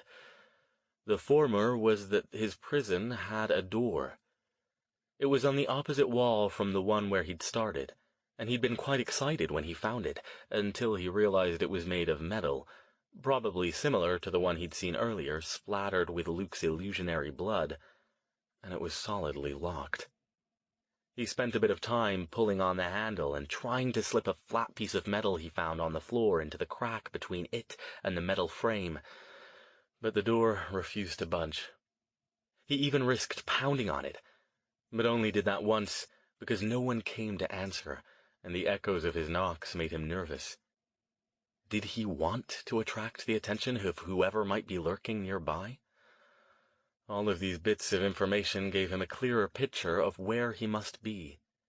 Some kind of sunken maintenance area, formerly accessible by the metal-runged ladder set into the concrete, but long since abandoned by anyone official. It hadn't been meant as a trap, though he didn't think it out of the question that someone might use it as such. Was someone even now heading slowly in his direction, perhaps making a circuit and checking other similar locations for any hapless prey that might have fallen in? He sank down, finally giving in to his legs' increasingly insistent protests. His stomach rumbled, reminded him that all he'd had since early the previous day was a bottle of water and an energy bar. How long had it been since he and Luke had set out? Were the Forgotten missing them yet? He scrubbed at his face with his good hand, shoving damp, matted hair off his forehead, then leaned back against the wall. It felt good to sit down, even on the hard floor. He wasn't ready to give up, not yet. His brain was tired. He wasn't thinking straight. Perhaps if he let himself rest for just a little while, things would be clearer. He refused to let himself think that he might die here. Stone was running. His breath rasped in his throat, his chest on fire, his legs spiking pain with each step, but he couldn't stop. It was coming. It was getting closer. He risked a glance over his shoulder, and his heart pounded faster. The thing filled the corridor, its gaping mouth full of teeth stretched wide, saliva dripping in shimmering strands. Its thick arms, ropey with muscle and slimy with scales, reached out for him, its fingers tipped with sharp yellow claws. Its eyes glowed red. It smelled like the open doorway to hell, and it was catching up on him. He had to go faster or it would catch him, but he couldn't go faster. He stumbled, his legs finally giving out. The thing roared. "Dr. Stone?" He blinked. How did it know his name, and why hadn't it caught him yet? "Dr. Stone!" the voice called again. But it didn't sound like a monster. It sounded like Verity? That was absurd. Verity wasn't here. Verity didn't even know where he was. And then a light so bright and dazzling it hurt to look at it, snapped him awake. He flinched away from it, covering his face with his good arm, barely aware that he'd slumped sideways while he'd slept. "Oh my God," said a voice. "He's here, you guys! Come over here!" The light was pulled back, and a face peered down at him from what seemed like an impossible height. A familiar face, wide-eyed with fear. "Verity," he rasped, barely able to believe he wasn't still dreaming or hallucinating. "Oh, God," she moaned. "Dr. Stone, are you all right?" "I've definitely been better," he said. Chapter 18. More faces peered over the edge, and more lanterns shone down into the pit. "Somebody get some rope," somebody called. Stone thought it sounded like Malcolm, but he couldn't be sure. Everything was a little fuzzy, with voices drifting in and out. "No," Verity said. "We don't need rope. I'll get him out. Just stand back." She leaned over the edge. "Dr. Stone?" "Verity." He blinked. half afraid that she and all the rest of them would disappear and he'd awaken from his uneasy nightmare to find himself still alone and trapped. "How? Dr. Stone," she called, her voice firm and confident. "You're gonna be fine. Just hang on, okay? I'm gonna levitate you out of there, okay?" He nodded wearily. If this was a dream, at least it was getting better. He decided to roll with it. Where's Luke? Malcolm's face appeared over the edge. Where's Luke, man? When Stone didn't answer, he got louder. Where's Luke? He alive? Tell me. Tell me Kyle came back and said they heard screams, but they didn't find nothing. We gotta look for him if... Dead, Stone muttered. He's dead. I'm sorry. I couldn't... What you mean he's dead? Malcolm demanded. What happened? Stone was about to try formulating an answer when Verity's voice broke in. "You can ask him that when we get him back to your place. Come on, stand back so I can get him out of there. I think he's hurt." The sound of shuffling feet and mumbling voices and the lanterns withdrew again. "Okay," Verity called again. "You ready, Dr. Stone?" He nodded wearily. After a moment, he felt his body lifting up off the ground, and cried out as suddenly no hard surface supported his leg. He gritted his teeth and closed his eyes. In a few more seconds, he lay on solid ground again, and Verity dropped to her knees next to him, her eyes huge and scared. She put a hand on his uninjured shoulder. "What happened to you?" she asked softly. "What did you do?" Once again, he tried to formulate an answer, but once again he couldn't manage it. "I'm sorry," he whispered, and passed out.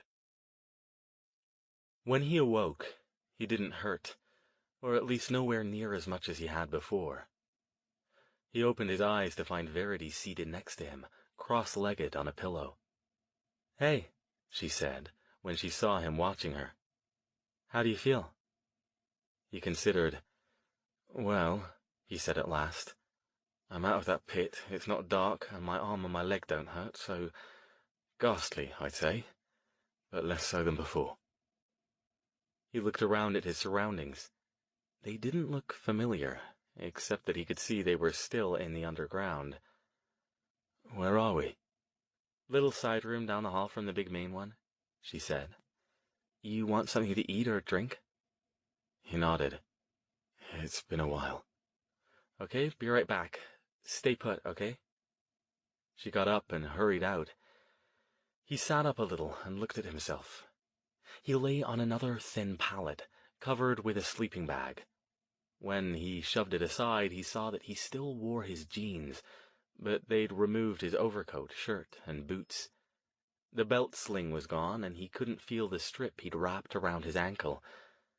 Tentatively, he raised his right arm. No pain. He tried flexing his ankle. No pain there either. His muscles still hurt in general, especially in his back, but nothing he couldn't function with. Verity returned, carrying a bottle of water and a couple of protein bars. "Sorry, they don't have much right now," she said, sitting back down. "They're all out there having a meeting." "About Luke," he said, remembering.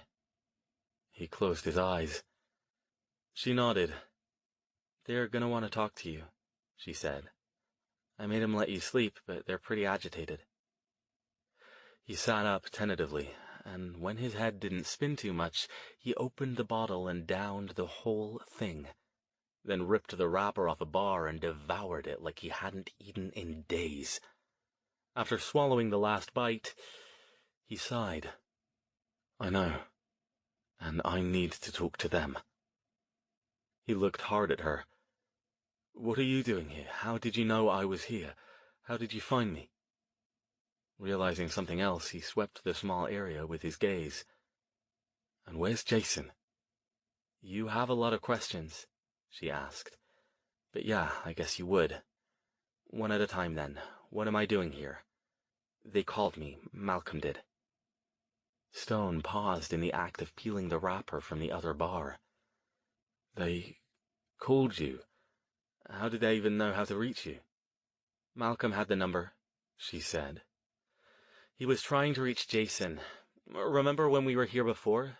Jason gave him his number and asked him to call if they found out anything about the evil. They kept it. Is Jason here too? He wanted to ask what she knew, if she and Jason knew about his magic. But the longer he didn't, the longer he could assume the Forgotten hadn't told her yet. She shook her head. We thought you'd gone off to England, so Jason went to visit a friend of his down in Ventura for a couple of days before we had to go back to work. When these guys called, they said you were in trouble. I didn't have time to wait for him to get back. So you just flew here yourself? She grinned. Sure, why not? I do know how airplanes work, and I even have my own credit card now. Then she sobered. I thought they were trying to pull something at first, like maybe the evil was trying to lure me here. But then I called Marta down at the restaurant, and she said you never used the portal. Stone closed his eyes again. I'm sorry, he said. I didn't want to lie to you, but A woman Stone didn't recognize poked her head into the alcove. Sorry, she said. Verity said you were awake. You up to moving around? Malcolm and the rest want to talk to you. He exchanged glances with Verity. I'd better do this, he said. I owe them an explanation. Yeah, she said. She rummaged around next to the pallet and held up a red UNLV t-shirt. I know it's not really your style, but it's about your size, and your other clothes were pretty funky. They cleaned you up some, but... He nodded, took the shirt, and stood up. His boots were lined up neatly at the foot of the pallet. Nice job on the healing, by the way, he said. Seems like you're patching me up quite a lot lately. Yeah, we'll talk about that later, she said. He pulled the shirt on. At least it fit and didn't smell like a week's worth of hot garbage, which was something. Stepped into his boots and followed Verity and the woman down the passageway. Dread settled in the pit of his stomach. He wished more than anything that he didn't have to deliver the report of what happened in the tunnels, but there was no helping it. He owed them that. He owed them a hell of a lot more than that, but at least he could make a start. When they reached the big main meeting area, Stone stopped and stared. It seemed like every member of the Forgotten Band was here, filling the couches, perched on the milk crates, leaning against walls. Several lanterns provided illumination, but the way every face turned to look at Stone gave them a menacing aspect. No one smiled, not even Malcolm, who was seated in a mangy plaid recliner, jacked up on a pair of wooden pallets. Verity said next to Stone under her breath. It's all right, he murmured. He wished he believed it. The crowd parted for them, leaving a path open to reach Malcolm.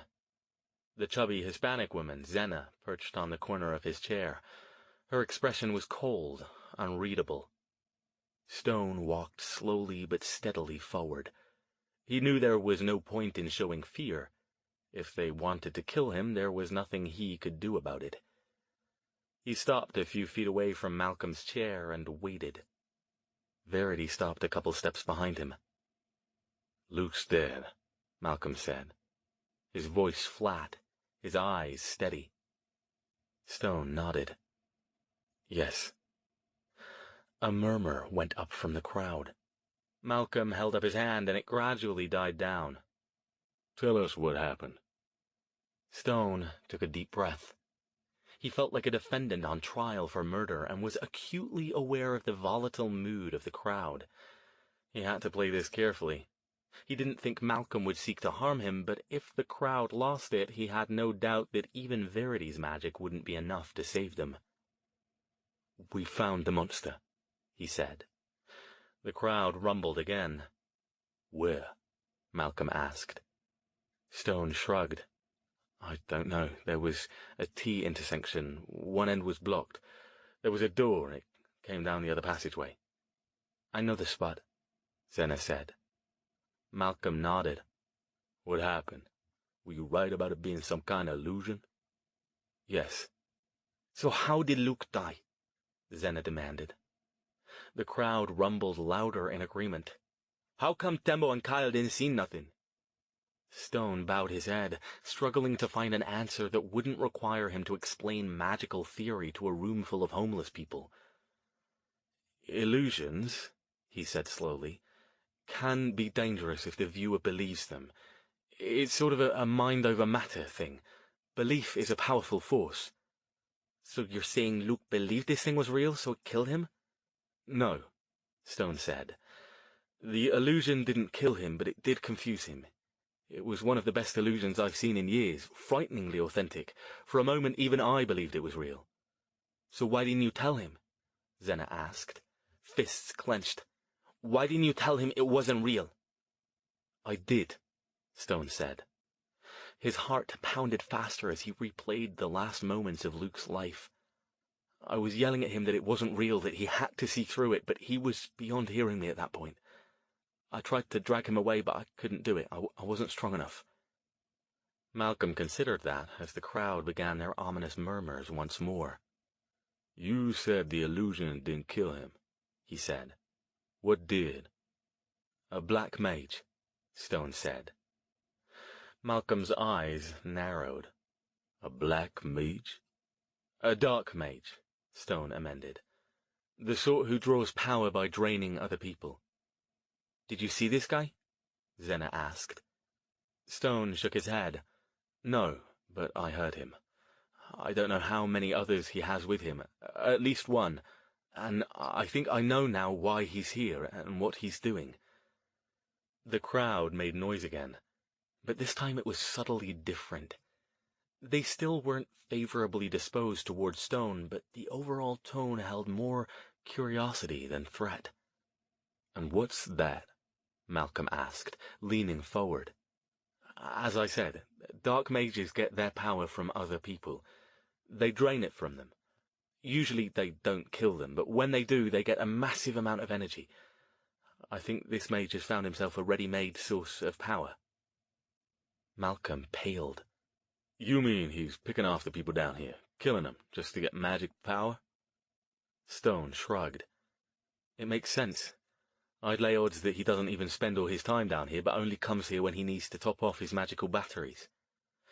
"But if he's killing all these people with magic," a man near the front said, "how come we never find any bodies? Is he taking them away?" "No," Stone said soberly. "When a dark mage kills a victim rather than simply draining some energy, the victim is turned to ash. All that's left is their clothes and personal effects. He probably just picked those up and took them along with him. Who's going to suspect a pile of ashes used to be a human being?" "And he's doing it down here because nobody gives a fuck about a bunch of homeless bums and gangbangers," Malcolm said, his fists clenching. "Even the cops who ain't evil won't come down here to save any of us." Stone nodded, rage growing within him. Mages didn't have any sort of formal code or laws that governed them. There was no mage council that would punish wrongdoing or prevent black mages from killing victims. Even most black mages who had no compunctions against killing, if necessary, didn't do it indiscriminately. For one thing, attracting enough attention from mundane law enforcement could be trouble, even for the magically talented. For another, it wasn't necessary. Almost every type of magic a black mage might want to perform could be done easily with the energy drained from one or more batteries, willing or unwilling, without causing their deaths. The voice he'd heard had been young, which meant he was most likely looking at simple arrogance and a complete disregard for human life.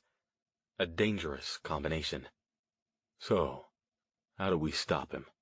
Malcolm asked. "How the hell are we supposed to stop something like that? If this illusion's so good ain't none of us can get past it, and he's a mage besides."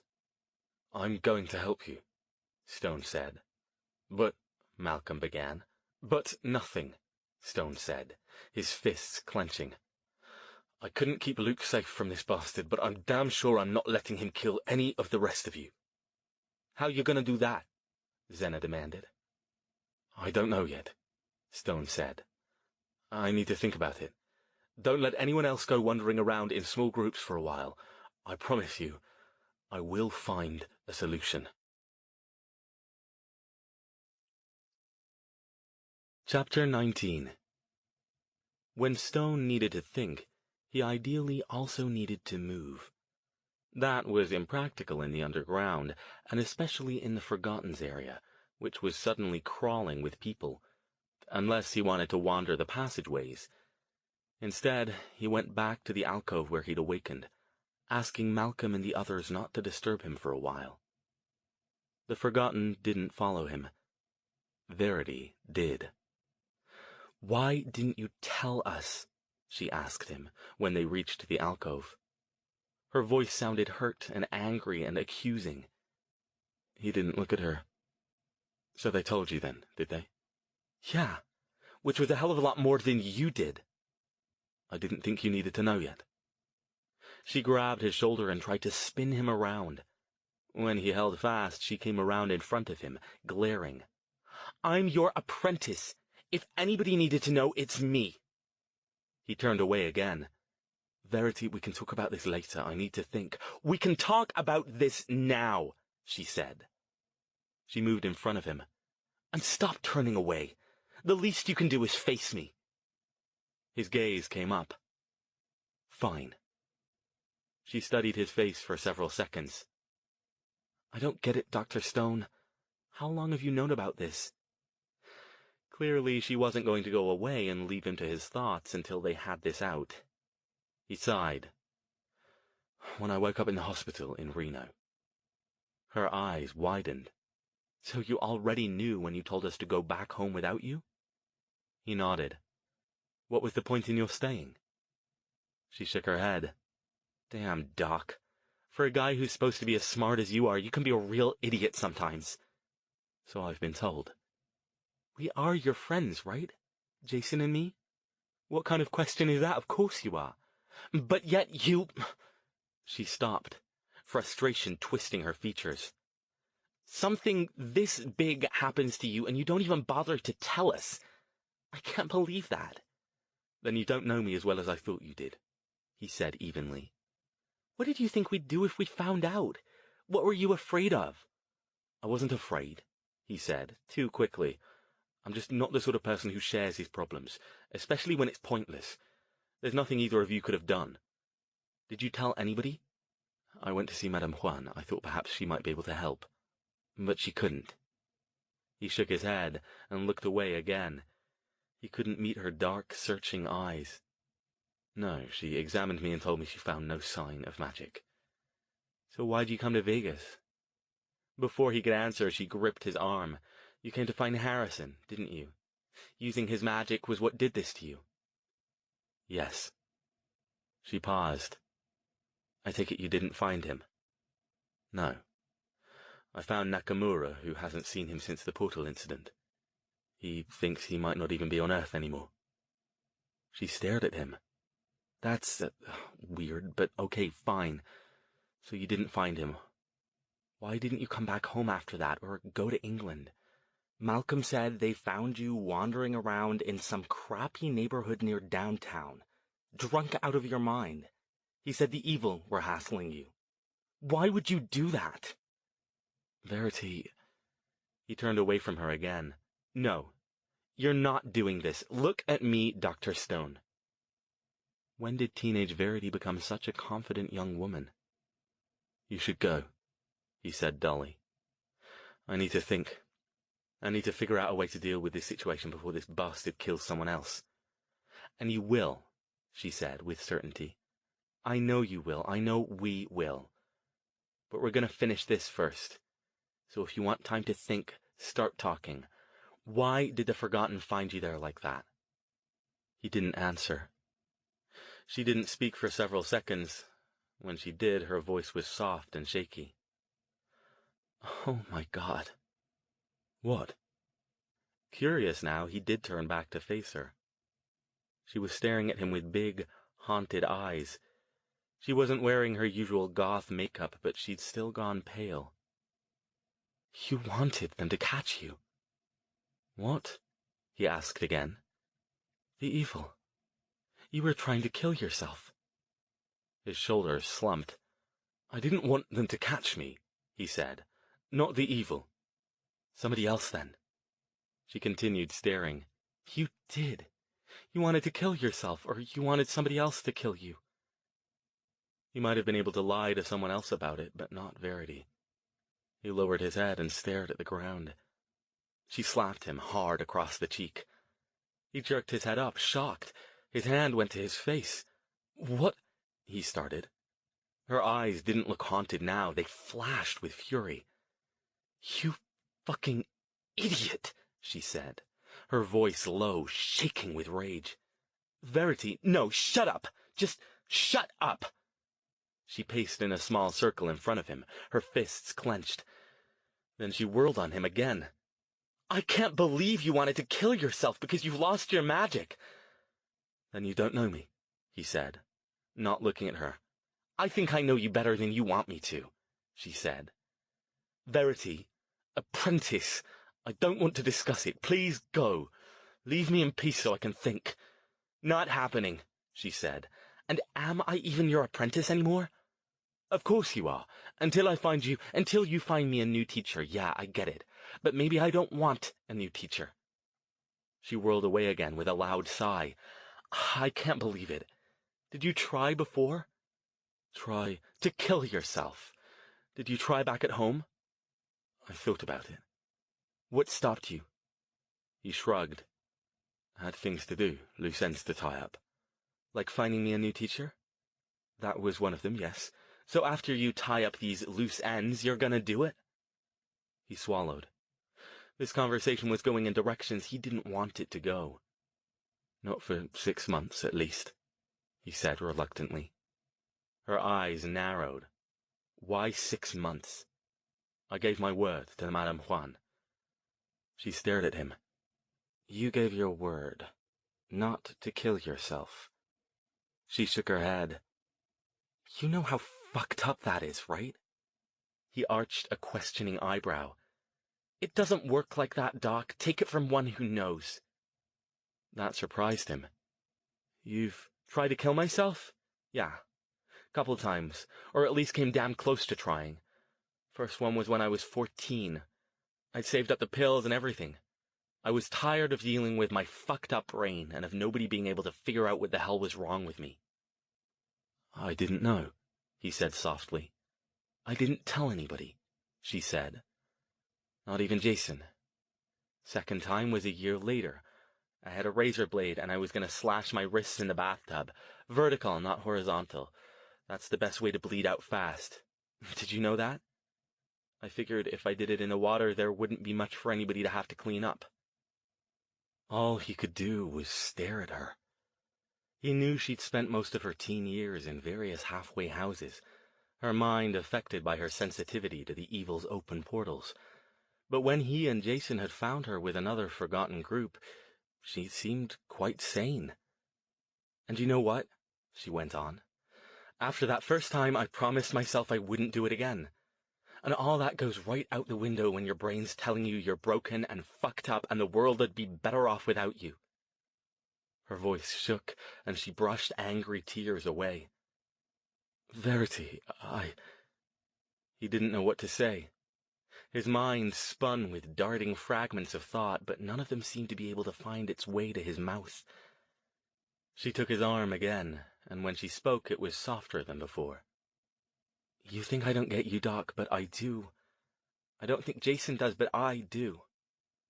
"Oh?" he asked, meeting her eyes, unable to resist the challenge. "Suppose you tell me what you get about me, then." "I get that you always have to be in control of yourself, that you don't like getting too close to people. You think I don't see it, all those snarky jokes you make, the way you deflect things? And I get what the worst thing in the world for you is." "That's fairly obvious, isn't it?" he asked dryly. "Otherwise I wouldn't have been contemplating suicide over it." She shook her head, and her smile was gentle. "It's not your magic. You might think it is, but that's just a side effect." "A side effect of what?" "That you hate being useless. You hate having to ask anybody for help." Stone closed his eyes as her words sunk deep. His mind went back to the conversation he'd had in the tunnels shortly before the monster had shown up. "I asked Luke what he'd do if he lost his strength," he said. if he couldn't fight anymore or were somehow paralyzed. Verity didn't comment on the seeming change in subject. What did he say? He sank down to the pallet, resting his elbows on his knees and burying his hands in his hair. He told me that he'd hate it, but if it happened, the others would take care of him. He lowered his head, and when he spoke again, it was not to Verity. Not completely. Damn it, he murmured. I know it's not right. It's arrogant. It's bloody selfish. Why should I even care about losing something 99% of the world never even had? Why should I give a damn that I can't use magic anymore when these poor sods don't even know where their next meal is coming from? She sat down next to him and put a hand on his shoulder. Because it's what you are, she said. I get it, and it does suck. How could it not suck? But Doc, magic isn't all you are. You get that, right? Jason and I aren't going to stop caring about you because you can't do magic anymore. Nobody is. He didn't answer, didn't move. She took his other shoulder and gently pulled him around until he faced her. You saved my life, Doc. You saved Jason's life. You could have been killed plenty of times helping us. You could have walked away any time you wanted to, but you didn't. We're both still here because of you. Do you think that doesn't mean something to me? I couldn't have done any of that without magic, he whispered. His shoulders shook under her hands. If I'd found you now, you both would have died. She pulled him into a hug. He stiffened for a moment, but then let himself relax into her, resting his head on her narrow shoulders. He'd never been more aware of how much strength hid in her small, thin frame. She rubbed his back. It'll be okay, Doc. We'll get through this. It'll be hard at first. Losing anything's hard, but we're gonna help you. Me and Jason and Madame Juan, I promise we will. He tightened his arms around her. I know you will, he said. With a deep breath, he pulled back and faced her. I know, he said again. He gave her a wan half-smile. No more hugs just now, though. It's bad enough I don't have my magic. I probably smell like a landfill and you're just being polite. Everything down here kind of smells like a landfill, she said, wrinkling her nose. You blend in. She leaned back, stretching out her legs. So, what are we gonna do? How do we find this guy and deal with him? We don't, Stone said. Too dangerous. You're not far enough along in your mental training yet, so I can't be sure you'll see through the illusions, and none of the rest of the Forgotten have a chance. So, what then? Not sure yet. I've got some ideas, but they're still baking. He got up and held out his hand to her. Come on, we need to go back topside for a while. Why? She gripped his hand and pulled herself up. Because I'm not taking another step until I've had a good long shower, a shave, and a change of clothes. And I owe someone named Goat a pair of boots.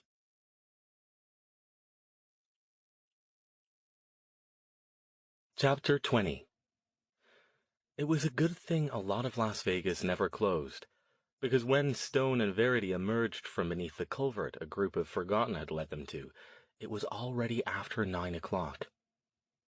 You sure you're coming back? Malcolm asked. He'd volunteered to come along and show them the way out. The rest of the group they'd traveled with hung back under cover of the concrete overhang. Of course we're coming back, Stone said. Why would you think we wouldn't? Habit, Malcolm said, shrugging. You get used to people not doing what they say. Don't worry, Verity said. We'll be back. 2 hours, Stone said. Right here. As they climbed up out of the culvert after the Forgotten faded back into their tunnel, something occurred to Stone. How did you find me in there? A normal tracking spell would be difficult to pinpoint in all those twisting passages. I used that one you told me about a couple of months ago, she said. The one where you use extra power to keep part of the tether object active. Wasn't hard since it was you, and I normally don't even need one to find you. I just followed it, and everybody else followed me. Well done, he said, impressed. He'd only mentioned that type of spell to her once and given her a book for reference, but they'd never practiced it. Then he sighed. "I'm sorry I won't be able to keep teaching you. You're doing phenomenally well when you pay attention." She didn't answer for a while. They climbed over the top and glanced up and down the street, looking for a cab. "Doc," she said at last, "are you sure it's not coming back?" "No," he said, "but best I get used to thinking it isn't." A car sporting the telltale billboard topper of a taxi appeared around the corner, and Stone waved it down. "Good thing I still have my wallet," he said sourly, taking a sniff of his black overcoat. "I'll have to put this man's children through university to get him to let us in his car." The cabbie wrinkled his nose, but otherwise didn't comment on his passenger's personal hygiene issues. He drove in silence to the Obsidian, and Stone tipped him more than the fare when they arrived. "Thanks," he said, "and sorry. Long night." When the cab drove off, he asked Verity, "Where are you staying?" "Nowhere yet," she said. "I left my bag with the Forgotten.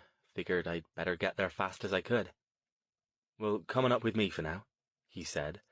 "If we end up staying longer, we'll get you a room. Just amuse yourself while I rejoin the human race." Stone was never gladder to see a generic upscale hotel room than he was when he pushed open the door to room 742 and found things just as he'd left them what seemed like a lifetime ago. He'd gotten so used to the smell in the underground that the room almost seemed antiseptic to him. He slid out of his coat and tossed it over a chair. "Do me a favor, will you? Send that out to be cleaned, or burned if they can't manage it. Charge it to the room." He collected a change of clothes and disappeared into the bathroom.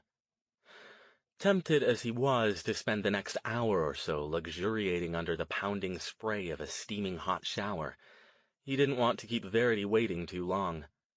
He settled for a long scrub, then washed his hair twice, shaved, and gratefully pulled on a clean black t-shirt and a fresh pair of jeans. He emerged feeling about 300% better than he had when he'd gone in. Even the aches in his back had calmed down. Verity looked up from where she'd been lying back on the bed, clicking through the channels on the TV. "Better?" "Infinitely," he said. "Did they come for the coat?" "Yeah, I put a rush on it for you. They'll deliver it to the room in 2 hours." She pointed toward the tiny table, which sported a brown bottle and a covered tray that hadn't been there before. "Got you a burger and a Guinness from room service, too. Figured those protein bars probably wouldn't do the trick for long." "Oh, Verity, if you weren't gay, I'd marry you," Stone said. Just the thought of real food made his stomach growl in anticipation. She grinned. "I'm bi, remember?" "Yes, but your brother would kill me." He sat down, pulled the cover off the plate, and began devouring the burger, washing it down with long pulls from the Guinness bottle. "They have more, you know," she said with a chuckle. "I just figured one $27 cheeseburger would be enough to keep you going for a while." He polished off the last of the burger. "We'll see," he said. "But we should go. Things to do, and time is ticking." In the elevator down, Verity asked, "Is your idea done baking yet?" "Not quite yet. I'm trying to figure out a way we can lure the mage and whatever friends he brings along into some kind of trap where the illusion won't be a factor." "That sounds good. Why won't it work?" They stepped out of the elevator into the Obsidian's lobby. "Because I haven't worked out how to do it yet," he said. "Give me a bit of time." "What if you did something to, I don't know, make the illusion go away?" she asked. "Sort of like that thing you built to catch the evil before when they got kicked out of their hosts." He shook his head. "I thought of that. I could build something like that, even without magic, but I couldn't—" He stopped. She continued on a couple steps before she realized he wasn't following. "What?" she asked, turning back around. "I couldn't power it, not without my magic," he said slowly, then fixed her with a penetrating gaze. But you could. Me? But I don't know anything about building something like that. You don't have to build it. I might not have the power anymore, but I've still got the knowledge. I can work out the calculations and build it, but I'll need your power to make it go. He lengthened his stride. Come on, we need to stop at a few places before we head back to the Forgotten. They beat the 2-hour time limit they promised, but barely. They got out of the cab and only had to wait a couple minutes before the shadowy figures began to emerge from the culvert tunnel. Malcolm stared wide-eyed at what they held. Are those pizzas? He asked hopefully. Yup, Verity said. She carried 5 large boxes herself, and Stone had 5 more along with 2 oversized bags. You lot can take these, Stone said, offloading his own boxes and one of the bags to eager hands. He held on to the other bag himself and carefully picked his way down the angled concrete that formed the side of the culvert. You didn't have to do that, man, Malcolm said. Just show me where to find Goat so I can give him these, he said, and pulled out a box containing a pair of high-end hiking boots. Verity hung back with him as they walked back toward the Forgotten's area. Why are you buying boots for a guy named Goat? She asked. There's got to be a story there. There is, and don't ask.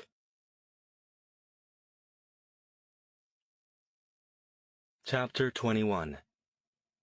With a project to finally occupy his mind, Stone hadn't felt this energized since before the Reno hospital. He didn't share in the Forgotten's pizza feast, but instead asked Malcolm to show him to a private place with a table where he could work. Malcolm recruited a couple Forgotten to carry an old chair and battered table, and they took him down another small side passageway to a different alcove. This one was similar to the one Stone had awakened in, but larger, with space to set up the table. When somebody switched on the lantern hanging from the ceiling, he saw that it also contained a camp bed covered with an army blanket. Several personal effects suggested it was a man's living space. Stone froze as he realized what it must be. This is Luke's place, isn't it? He asked softly. Malcolm nodded. He don't need it no more. Just don't mess with nothing of his, okay? Of course not. Stone watched as the other Forgotten set up the table and chair, then headed back the way they'd come. Verity drifted in from where she'd been lurking in the entryway. Listen, Malcolm said when they were gone. I didn't want to tell you this while the others was here. They'll find out soon enough. But the monster got somebody else while you two was topside. Stone stared. Who? Not one of us, he said. One of the other group. The ones who ain't forgotten. They heard a scream, but they was too scared to check it out. He sighed, swiping a hand over his forehead. You sure you're gonna be able to do something? 'Cause if you can't, we gotta think about pulling up and moving. Can't keep losing people to something we can't hope to fight. We'll do something, Stone said. With every report of another death, his anger at this unknown punk mage grew. In his mind, and according to everything he'd been trained for, magic was about discipline. It was a tool to use to help you do what you needed to do, and that didn't include the cold-blooded murder of innocent people for fun. This rogue mage had to be stopped. He met Malcolm's gaze. I promise you, we'll do something. I sure hope so. I'll leave you to it then. When he was gone, Verity came in. Doc, she started. Are you sure? Let me work, Verity, he said. You can't help me with this part. You must be tired. If you want to stay here, I'm sure Luke wouldn't mind if you used his bed to get some sleep. He was already opening the other bag he brought, spreading notebooks, papers, and pens on the table. I'm not tired, she said. I guess I'll go hang out with the others for a while. She patted his shoulder. You need anything else? If you can conjure up my magical library, that would be brilliant, he said. But given that it's behind wards neither of us can open at present, I'll have to work with what I've got. She looked like she was going to say something else, but just patted his shoulder a second time and left the alcove. Alone, in a dead man's living space, a man whose death he blamed himself for, even though he knew he couldn't have done anything to save him, Stone felt a powerful motivation to come up with a solution. These people didn't deserve to suffer because one of his brethren didn't have the self-control to refrain from murdering them to boost his own power. He knew better than to romanticize the forgotten.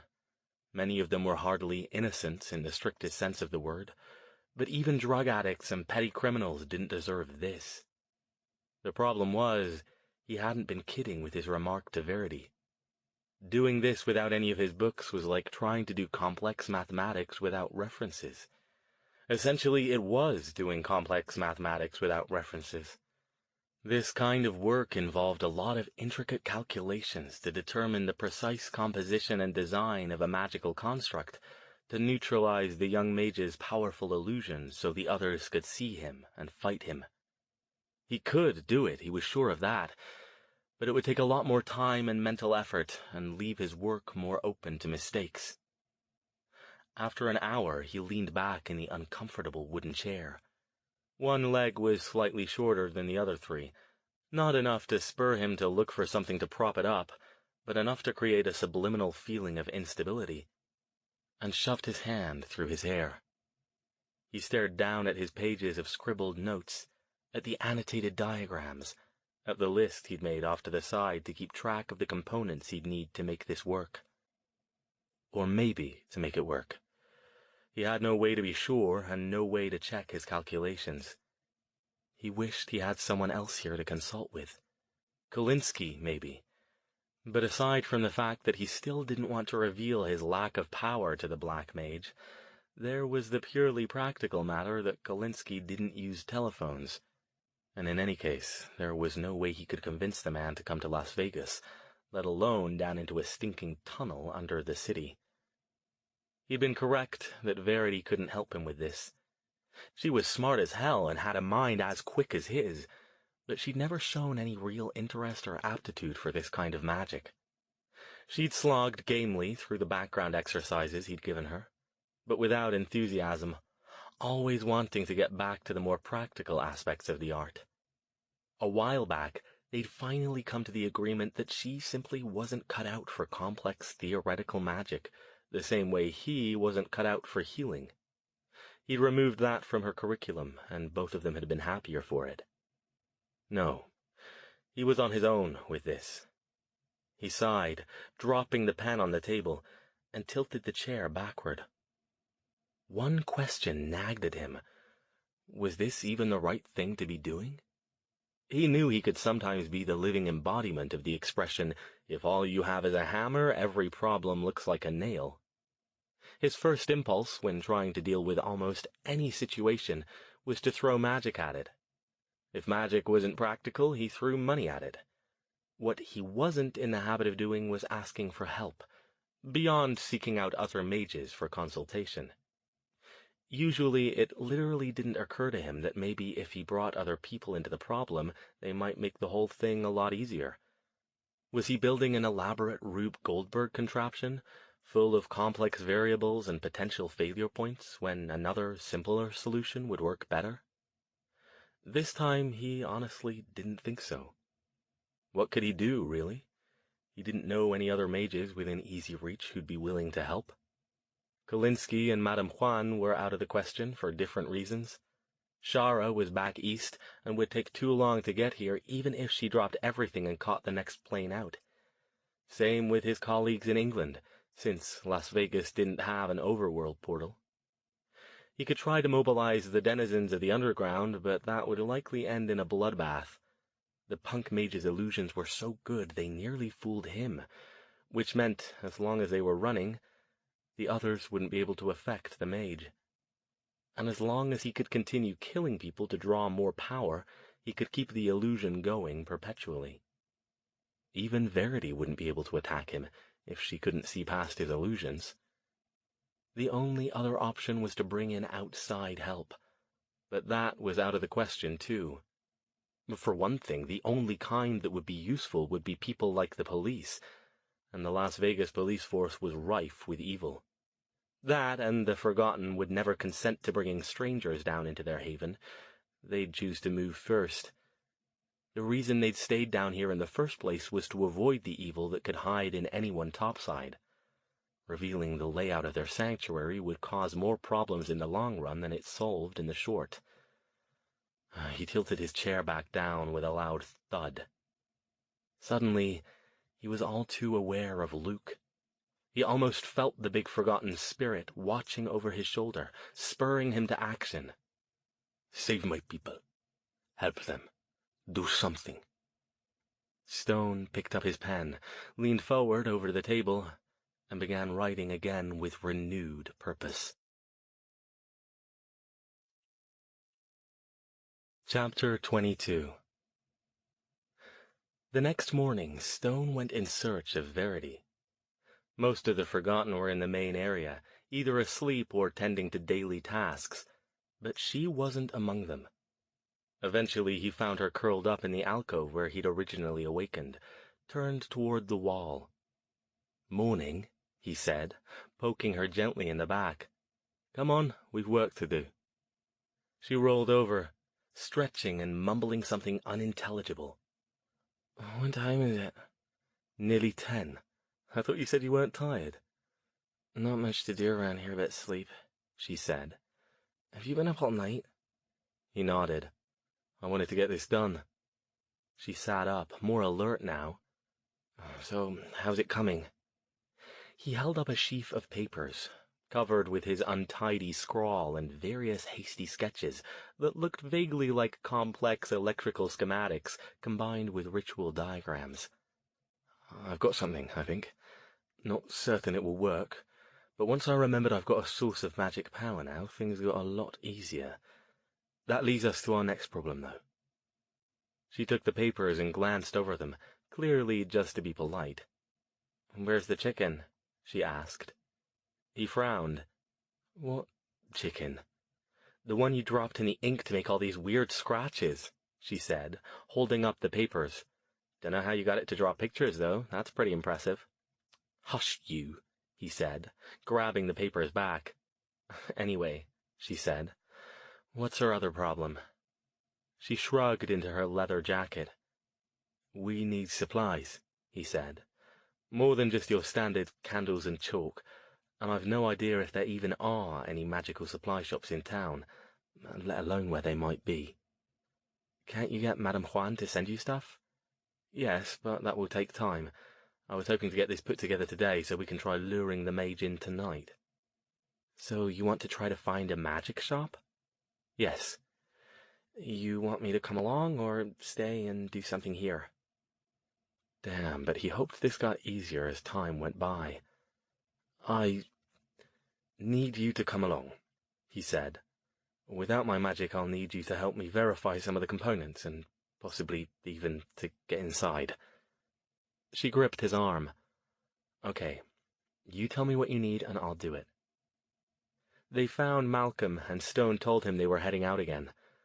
Let me get a group together to show you out, he said. "It's all right," Stone said.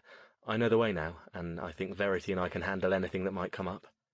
"Nah, man, we ain't taking chances," Malcolm said firmly. "You wait and I'll get some folks together. If that thing gets you two, we're really fucked." Once they were topside, Verity looked around. "How are we even going to find a magic shop?" she asked. "They don't exactly advertise, do they? I mean, the ones that don't sell bunnies and top hats." "That we will call Madame Juan about," Stone said. "Come on, let's get back to the Obsidian." "Can we stop someplace where I can get some more clothes?" she asked. "I only brought enough for a couple days. Didn't think I'd be here long." They got back to the Obsidian an hour later, following a stop at a big mall on the Strip. When they got to the room, Stone noted with satisfaction that his coat hung, cleaned and neatly covered, in the open closet. "Dibs on the shower," Verity said. While she was in the bathroom, Stone sat down at the small table and called Madame Juan's shop. "Good to hear from you," she said, and he didn't miss her relief at hearing his voice. "Are you back from Las Vegas? Was your search successful?" He sighed. No and no, unfortunately. So you're still without your magic? Yes. No sign of it returning yet, but that isn't why I called. I've got this little project I'm working on to help some friends, and I need to find a magical supply shop here in town. Do you happen to know of one? What sort of project, if you don't mind my asking? Something nasty is disturbing some people who can't deal with it, so I'm helping them. There was a long pause. Alastair, it's good that you have a project to work on, but how are you... She trailed off, but her meaning was obvious. Verity's here too, he said. I'm providing the brains, and she's providing the magical muscle to make my design work. But I need some unusual items to finish building it. Another long pause. Madame Juan? I'm sorry, she said. I'm still here. Are you sure I couldn't send you what you need? No time, he said. If it's the only alternative, I'll have to do it that way, but if it's not... It isn't, she said. There is a shop in Las Vegas. I'm just not sure whether I'd suggest that you and Verity go there. Chapter 23. Las Vegas is a city of contrasts. Multi-million-dollar hotel casino complexes coexist with generic suburban neighborhoods, and with run-down areas that wise tourists won't go anywhere near. A lot of normal, law-abiding citizens call the town home, but so do gangs, large and small, criminals, petty and fabulously wealthy, and countless prostitutes, hustlers, homeless people, and junkies all looking for their next big score. It was safe enough as long as you remained in the clean, well-lighted places designated for the tourists, even though the mob's hold on Vegas was nowhere near what it used to be in the heyday of Bugsy Siegel and the Rat Pack. The powers behind the scenes still considered it good business not to spook the endless supply of sheep, whose gambling losses and hedonistic excesses provided a big chunk of the town's lifeblood. But still, the message was clear to anyone who cared to listen. Stay where you belong, and you'll probably be all right. Step out of the light, and all bets are off. The situation only got worse when the evil moved in and took over. Now, the unwitting or the unlucky not only had to worry about being rolled in an alley for their wallets or being shot for witnessing the wrong shady transaction in some dark alleyway, but also about being drained for sustenance by someone who might look like a cop or a kindly grandmother or a small child. Not that they did worry about such things, since the evil did an admirable job of keeping their heads down and their presence hidden. Aside from the evil themselves, the Forgotten, and a few mages here and there, no one else even had a clue of what was going on right under their noses. The driver of the cab Stone and Verity had hailed outside the Obsidian a half-hour ago hadn't wanted to take them to the address they gave him. "You sure about that, man?" he asked, frowning. "That ain't a nice area. Not safe, you know." He glanced sideways at Verity as if to emphasize his words. What are you doing taking a young girl to a place like that? "Just take us there," Stone said. "Okay," he said dubiously. "Just saying. You're lucky the sun's up. If it was night time, you'd have to get yourself another cab." He pulled out into traffic. Stone went back over Madame Juan's words as they turned off the strip and headed east. "It's not the sort of place you'd want to go," she'd said. "The location is dangerous, from what I understand, and the people who frequent the area are more so." "Mages?" Stone asked. He had no idea how many genuine mages lived in Vegas, but last time he'd spoken with Trevor Harrison, he'd gotten the impression the number wasn't high and that most of them worked for him in some capacity or another. "Some," she said. "It's not an individual shop, but more a small collective. It mostly caters to black magic practitioners, though they'll deal with anyone who has money. They get a lot of out-of-town traffic." "We'll be all right," he assured her. "We're not staying long." "Still," she'd said, "I wouldn't advise it. If I have what you need, I can put together a package and have it to you first thing tomorrow morning. Anything I don't have, I can get in the next day or two. More people might be killed before then, he said. We can't afford to wait. It's a magic shop. We're customers. We'll be careful. Now, in the cab, Verity glanced at him, but didn't say anything. Are you sure you want to do this? He asked her. She nodded. I'm good, right? You said so. You are, he agreed. Just stick to the script and we should be fine. They'd already gone over his plan this morning in the room before they left. It was risky, but mages, punk kids notwithstanding, didn't generally bother each other as long as everybody stayed civil. The cab took another right, drove half a block past a series of abandoned shops, and pulled up in front of what looked like a large, defunct supermarket. It was at the back of a vast parking lot containing perhaps a dozen cars, most of them clearly non-functional. Here's the place, the cabbie said, his head swiveling around as he tried to keep everything around them in sight at once. You sure this is right? Stone checked the address again. I'm sure. Here's what I want you to do, and there's $100 in it over your normal fare and tip if you do it right. Leave us off here and go wherever you like, but come back in a half hour. If you don't see us, do the same thing and come back half an hour after that. For every half hour you have to return, you get another 100. Got it? Even with that financial inducement, the cab driver didn't look enthusiastic. But he nodded. Yeah, okay, but if I come back here twice and you guys still don't come out, I'm bailing. Fair enough, Stone said. He paid the fare and tip with his credit card and handed over a black $100 chip. He'd picked up a stack at the Obsidian earlier that morning and had several of them hidden in various parts of his coat. There's the first installment. Half an hour. Don't be late. Verity looked around as the cab rolled off.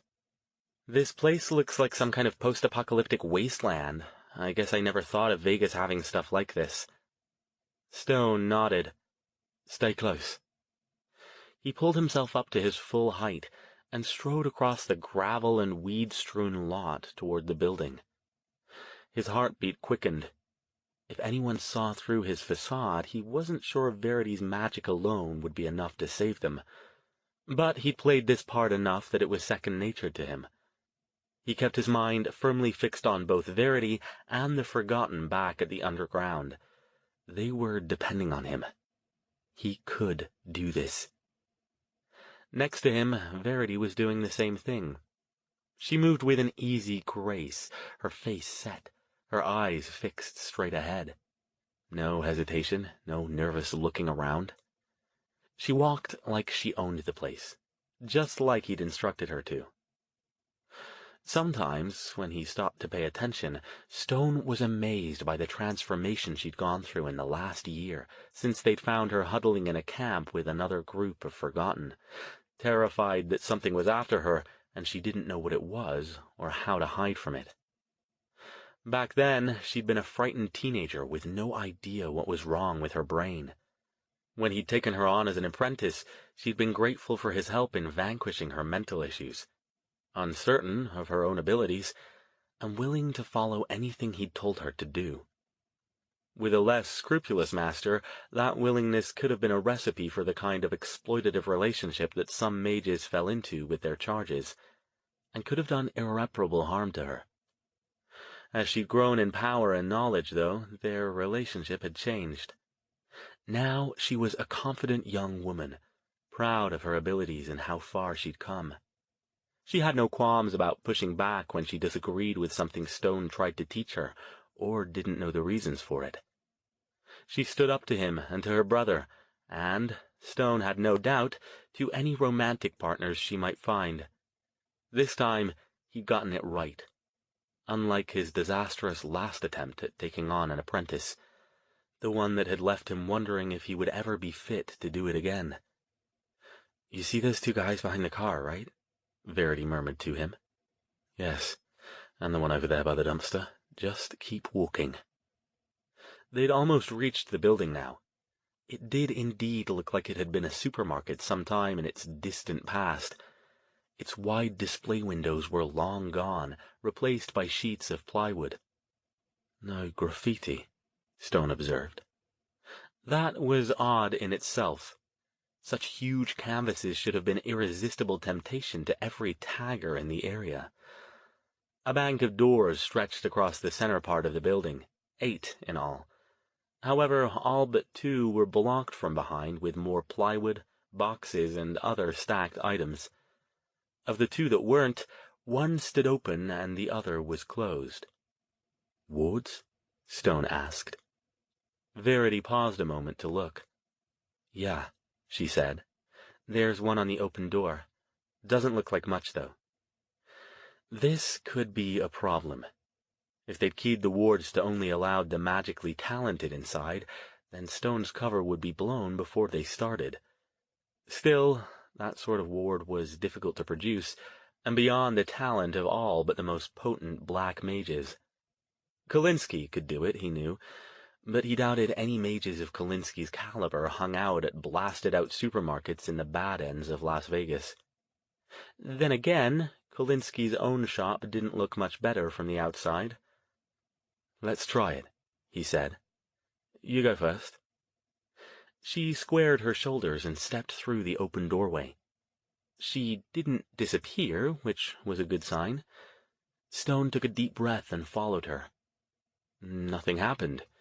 He didn't feel a buzz, and nothing hindered his progress or tried to zap him. "Probably just the magical equivalent of a cowbell on the door," he said. "Come on." Inside, the place no longer resembled anything close to a supermarket. The vast, open space had been carefully compartmentalized like some kind of open-air marketplace, with wooden stalls, areas masked off with massive hanging tapestries, and even the occasional plywood cubicle. The area smelled of dust, smoke, and a heavy overlay of incense. "I think we found Vegas's Magimart," Verity observed. A figure drifted out of one of the stalls a short distance ahead. They couldn't see it clearly in the dim light, but it looked like a heavy woman dressed in a long, flowing robe or gown of some sort. She made no move to approach them, but simply leaned against the edge of her stall, crossed her arms over her ample chest, and regarded them in silence. "Here goes." Stone strode forward, projecting the confidence he felt when at the height of his power. "Good morning." The woman had skin the color of dark chocolate, stark white hair, and eyes so pale she almost looked blind. "We don't usually get customers so early," she said, in a lilting African accent. She lowered her arms, revealing a brightly printed kaftan. "Yes, well, we're only in the area for a short time," Stone said. "We need a few things, and you came highly recommended." The woman looked Stone and Verity up and down, not even trying to disguise the fact that she was using magical sight. Stone hoped his aura, which apparently remained impressive even after the loss of his magic, would fool her into taking him at face value. "What kind of things?" she asked at last. Stone looked around. "How does it work here?" he asked. "I've never been in a shop like this before." "You can take a look around if you like," she said. "Not many here now, though. Too early. Tell me what you need. Maybe I can help you. Maybe not." Stone pulled his list from his coat pocket and handed it over. She held it in her ring-bedecked hand, her gaze flicking back and forth over the lines. Then she looked up at Stone. "These not your standard ritual supplies," she said. "What you building with all this?" Stone smiled. "Now, honestly, you don't expect us to answer that, do you?" She chuckled. "You never know." She looked at the list again. "Gonna cost you, though. Some of this stuff hard to get." "But you've got it?" Stone asked. "Oh, sure, somewhere." "We're in a bit of a hurry," he said. "There's a premium in it for you if you can locate it quickly."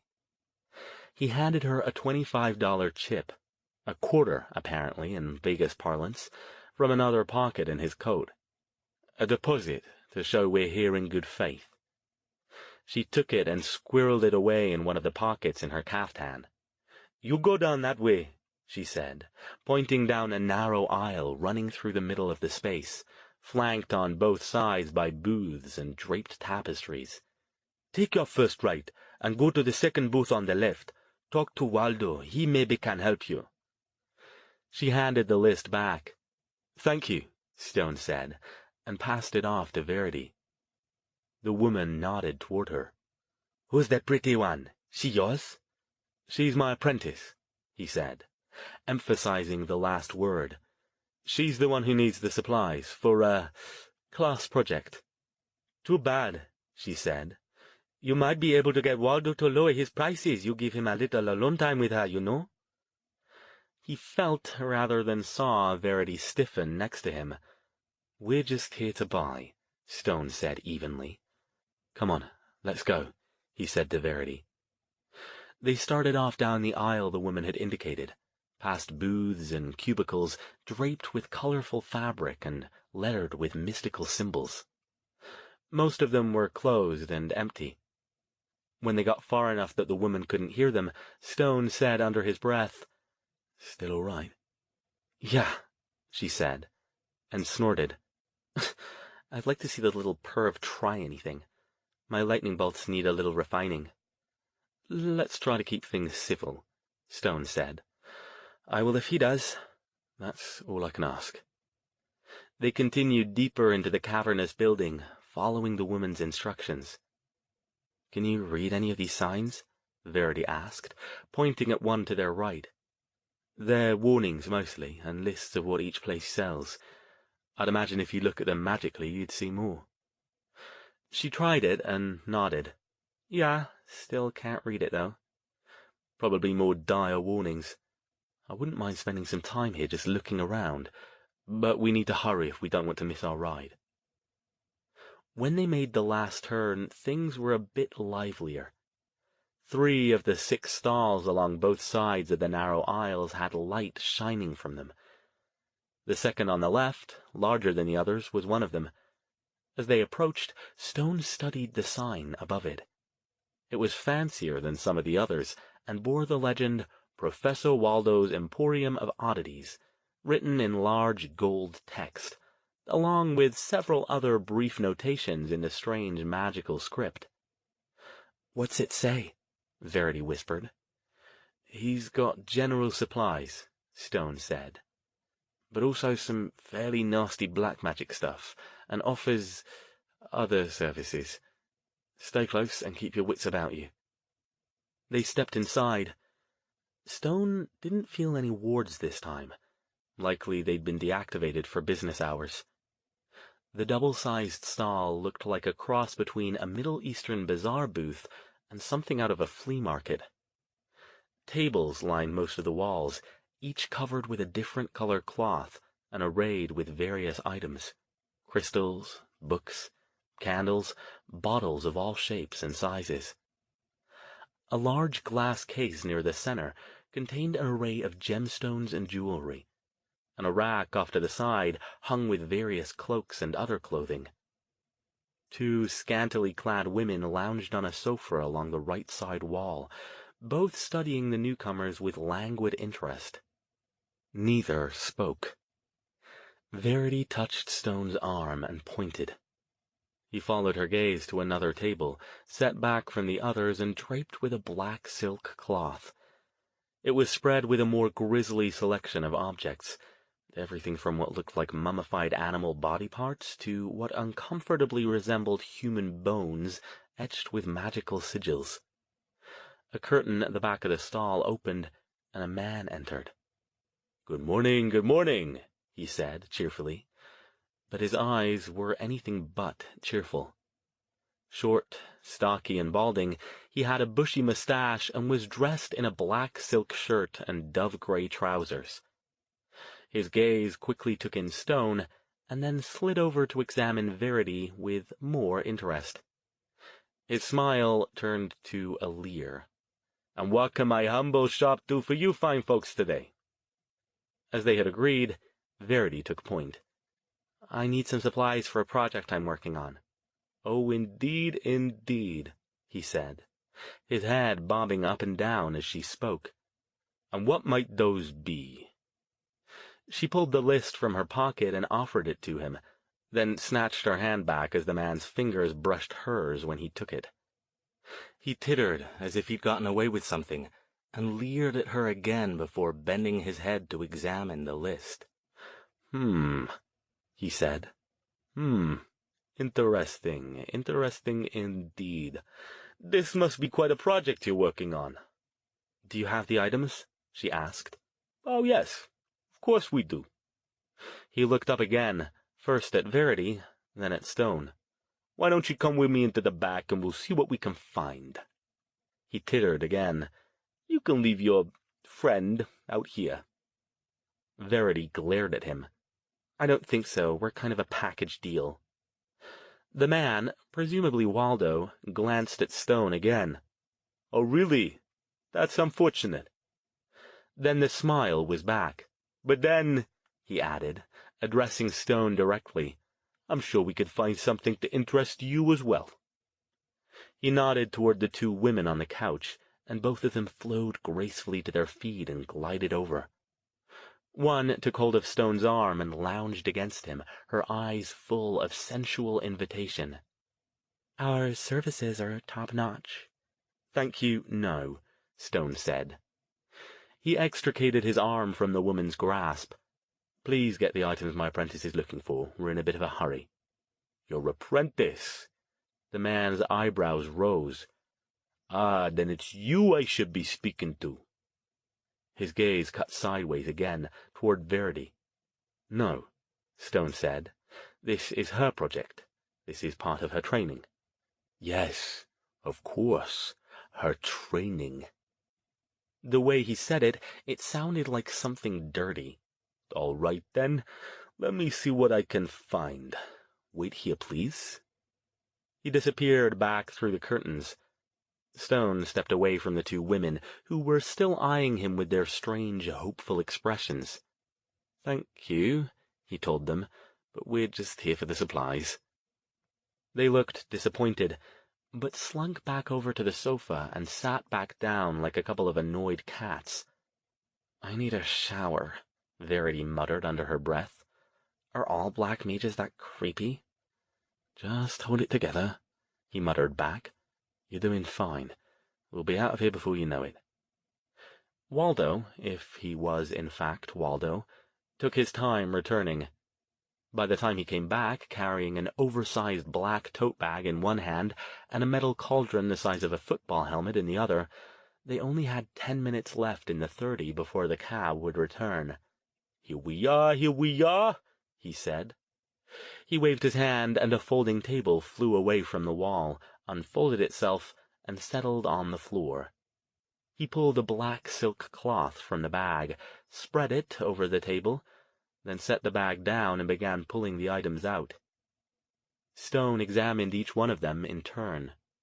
On the surface, they looked like exactly what he'd asked for: a bizarre collection of crystals, rolls of delicate wire, feathers, various colors of chalk, candles, several hunks of different-colored and sized rock and metal, and, strangest of all, a sealed jar full of liquid in which a pair of what looked like eyeballs floated. "Do they meet your approval?" Waldo asked. "Only the finest components, of course." Stone nodded at Verity. "Apprentice?"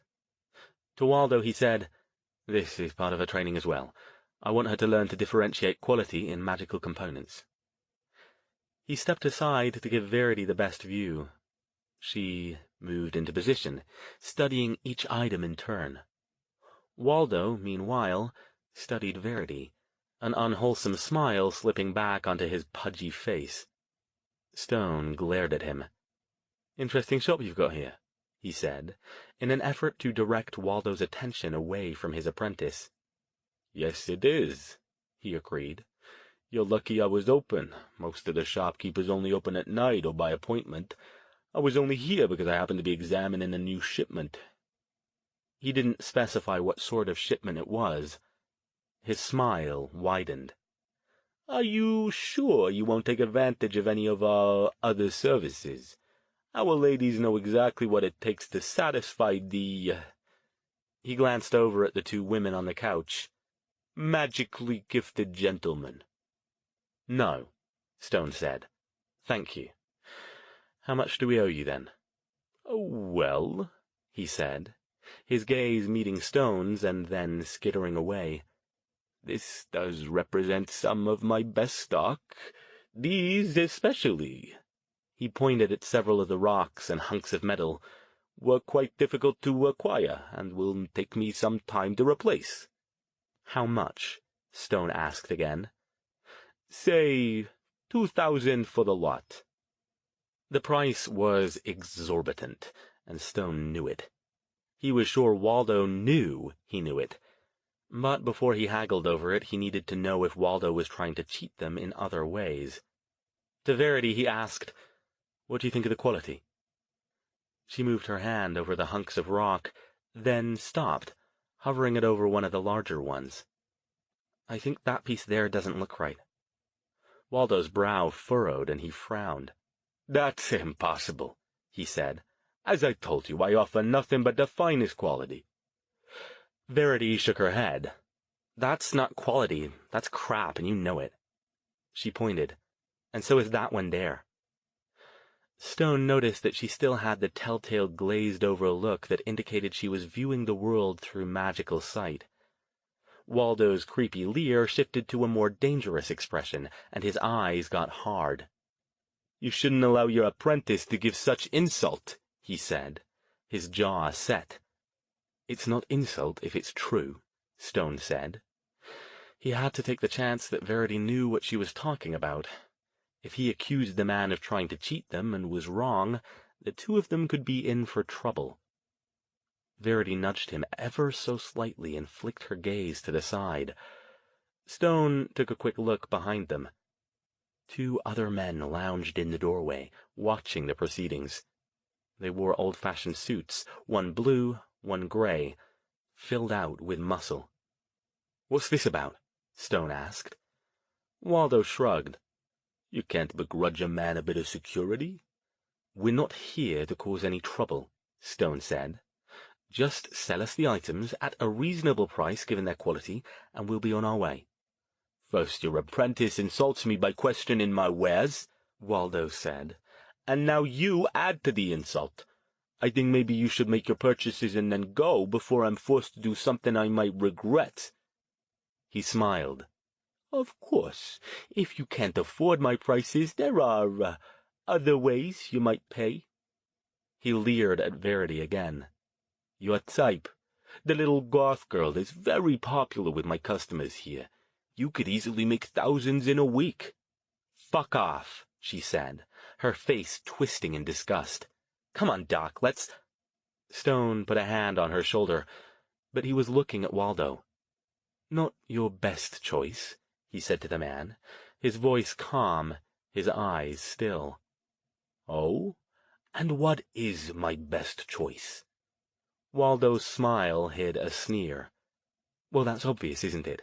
Sell us what we've come for, and let us leave here peacefully." "Or what?" Waldo asked. He nodded past Stone, and the two men in the doorway moved closer, taking positions flanking Stone and Verity a few feet back. "It appears that you're outnumbered." Stone shook his head.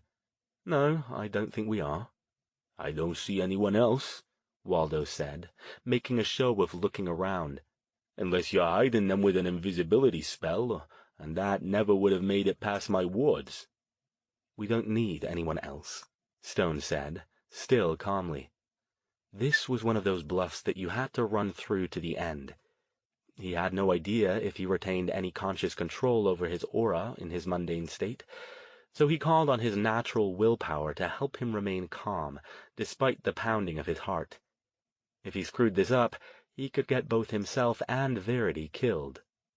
"Indeed?" Waldo tilted his head. "I'm not hearing anything to impress me, I'm afraid." "I'm surprised," Stone said. "I'd have thought you more knowledgeable about the magical community." "I don't know what you mean," Waldo said. Stone shrugged. Come on, Waldo, do yourself a favor. I'll give you 600 for the components. That's a fair price, even if those 2 pieces weren't substandard. You know it is. No need to escalate things. Waldo crossed his arms over his chest. You seem to be implying a threat, but I'm not seeing what you're basing it on. Care to enlighten me, Mr. Ah, right. Forgive me. I didn't introduce myself. Frightfully bad manners. He offered his hand. Alastair Stone. He paused and raised an eyebrow. Surely you checked the aura. He was taking a chance, though the bluff could still work either way, regardless of whether Waldo had heard of him. It wasn't mere ego that he thought it a good possibility that the little man had. Although the magical community was not tight-knit, and black and white mages generally didn't interact much, it was still fairly small, and word got around. Stone knew, without any particular conceit, that he was among the top 5 most formidable practitioners, black or white, in the western United States. He was also one of the most visible. Those like Madame Juan and Stefan Kalinsky were much more reclusive, and thus less likely by choice to have their names recognized. Mages didn't have rock stars per se, but if they did, Stone was certainly one of them. Whether that meant anything to this slimy magic shop proprietor was another thing entirely. Even if it didn't, though, Stone hoped his confidence convinced the little man that it wasn't worth the risk of messing with him. Waldo's expression told him everything he needed to know. He stuck out his hand and shook Stone's, then pulled back quickly, swallowed, and flashed a tobacco-stained smile. This time it was almost genuine, though it still didn't make it as far as his eyes. "Dr. Stone, it's a pleasure." "Indeed," Stone said. He glanced pointedly at Waldo's enforcers, first one, and then the other. "It's all right," Waldo said hastily to them, waving them off. When they slunk back to wherever they'd come from, he spread his hands. "You'll have to forgive my excess concern. We get all kinds around here," he said, "from all over the world."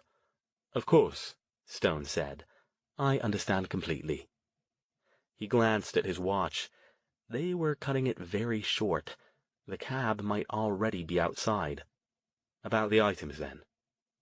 For a moment, Waldo looked like he'd try to haggle again, but then sighed.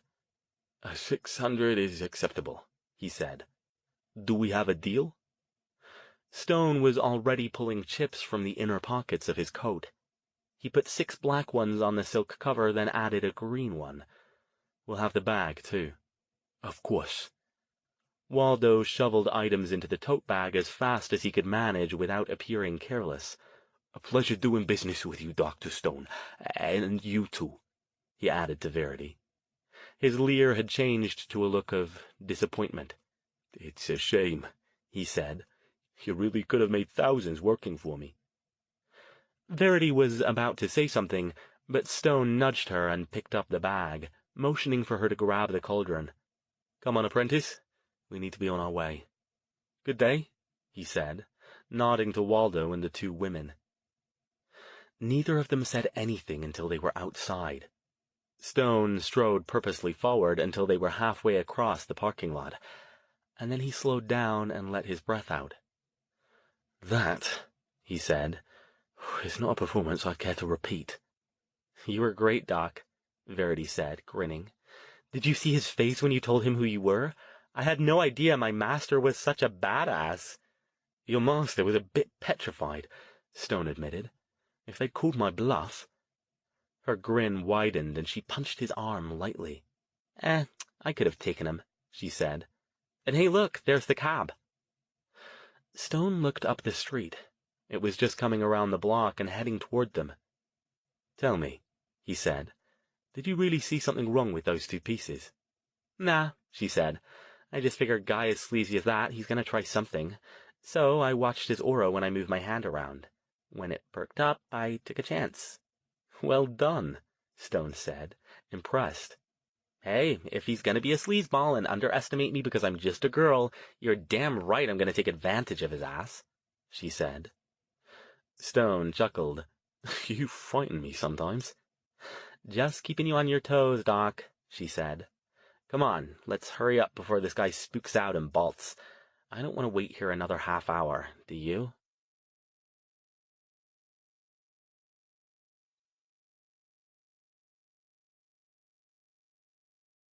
Chapter 24. Their first inkling that something was wrong came when they arrived at the rendezvous point and no one was there to meet them. Verity looked around, then at her watch. 2 o'clock, right? Stone nodded. Let's wait a few minutes. I get the impression they're not always the best about punctuality. When 15 minutes passed and still nobody showed up, Stone began to pace. When half an hour passed, he stopped pacing. Come on, he said grimly. Something's wrong. Keep your magical sight up and let me know if you see any auras. He slung the bag of components over his shoulder and pulled out a flashlight. Verity pulled another one out of her own bag, and they set off down the tunnel toward the Forgotten's area. The walk normally took 10 minutes. With the care they observed, it took them double that before they approached the big central room. They could hear the yelling voices halfway up the passageway. Verity glanced at Stone, her eyes questioning. No guard? She said under her breath. Stay alert, he said, and be ready with a shield. She nodded, and they continued toward the entrance. The Forgotten were in turmoil. They crowded around in a loose circle, all of them facing inward, where Malcolm and his new lieutenant Zena stood. It was hard to tell, but it seemed there were fewer of them. Got to move, a grizzled man in a heavy plaid coat was saying, shaking his fist for emphasis. We can't stay here no more. Yeah, yelled a woman. What you gonna do, Malcolm? How many of us they gonna have to take before you see it ain't working? Luke would have moved us by now, a young man said. A general murmur of assent rippled through the crowd. Wow, Verity said. They're really agitated. Their auras are all crazy. What's going on? Stone called, projecting to get over the din. What's happened? Most of the crowd ignored him, but Malcolm glanced up and noticed him and Verity standing there. Look, he yelled, his voice booming even louder than Stone's. Look! They're back. Come on, we gotta give them a chance. The crowd muttered and rumbled. They ain't gonna help us, a woman yelled. He ain't got no magic no more, and the girl's just a kid. More approving rumbles. Move aside, Malcolm yelled above her. Come on, let 'em up here. At least let's hear 'em out. Stone motioned for Verity to get behind him, and did his best to bull his way through the crowd toward where Malcolm and Zena were. Usually he left such work for Jason, who was much more physically suited for it, but the muttering group reluctantly moved aside and let them through until they stood in front of the Forgotten's 2 leaders. What's happened? Stone asked again. That thing came for us, that's what happened, the man in the plaid coat yelled. It came right in here and attacked us. And we couldn't do nothing about it, a woman shouted. Everybody be quiet, Malcolm yelled. Let me talk to him. Just settle down a minute. You'll all get to say your piece. He turned toward Stone and Verity, and his face was grim. They're right, though. It came in here, Stone demanded. It was horrible, Zena said. Her face was ashen gray under her golden tan, her eyes big and full of terror. Huge, with fangs and scales and... She shuddered. Stone let his breath out. If the mage had grown bold enough to attack the Forgotten in the heart of their lair, it meant only 2 things. He was no longer content to pick off stragglers for power, and was now coming to get it. Or else he wanted the Forgotten out so he could claim their territory. Possibly both. How many did it kill? He asked. 5, Malcolm said. Everybody scattered when it showed up. Couple who were closest and had guns tried to fight it, but it didn't work, so they tried to run too. 5 dead, 3 more hurt. Hurt? Stone asked. That's not its usual tactic, is it? Did the ones it killed disappear, only clothes and ashes left? Malcolm nodded. Yeah, but 3 more got slashed up like with knives. We're taking care of them now. They ought to be in hospital, Zena said. But we don't trust hospitals. They got a lot of evil there, too. I'll help them, Verity said, stepping up alongside Stone. Show me where they are. She glanced at him in question. Go, Stone said. When Zena waved for Verity to follow her and they faded into the crowd, he turned back to Malcolm. It's up to you. I can't tell you to stay if you want to go, but how do you know they won't follow you wherever you end up? And for that matter, where will you go? You said the other areas of the underground are already occupied. Malcolm sighed, clenching his fists. I know, he said. Believe me, I know. That's what I'm trying to tell 'em, but they ain't listening. He looked at Stone with hope in his eyes. Did you find what you were looking for? Can you do what you were trying to do? I did, and I can, Stone said. With Verity's help, I can do it, but the decision isn't mine to make. You tell me what you want us to do. If you want to stay here, we'll help you. We'll track him down and deal with him. Malcolm scanned the crowd of his fellow Forgotten. He looked like he wanted to believe Stone, but fear showed in his dark eyes. I think we should try it, he said, if you two are willing, but I don't know if I can convince everybody else. See if you can get them to let me talk to them, Stone said. Dunno if it'll do any good, but okay. Malcolm turned to face the crowd. Listen up, everybody. Doc Stone wants to talk to you. He's already helped us out, and his friend's fixing up our wounded.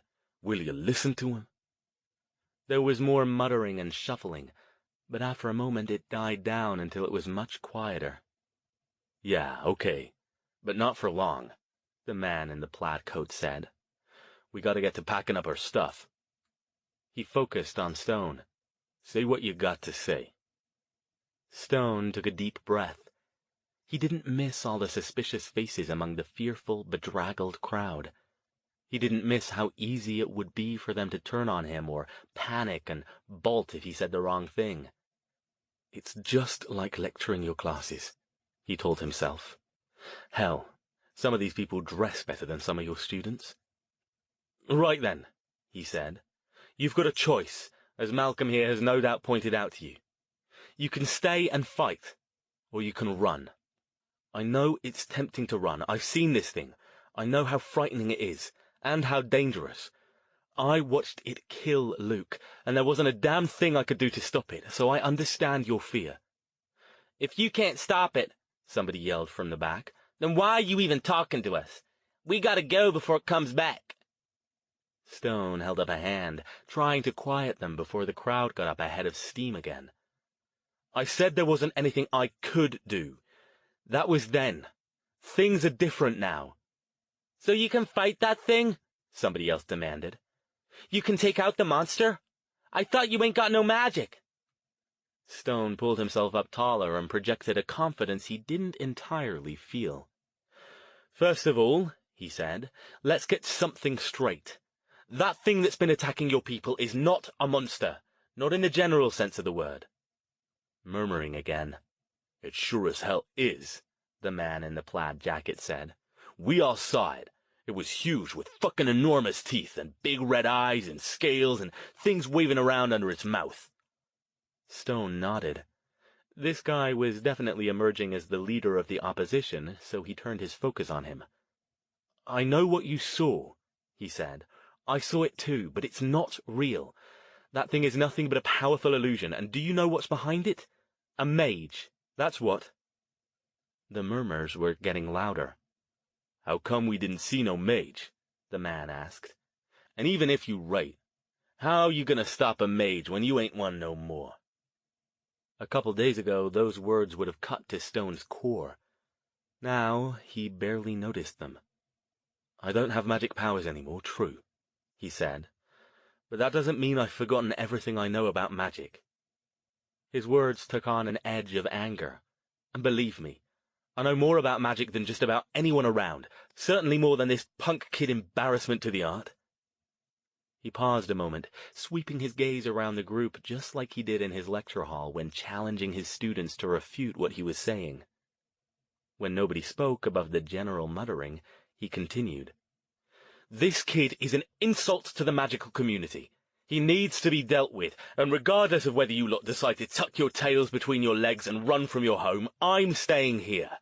Verity is staying here. We'll find this punk and we'll take care of him. It would be a lot easier if we had your help, though." "But can you do it?" another voice yelled. "How do you know you can do it?" "I'll tell you," Stone said. "I'll tell you all. But first I need to know, are you staying or are you running? Because if you're running, I don't have time to explain the whole thing to you, and you don't have time to stay and listen." He pitched his voice louder still. "So what's it going to be, Forgotten? Will you defend your home or not?" The muttering grew even louder. The crowd turned away from him and to each other, breaking their discussions into little groups. Stone couldn't hear any intelligible words, but was surprised to discover he was a lot better at reading crowds without the ability to see auras than he thought he was. They were coming around. He could see it. They weren't quite there yet, but anything could tip them over the edge. "Can you guarantee none of us will get killed?" a woman asked. "Of course not," Stone said. "Nobody can guarantee that. You'd be fools to trust me if I did. I won't lie. It's possible that some of you will get hurt or killed. It's possible I might. But I know what I'm doing. I have a plan. If you'll join us and follow it, you won't have to worry about the monster any more." He paused to let that sink in, then, "Are you in or out? Decision time, ladies and gentlemen." "I'm in," Malcolm said, and turned toward the crowd. "I'm your leader now, Luke's dead. I trust Doc Stone. I'd rather fight than run, even if I end up dead. You with us?" There was a long silence when even the murmuring died down to a nearly inaudible level. Stone watched the man in the plaid jacket silently. There was nothing more he could say now. Either they'd follow or they wouldn't. Finally the man sighed and shrugged. "Yeah, okay. I'm in. I just hope you really do know what you're doing." His words broke the floodgate, and the others started yelling. It was hard to pick out individual words, but Stone didn't need to. He'd been right about the man and his influence. One domino falls and the rest follow. He just hoped he could suit actions to his confident words. "All right then," he said. "Let me explain my plan to you, and then I have some work to do." Chapter 25. When Verity came to check on him a couple hours later, Stone was lying on the floor in Luke's room, his stocking-clad feet propped up on the bed, and his hands clasped behind his head. She said, setting down the paper bag she carried. "You okay?" He swung around and leapt to his feet, full of manic energy as he always was when he was working on a problem. "It's going slower than I hoped," he said, "but it's going." He gestured toward where he'd covered every flat surface in the room, including the bed, with a mishmash of twisted wires, assemblies of crystals, and other bizarre bits. The toolkit he'd bought during a stop at a mundane hardware store on the way back lay open on the table next to part of it, with pliers, screwdrivers, and coils of solder strewn haphazardly around. She frowned. "What is all that?" she asked. "I know we never really studied this stuff, but I don't see how this is going to catch a mage." "It's not going to catch a mage," he told her. "You missed the bit where I explained the plan. It will neutralize the illusion so the Forgotten can see the mage." He sighed, running his hand through his hair. He'd done that so often in the last couple hours that he felt like it might have finally achieved a permanent spiked state. "The whole thing's still a bit of a dog's breakfast, honestly. I won't know for sure whether it works until you've put some power into it, but we can't do that until I've hooked everything together." "What's with the cauldron out in the hall?" she asked. "It smells like burning ass. The fire's just about gone out, by the way, if you care." "I do," he said. He tossed her a couple logs from a pile near the table. "Put those out there when you go, will you? I'll be needing some more molten lead soon. Bloody hard to work without any electricity." He dropped into the chair and shifted the lantern for a better look at one section of his contraption. "Everything all right out there? You get everyone healed up?" "Yeah." She hurried out and returned a moment later with empty hands. A couple of them were in pretty bad shape, knife slashes, but I fixed them. She sighed. "It just bugs me so much that they're stuck down here and can't even go to the hospital because they're afraid the evil will get them." Stone shrugged. "That we can't do much about. We've done about all we can with the evil. Taking on the infrastructure of an entire town isn't something I'm keen to do, even if I did still have my magic." "Yeah, I know." She didn't sound happy about it. "Anyway, I went out with a couple of the guys and did a food run at the McDonald's down the street. It's no $27 obsidian cheeseburger, but I figured you might be hungry." She indicated the bag.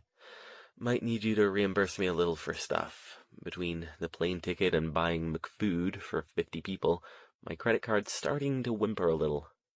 "No problem," Stone said, without looking up. Focused on his work again, he'd barely heard what she'd said. "Talk to me when we get home." Sure, okay. Well, if you don't need me anymore, I think I'll go catch a catnap." "Good idea," he said, still without shifting focus. "Be reachable, though. I'll want to give this thing a test run in an hour or two." "How can you make sure it works?" "I can't. The test run's to make sure it doesn't blow up." "Oh, nice," she said. "Can't wait." Stone lost track of time after she left. When he finally leaned back in his chair, stretching his cramped back and letting his eyes recover from focusing on tiny, badly lit sections of his contraption, he had no idea if 1 hour had passed, or 2, or a day. It must have been a while, though, because he devoured the contents of the bag Verity had brought him, and he was hungry again. The peculiar jury-rigged construct he'd been building was all on the table now, its serpentine sections twisted and coiled so it all fit. He wondered where Verity was. All that was left to do was hook up the last connections and then have her feed small amounts of magic into it, just enough to confirm that he'd put everything together correctly. If it passed the test, the whole thing would work like an electrical circuit attached to a battery, humming with low-grade power. If it didn't pass, the whole thing would blow up in his face. He'd been a bit facetious with Verity before. The thing wasn't powerful enough to cause any damage, but the resulting flare-up would certainly destroy the fragile structure, requiring him to start over. Since he didn't have enough materials to do that and had no desire to go back and try his luck with Waldo again, he had to make sure he'd gotten everything right the first time.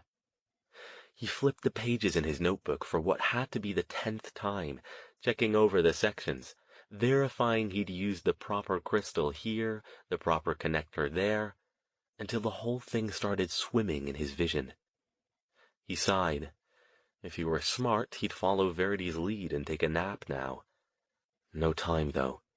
He was sure it had to be getting dark by now, and they'd only have one shot at this. He'd stalled long enough. Either he'd done it right, or he hadn't. He was about to get up and go in search of Verity, so he could perform the test, when it occurred to him that it had been many hours since he tried to see if there was any sign of his magic returning. In fact, he realized as he thought back over the previous couple days, his once-an-hour checks had gradually dwindled to once every couple hours, and then 2 or 3 times a day. Each time the answer came back negative, it drove another nail into his certainty that it wasn't coming back, that he was a fool for continuing to try. Each attempt felt more and more like probing at an open wound that would never heal. He didn't think it was possible, especially not this soon, but was he actually getting used to the idea of not having magic? Just let it go, he thought. You don't have time for this. You've got things to do. Still, it would only take a moment or two. Just another disappointing data point to add to his ever-growing list, and then he could go off and find Verity with a clear mind, albeit with a slightly heavier heart. He sat back down, propped his right elbow on the table, and held his hand up with the palm facing him. He closed his eyes, taking a few slow, deep breaths to center his mind and drive off outside influences. The smell of the place, the ache in his back from sitting too long, the far-off sound of dripping water. He stayed like that for over a minute, a part of him reluctant to open his eyes, to face the same mundane, colorless result he'd experienced in every other attempt. At some point, he'd just have to stop doing it. At some point, but not yet. He concentrated, as always, on shifting to magical sight, and then he opened his eyes. Most of the room looked as it had before, dim, grimy, the only splashes of color being a few small personal items of Luke's spread around it. A t-shirt here, a beer can there. And then his gaze fell on his outstretched hand, and he nearly gasped.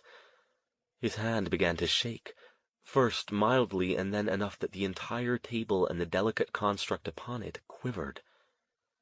It was hard to see, which was why he hadn't noticed it instantly, but when he looked directly at his hand, he could just make out the dimmest of nimbuses around it, barely brighter than the surrounding air.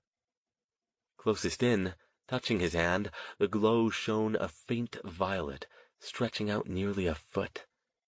At the edge of this was a second, narrower stripe, this one a shining gold, and almost as dim as the violet. He could see no sign of the extra silver bit Madame Juan had told him about. If it was there at all, it was overshadowed by the gold, and too faint for him to see. But the violet and gold were there, and he was seeing them. He let his breath out, afraid to move his trembling hand, afraid to blink, afraid that any second now he would awaken, slumped over the table, and discover the whole thing had been nothing but a cruel dream. But none of that happened. The faint glow continued shining, showing no sign of switching off as long as he stared at it. It took him a long time to regain enough awareness to tell that tears were streaming down his face.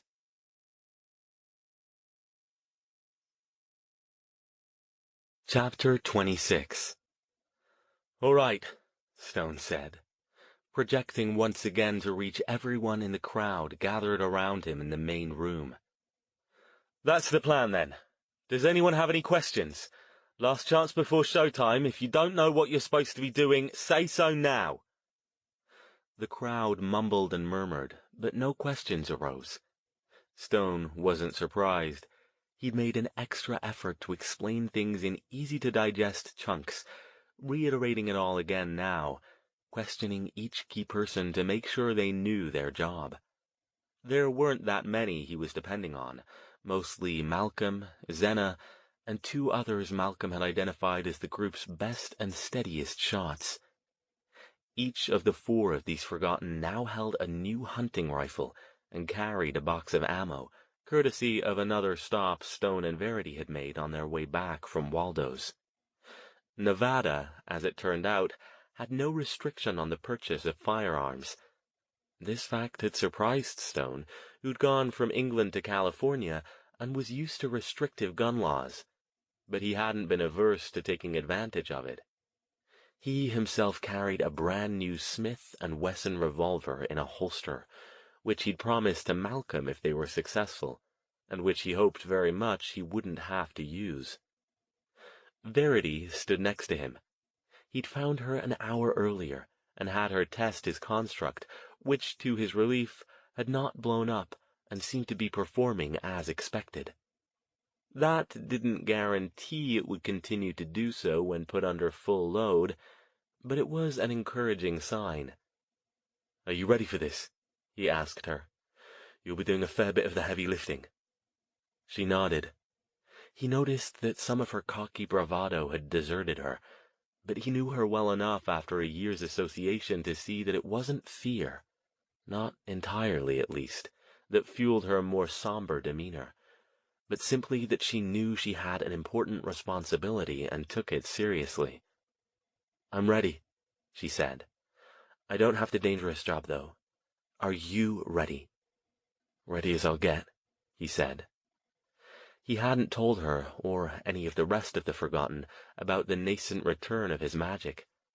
He hadn't, in fact, even tested it any further, beyond his small experiment in aura reading. Though he was confident his ability to partially perceive auras heralded the eventual return of his magic, he had no idea how long it would take before it was fully restored, or even if it would be fully restored. Terrified that any attempt to use it while it was still healing might irreparably damage its fragile spark, he planned to continue operating as a mundane until such time as he could once again see the incandescent glory of his aura in full flower. If that didn't happen, well, some magic was better than no magic, but he needed to allow time for those questions to resolve themselves. Verity nodded. She didn't speak for a moment, then pulled him into a hug. "You be careful." "I will, don't you worry. I have no desire to be eaten by an illusionary monster. Just be ready when I come running back. I'm counting on you, apprentice." "Got it under control." She pulled back. "I'd better go get into position." As he watched her go, he was tempted to call up his power again and take a look at her aura, just to see if he could. But he didn't. He refused to allow any of the Forgotten to go with him when he went in search of the punk mage and his manufactured monster. "I won't get lost this time," he said, when Malcolm tried to protest. "I've been studying the map Zena gave me, and I don't plan to go out very far. But I won't have any more deaths on my conscience. I can't protect anyone else from the illusions. I proved that with Luke." Malcolm hadn't liked it, but he finally acquiesced. "If you don't come back in a half hour, though, I'm sending out a group to look for you." "If I don't come back in a half hour, something's gone very wrong," he said. He pocketed the extra battery for the lantern he carried, along with the map, and set off. He'd borrowed Verity's watch because his was broken, and he'd forgotten to replace it. He glanced at it now, buckled around the belt loop of his jeans. 9:25 p.m. He stopped at the entrance to the main room to examine the construct he'd set up earlier. It didn't look like much, but that was part of its design. The coiled wire looped over the curved tunnel entrance, held in place with duct tape he'd scrounged from one of the residents, and then disappeared behind a fortification disguised as a pile of trash. Verity gave him the thumbs up from behind the pile as he walked by. Zena and one of the other Forgotten crouched with their rifles behind a similar fortification on the other side. Attached to the wires at intervals were elaborate arrangements of crystals and small mirrors, carefully calibrated so the pointed ends of the crystals faced down toward the floor. The theory, and it was only a theory, because Stone had never built or even seen anything like this before, was that when the illusionary monster passed under the construct, the magic that Verity had fed into it would counteract the illusion, leaving the mage and whatever friends he'd brought with them exposed and unprotected. Stone doubted that the mage had much else in the way of protection, as all his experience with wild talents pointed to them being one-trick ponies.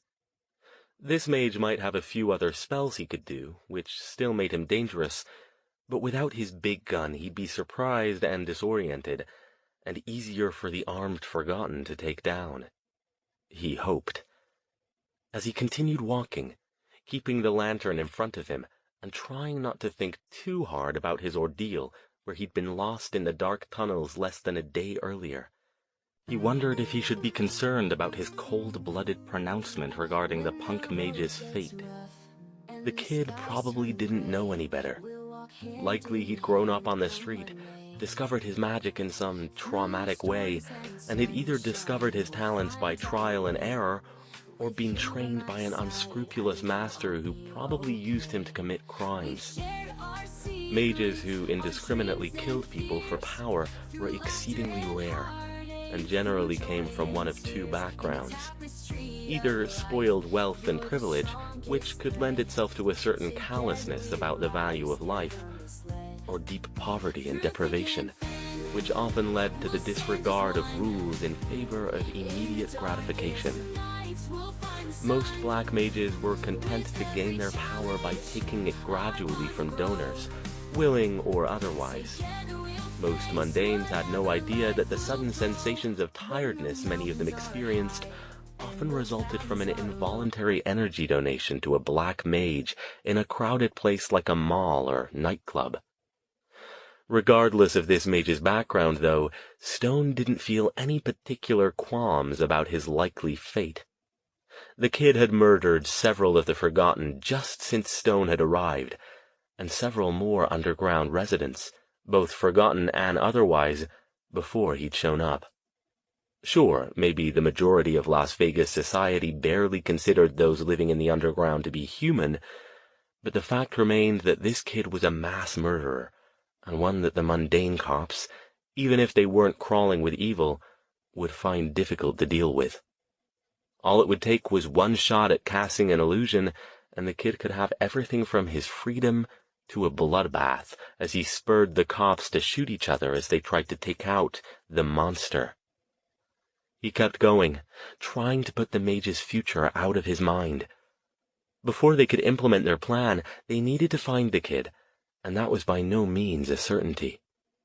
If he had killed several of the Forgotten today during his earlier raid, that might mean that he could afford to sit back and rest for a while, or to go off and do whatever it is he used the power for when he wasn't creating monsters in sewers.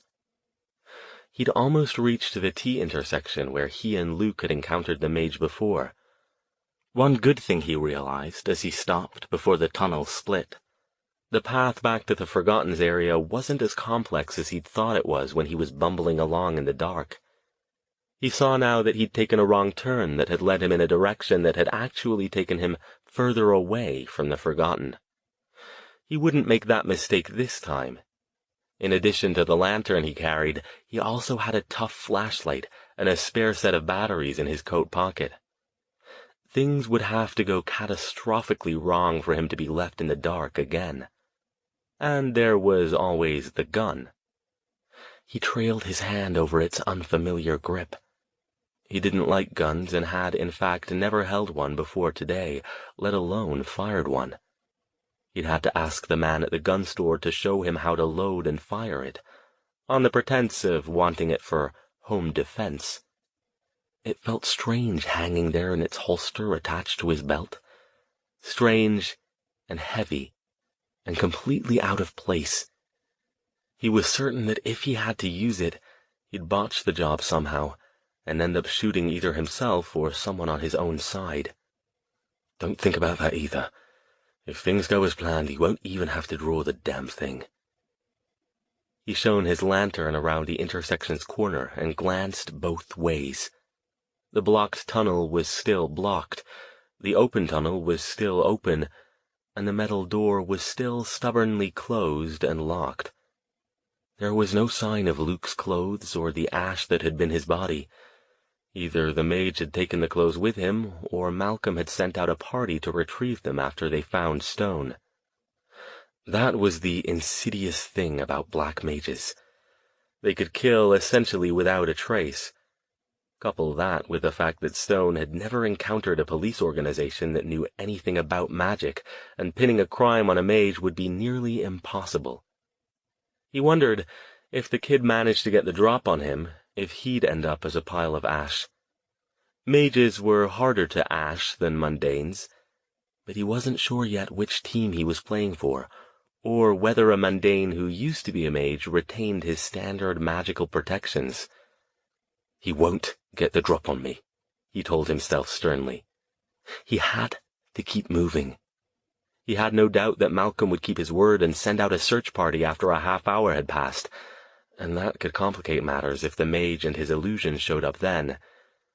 He turned back the way he'd come, with the plan to take the passageway he'd run down before when he'd lost his light.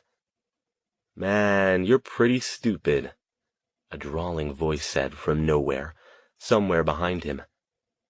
A low, rumbling growl from the passageway he'd just come from added emphasis to the words. Chapter 27. Stone spun, trying to look everywhere at once. The hallway behind him was still clear, though the sound of disembodied laughter echoed around the right side of the T-passageway. The roar behind him grew louder. He whirled again. The monster was there now, filling the hallway leading back toward the Forgotten's base, its wide, scaly shoulders brushing the walls, its gaping, tentacled mouth wide open, rotten fish stink rolling off it in waves. For a moment, it looked, sounded, and smelled so lifelike Stone caught himself wondering where it could have come from. The side passageway? Had it been following him all along? But no, of course it wasn't. It wasn't even really there. He forced himself to concentrate again as it leapt toward him, then ducked and, hoping he hadn't made a fatal miscalculation, launched himself straight at the thing. For a second he was inside its mouth, viewing its sharp, yellowed teeth from the vantage point of someone it was in the process of swallowing. And then he was through, pelting down the hallway. He got a brief impression of two startled figures behind the monster, and felt something slash wildly at his arm. But then he was past, his lantern light bobbing and darting in crazy patterns around the dark tunnel. "Get him, you morons!"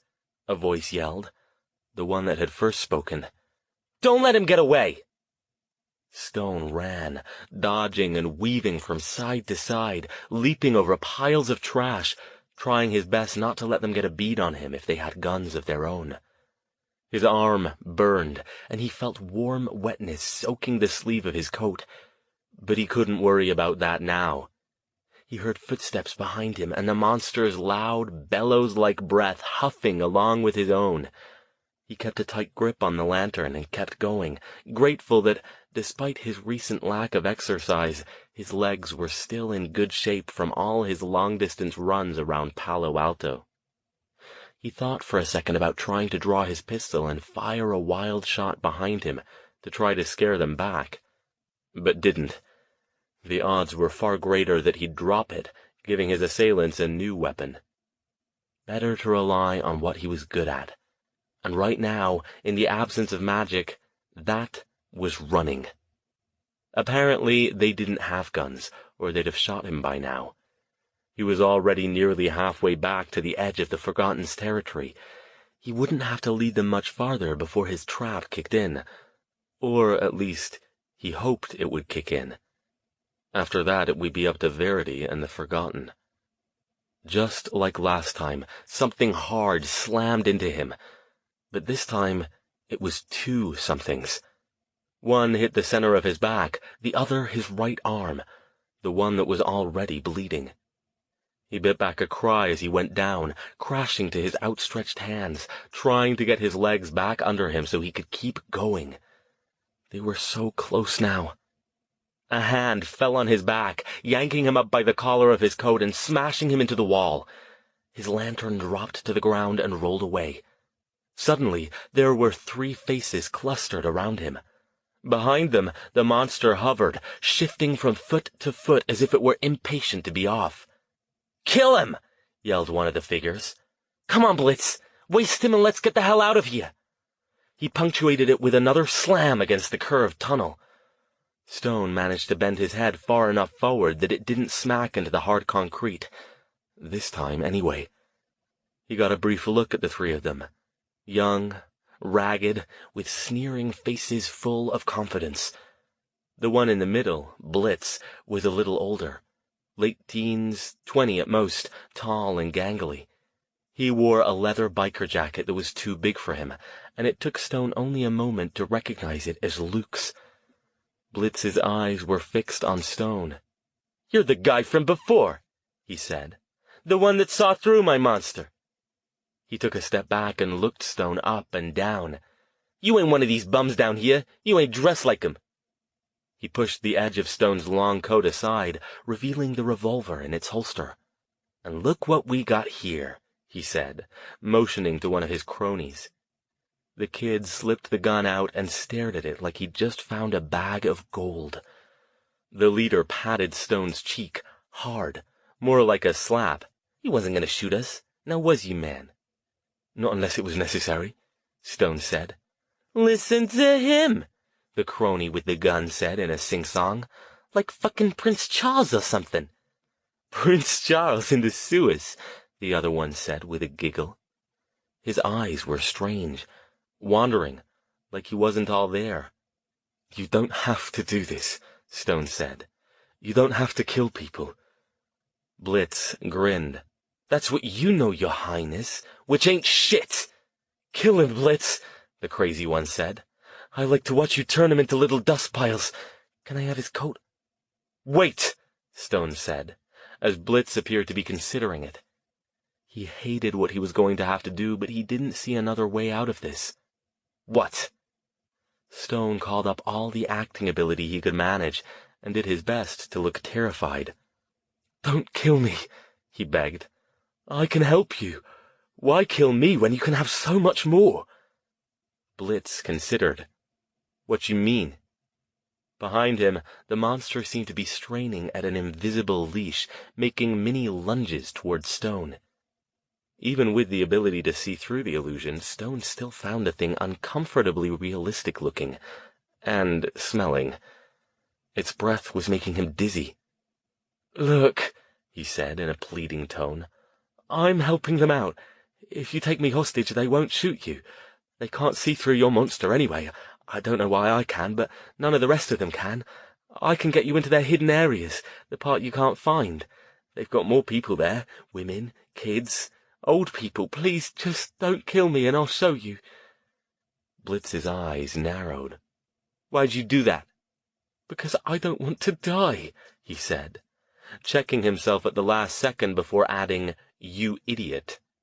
No sense in antagonizing the unstable people, especially when one of them was waving a loaded gun around.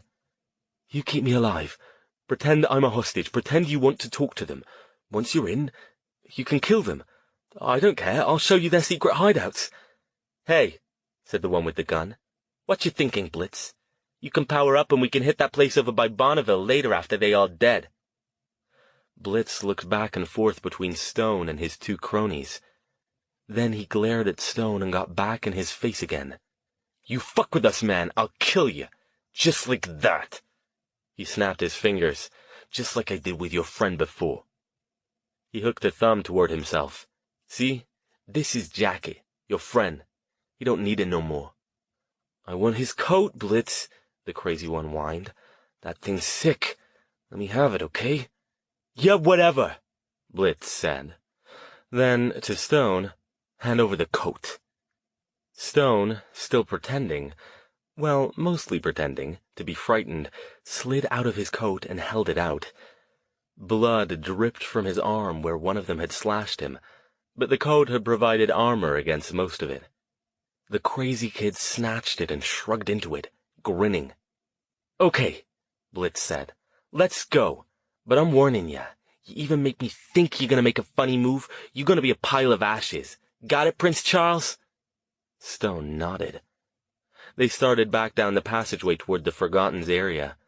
Blitz walked next to Stone, and the kid with the gun was behind him, with the barrel digging into the small of his back. The one who'd stolen his coat stalked around up ahead. Behind all of them, the monster slunk along, its vile breath wafting over everyone in front of it. How do you do that?" Stone asked, continuing to make his voice shaky. "That thing's not real. I can tell, but it smells real." Blitz laughed. "You wouldn't believe me if I told you, man. Is it some sort of image projector or something?" "Shut up," the kid with the gun said, and prodded Stone with it for emphasis. But Blitz seemed in a talkative mood. "It's magic, man," he said. "You mean some sort of trick, like David Copperfield or something?" Blitz snorted. "Them guys is fakes. The whole lot of 'em. Copperfield, Siegfried and Roy and their fucking tigers, Tarkasian. All posers. All except me. I'm the real deal." "Come on," Stone said, rolling his eyes. "You needn't insult my intelligence." "I ain't," Blitz said. He grinned. "See, I'm evolved." From what? Stone's mind offered. But he didn't share that particular insight. "You're telling me that thing is magic? Well, that's absurd. There's no such thing as magic." "That's how come you got caught," Blitz said. "You normies just don't know how to expand your minds, you know." The one in Stone's coat giggled. "Expand your mind," he repeated. Then something seemed to occur to him, and he began feeling around in the coat pockets. "Hey, where'd my joints go?" He scrabbled more frantically. "I had a whole, 6 joints. Did you lift them, Randy?" "It's not your coat, dumbass," the one with the gun said. "Oh, right." He redirected his search to his jeans pockets. "Not now," Blitz ordered. "Save it till after, and shut up." They were getting closer now. Blitz seemed to realize it, because he put a finger to his lips and started moving slower. The monster faded to near invisibility. "Remember," Blitz said to Stone, "you do what you're supposed to do or you're dead." Stone nodded, widening his eyes. "You're not going to kill me, are you?" he asked in his shaky voice. "Not if you're a good boy," Blitz said. Even without risking the use of his ability to see auras, Stone could see he was lying. He hoped Verity and the others were ready, and that his apprentice at least was quick enough to pick up on the updated situation. The unpredictable factors would be the other forgotten. If they started shooting, things could get ugly. Uglier. "Hang on to him," Blitz ordered, pointing at Stone. The one with the gun, Randy, grabbed his arm, mercifully the uninjured one, and took a tight grip. He raised the gun and pointed it at Stone's head. "Give me a reason." Stone didn't move, but was that a bit of a quaver he detected in the kid's voice? Was that a bit of a shake in his gun hand? That could be good, but it could also be bad, depending on where his trigger finger was. Blitz prodded him in the back. "Go." The monster was back again. It lumbered forward, passing through all 4 of them, and took up its position at the front of the group. They rounded the last corner. Up ahead, Stone could see the faint forms of the construct he'd rigged, the wires and the crystals and the mirrors. They were nearly invisible in the dim light. Any minute now he'd know whether he'd done the job right. The monster roared and launched itself forward. "Go, go, go!" Blitz yelled, shoving Stone. Randy dragged him forward by his arm, keeping the gun raised. The monster passed beneath the archway. The construct let out a sound like an angry electrical appliance. It flashed and popped, and part of it pulled free of the concrete and sagged down a couple feet from the ceiling. It flashed one last time, bright like a camera flash, and then went still and quiet. For one terrifying moment, Stone thought he'd failed. The thing hadn't worked. He'd let the Forgotten down a second time. Then the monster disappeared. Chapter 28. To his credit, the shocked Blitz reacted faster than Stone hoped he would. "What the hell?" he shouted, taking a step back, waving his arms around. "What the fuck?" His voice pitched higher, taking on a crazed edge. Next to him, Randy gripped Stone's arm so hard it hurt and ducked behind him. "Nobody move, or I'll blow this guy's head off!" he screamed. Stone froze, feeling the gun barrel shoved against his temple. He didn't dare try to rip his arm from the kid's grasp, since he didn't know if he was strong enough to do it cleanly. "Come on!" Blitz yelled. "Everybody out here where I can see him! Do it or he dies!" "Do it!" Malcolm called, holding up his hand. His voice shook a little, but he sounded mostly calm. Slowly, the group of Forgotten milling around at the back of the room moved closer. Stone forced himself not to look at the piles of trash behind which the rifleman and Verity hid. None of them had stood up. Everybody get your hands in the air! Show me you ain't got no guns! The Forgotten did as they were told. What the fuck did you bums do to my monster?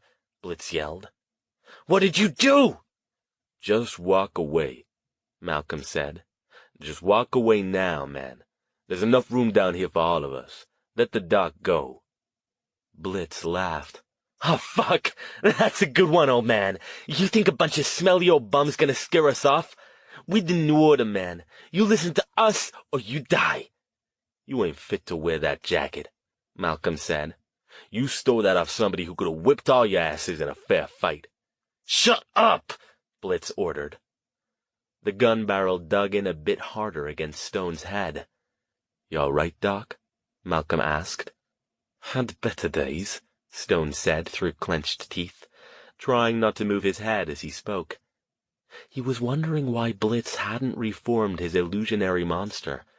Perhaps such a realistic working required time and concentration. If he'd killed the other Forgotten earlier, he must be brimming with stored power, unless he'd used it for something else earlier in the day. Go on, Blitz, the crazy kid urged. Kill the bums. Do it. I like to watch them go poof. I want to know who killed my monster first.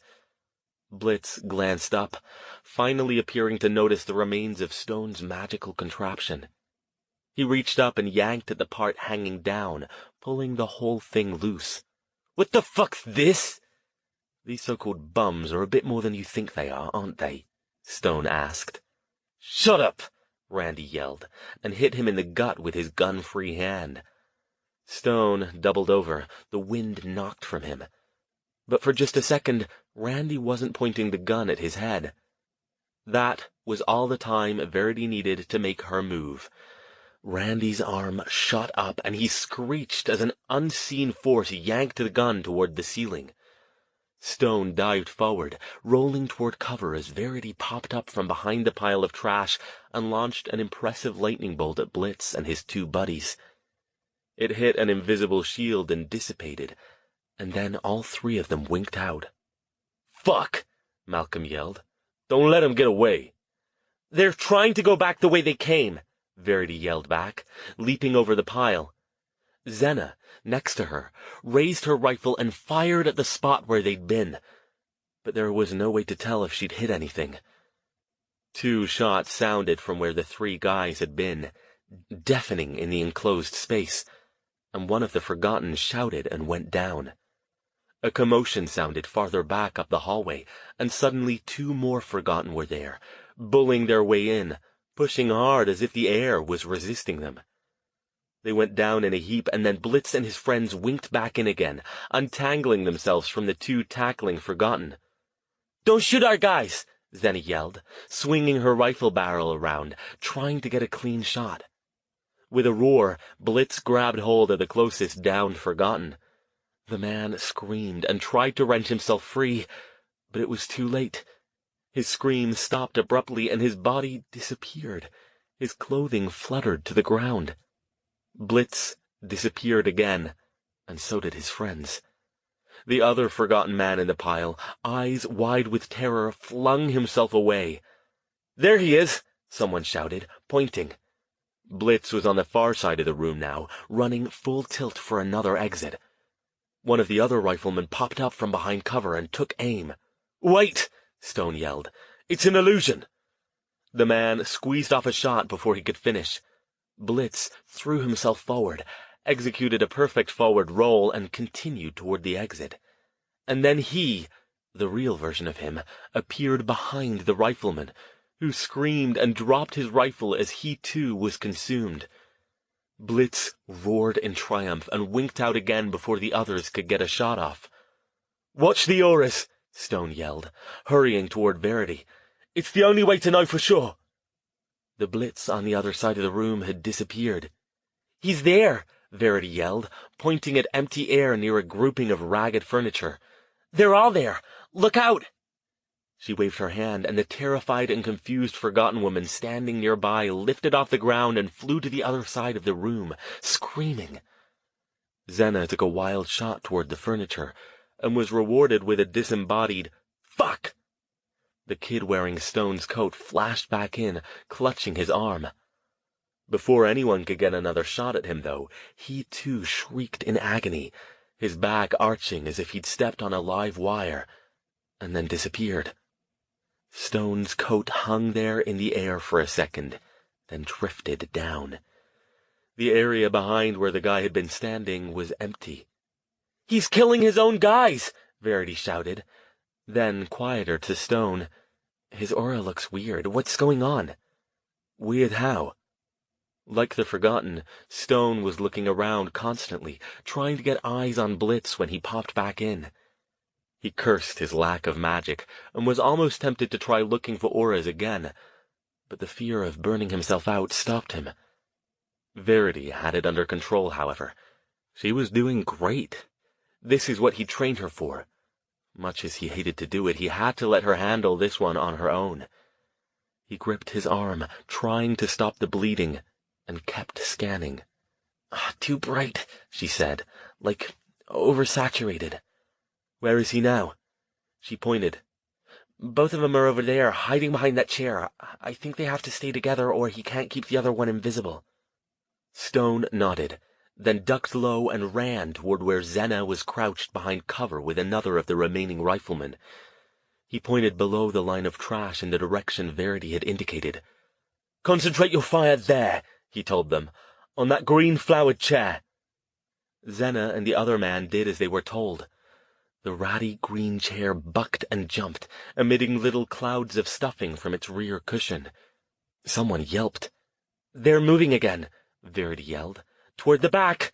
Look out!" 2 more disembodied gunshots, and another Forgotten, an old woman this time, cried out and fell. Verity popped up and flung a concussion beam in that direction, but dropped back down, frustrated and panting when it didn't appear to hit anything. Even from where he was now, Stone could tell she wouldn't be able to throw too many more like that. Offensive magic was harder for white mages, and Verity wasn't trained for protracted magical combat. He wondered how long Blitz would be able to keep going. Even if he specialized in illusions and invisibility, the spell by its nature was difficult to maintain. He must be burning through a lot of power to keep it going while running around as much as he was. And what had Verity meant about his aura being weird and oversaturated? The Forgotten were getting restless now. The ones with rifles, including a new one who'd picked up the one the downed one had dropped, were swiveling the barrels around, looking for anything to fire at while simultaneously swiveling their heads around, looking for threats. It made sense. The very real possibility of being obliterated without warning turned to nothing but a pile of ash had to be terrifying. Hell, Stone himself was a bit nervous about it, even though he was fairly sure it would be a lot harder to do to him. But the fact remained that the longer this went on, the more chance that one of the Forgotten would freak out at a sudden movement and fire on one of their own. He glanced over toward Verity, but she wasn't looking at him. Instead, she scanned the area in front of her intently. She looked troubled. After a moment, she turned toward Stone and shrugged, her expression confused. Had she lost sight of them? Had they left? He didn't have time to consider that for long as something behind Verity caught his eye, something moving. "Verity!" he yelled. "Look out!" She jerked down, but wasn't fast enough to completely avoid the chunk of concrete flying toward her. The good news was it didn't hit her head, which was where it had been aimed. The bad news was that it crashed hard into her right shoulder. She cried out and went down to her hands and knees, stunned. Stone was about to leap up and run toward her when Blitz and Randy appeared behind her. Blitz had the gun now. He pulled her up in front of him and put the barrel to her head. "All right," he yelled. "This is it.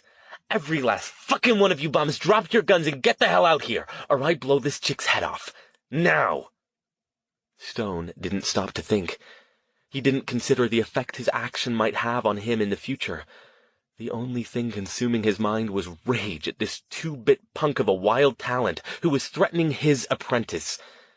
He gathered every bit of energy he could pull to him, focused it, and before any of the Forgotten even had a chance to move, flung it at the kid's gun hand. It wasn't much magic.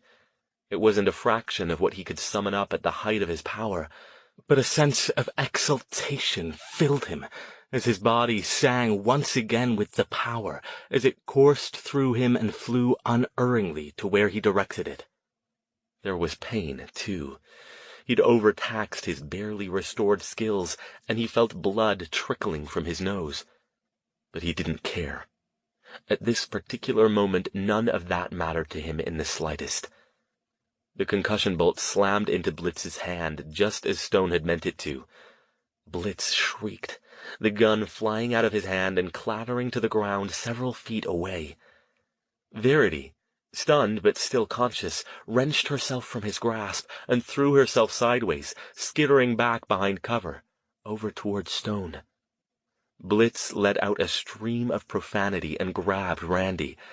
Before any of the Forgotten could react, he clamped his hands on his friend's shoulders and yelled something unintelligible toward the ceiling. Randy's eyes bulged as his fate dawned on him only a fraction of a second before he was nothing but ashes on the breeze. The Forgotten opened fire, but Blitz had already put up a glowing shield. The bullets hit it and bounced off, though thankfully for the Forgotten, the shield's surface wasn't hard enough to cause ricochets. "That's it!" Blitz screamed. "That's it! You all gonna die now! You all gonna feed my power!" Stone stared at him. Even without being able to see his aura, he could tell that something was wrong with the kid. It wasn't just the manic expression, the wild eyes, the jerking motions of his limbs. There was something else he couldn't put his finger on. "Too much," Verity got out. She was on her knees next to Stone, still dazed from the hit she'd taken. Blitz winked out again, then popped back in behind another small group of Forgotten. He grabbed one with each hand and let loose with a scream that turned into a maniacal laugh. The two Forgotten died like the rest. "What?" Stone demanded. "What do you mean?" He didn't think he'd be able to summon up enough magic power to hit Blitz again, and the Forgotten seemed to be frozen in place by the young mage's insane actions. "Too much," she rasped again. "Looks like he's gonna explode." Shock gripped Stone as he realized what she meant, and what he hadn't been considering. "Stop!" he yelled at Blitz. "You don't know what you're doing!" The laughter continued, even though Blitz had popped out again. He reappeared in front of Stone, reaching out to grab him, still laughing. "Stop!" Stone yelled again. "Don't do this! You'll kill yourself!" Blitz didn't stop laughing. His shaking hands reached out for Stone, who took a step back, watching in horror. "Don't shoot him!" he yelled. "What you mean?" Malcolm yelled back. "He killed our guys. He killed Luke, man." "Don't shoot him!" Stone ordered. "You don't need to be murderers. He's done already." He was sure he'd hear guns going off any second, but he didn't. He watched Blitz as he stood there, shaking, eyes popping, his face full of terror. "What's happening?" he moaned. "Oh, God, what is this?" He clamped his hands to his head as his knees began to buckle. My head's exploding!" Stone lunged forward and grabbed him, gripping his shoulders. In spite of everything, in spite of all the people Blitz had killed, this was hard for him to watch. "Oh, God, his aura," Verity said, her voice shaking. "Help me!" Blitz begged, his frightened eyes meeting Stone's. "Help me, man! I'm burning up!" His whole body vibrated under Stone's hands, growing hotter. Sweat sprang out on his face, his hands, his neck. He began to glow. For a moment, Stone thought he'd inadvertently switched to magical sight, but all around him the Forgotten gasped. They saw it too. Blitz's eyes opened wider, obscured by a brighter version of the glow. Energy radiated from them like beams as he threw his head back, sending small shards of concrete clattering down. And then he screamed, high and terrified, and sagged in Stone's arms. Stone held him for a moment, his own arm shaking as he finally became aware that blood was still running down its length from the knife slash, then lowered him to the ground. "It's all right," he called, his voice raspy. "It's over." He dropped to his knees next to Blitz. Slowly, one by one, the remaining Forgotten emerged from hiding. "Is he dead?" Zena asked. She kept her rifle pointed at him, as if expecting him to pop up again. Stone felt for his pulse. "Alive," he said, "but barely." Verity staggered over to him and put a hand on his shoulder. "Let me fix that arm for you," she said. He shook his head. "See to the others if you feel up to it. This is minor." She crouched down and looked into his eyes, her gaze searching. "Doc, was I crazy, or did you—" "Later," he said. "Go. Help them." She swallowed and nodded. "Yeah," she said. "Later." She left him there, sitting next to the pale form of Blitz, who showed no sign of awakening. He didn't move for a long time and was barely aware of the Forgotten swirling around him, dealing with their wounded and their dead, cleaning up the remains of the battle. He had a lot to think about.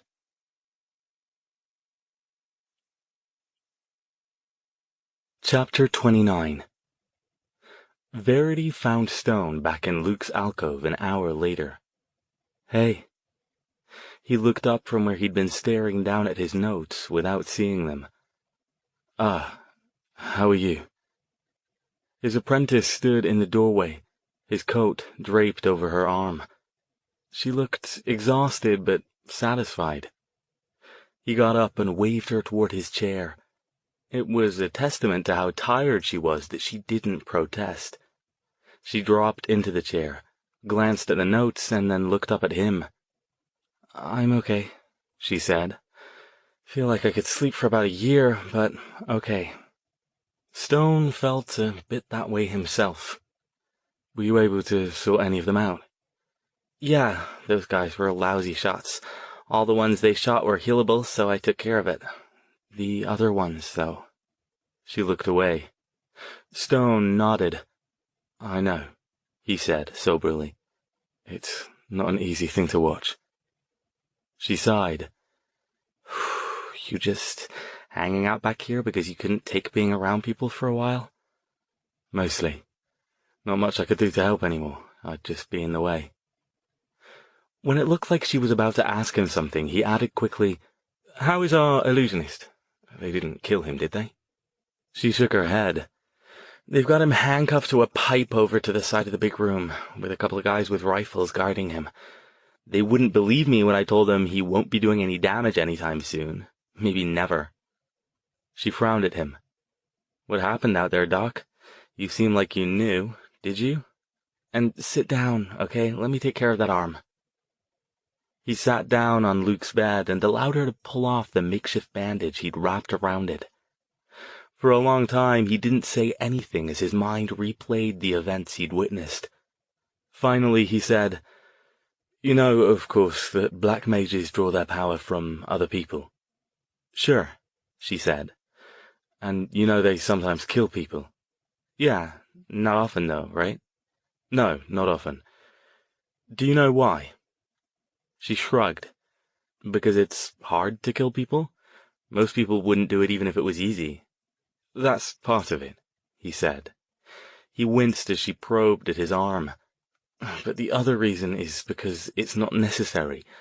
A black mage can perform most normal magic using the amount of power siphoned from donors, just a little bit from each person, enough to make them tired, but not enough to do irreparable damage. So what do they get from killing people then?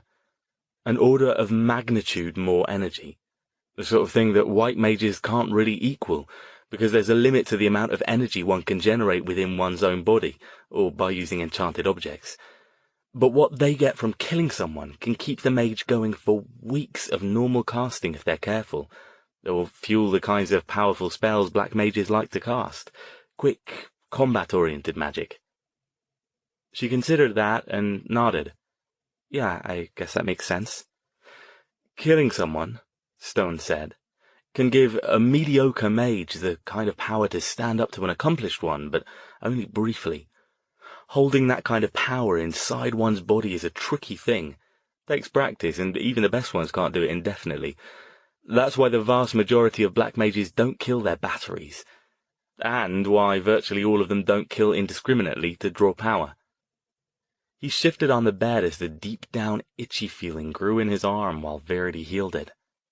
"Hold still," she said, "and be quiet for a sec, okay?" Stone nodded. He closed his eyes and tried not to think about the fact that his arm was itching like a bad sunburn. After a few moments, Verity pulled back. "There, you might have a little scar, but it's not bleeding anymore." She went over and sat back down in the chair. "So, are you telling me Blitz screwed himself over by taking in too much power?" "That's exactly what I'm telling you. Wild talents generally don't have much training, if any at all. They discover their abilities by accident and hone them through trial and error. I'm sure he had to be using a massive amount of power to keep that multi-sensory illusion going. That thing was better than most fully trained mages I know could manage, myself included." "So that's maybe why he didn't just summon it again once he got past your trap?" "Almost certainly." "So once he started killing all those people, he didn't know what to do with the power," Stone said, nodding. "Without that illusion to bleed some of it off, I think he might have gotten to the point where he couldn't release it all. If he had, it probably would have caved in a good section of the underground and killed us all, so it's probably best that he didn't. Best for everyone but him, at least." "So what'll happen to him?" she asked. He shrugged. "I don't know. Perhaps I'll go and see if he's awake and have a little chat with him. Care to come along and help me with the aura reading?"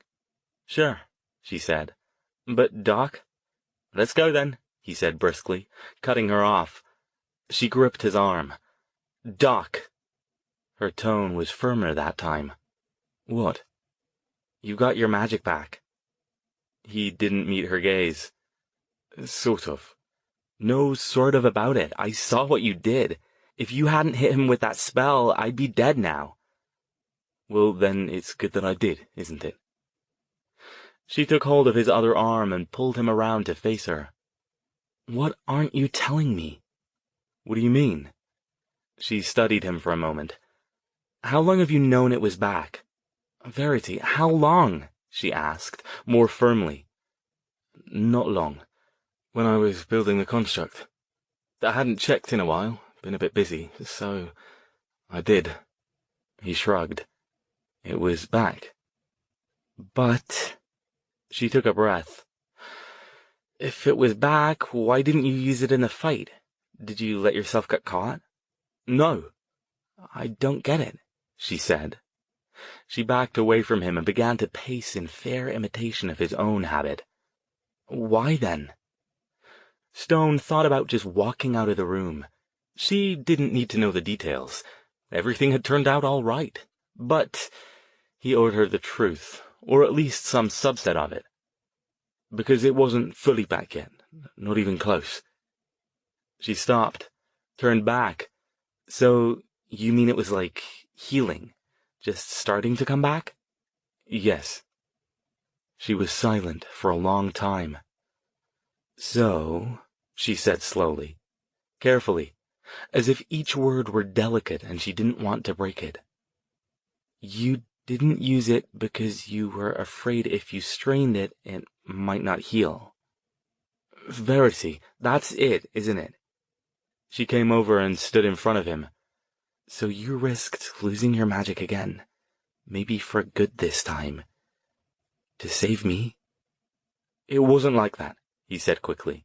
"Things were moving fast. I didn't have much time to make a decision." "And that was the one you made, when you didn't have time to think?" Her mouth worked, and she swallowed twice in quick succession. "Dr. Stone, enough," Stone said firmly, turning away. "We have things to do and people to see." He picked up his coat and shook it, scattering a light dusting of ashes. "And tailors to visit, since somehow I don't think even a good cleaning will make me ever want to wear this again." Verity nodded. Yeah, she said, but her voice shook a little.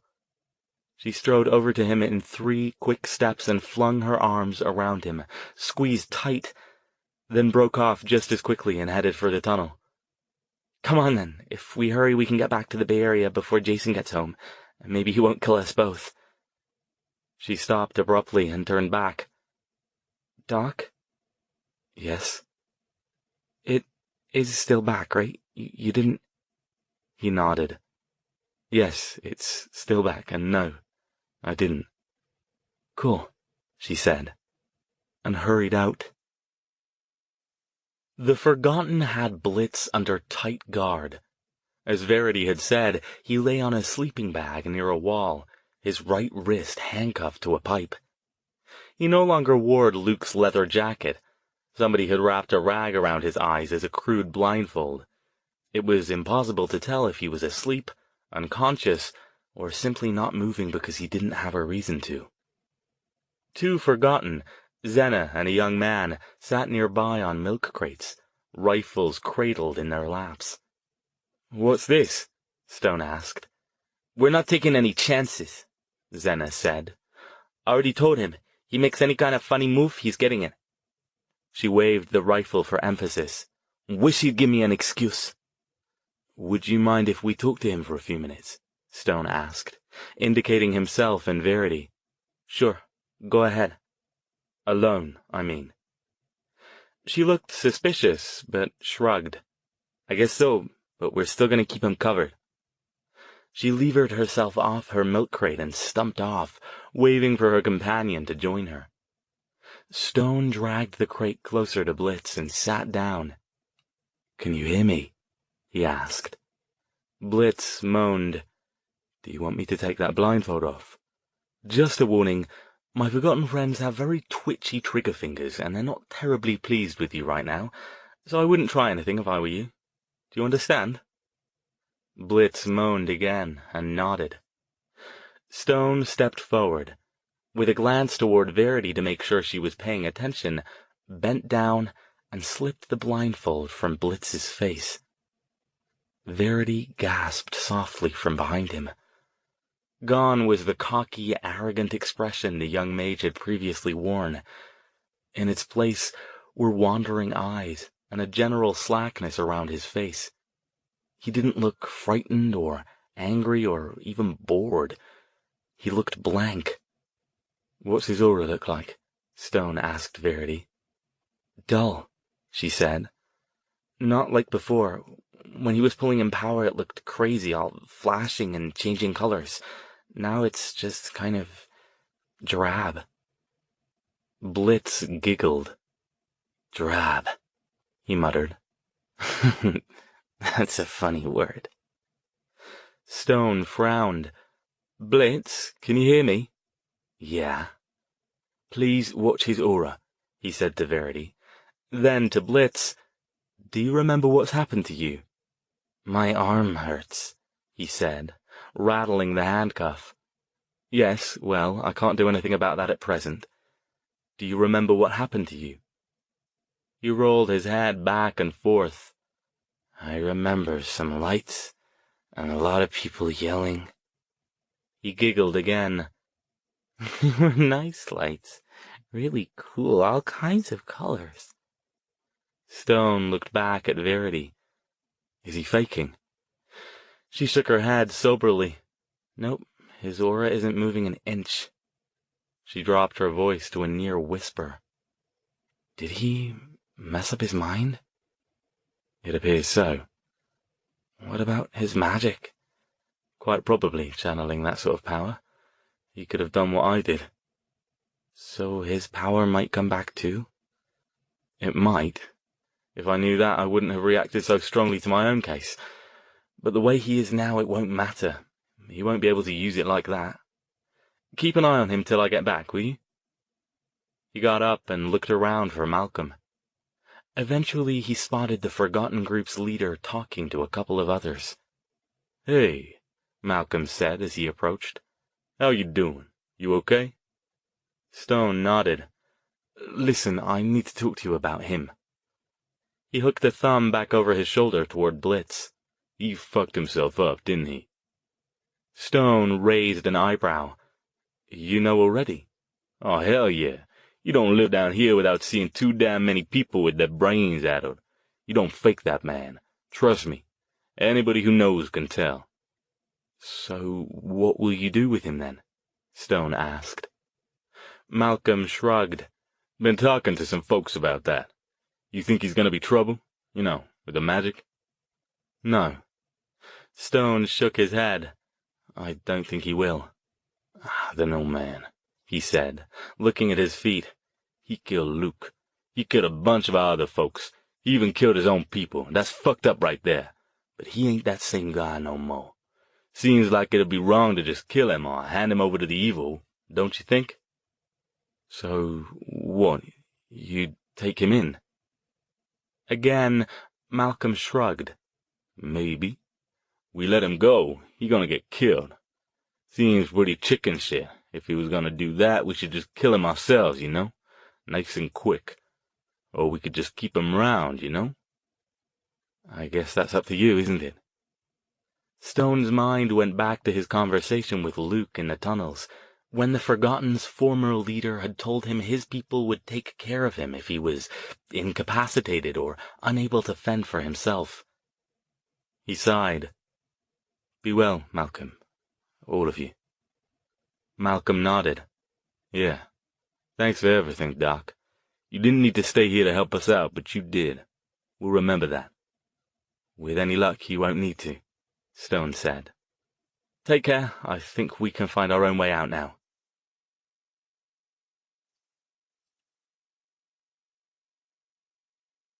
Chapter 30. You're quiet, Verity said. What are you thinking about? The plane to San Francisco had taken off 20 minutes ago. Stone sat back in the aisle seat, long legs stretched out as far as he could manage, eyes closed. Blitz, he said, without opening his eyes. There was a pause. You actually feel sorry for him, don't you? He considered her words. Did he?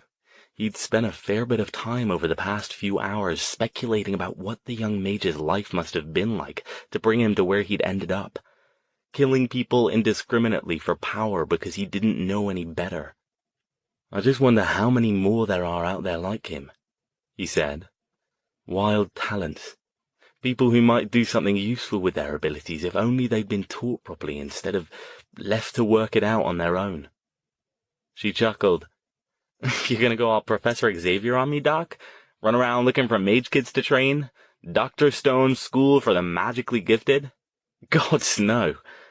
He opened his eyes and tilted forward. I can't imagine me trying to herd mundane children, let alone ones with magic. She patted his knee. It's okay. Sorry to give you nightmares there.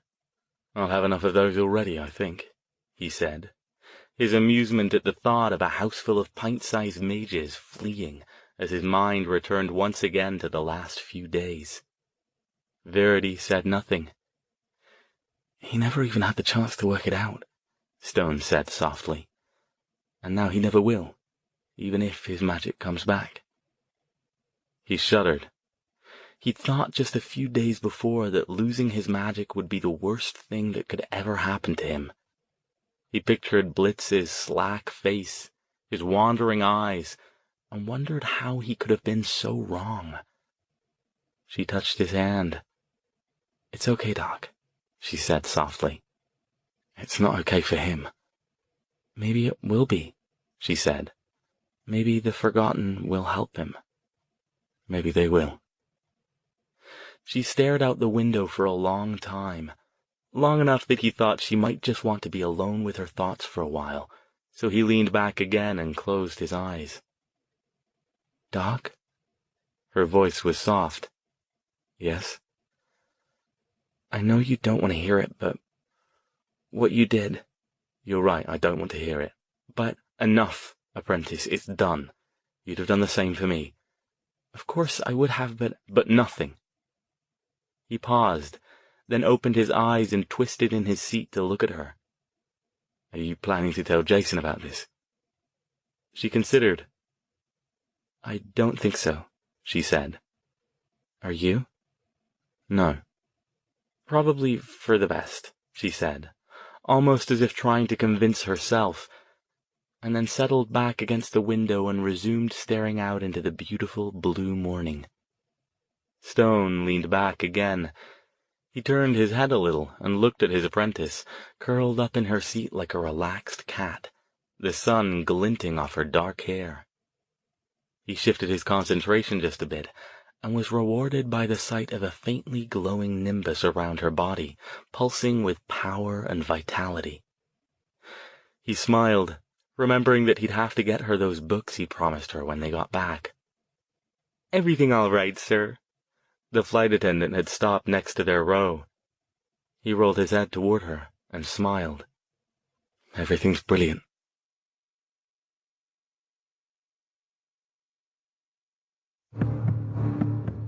This has been Core of Stone, Alastair Stone Chronicles Volume 5.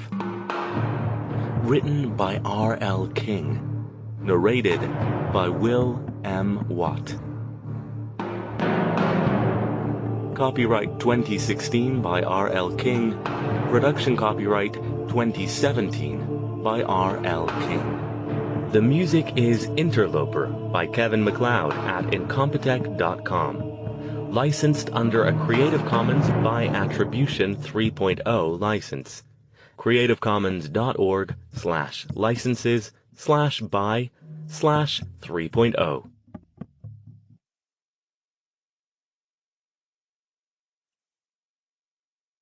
Audible hopes you have enjoyed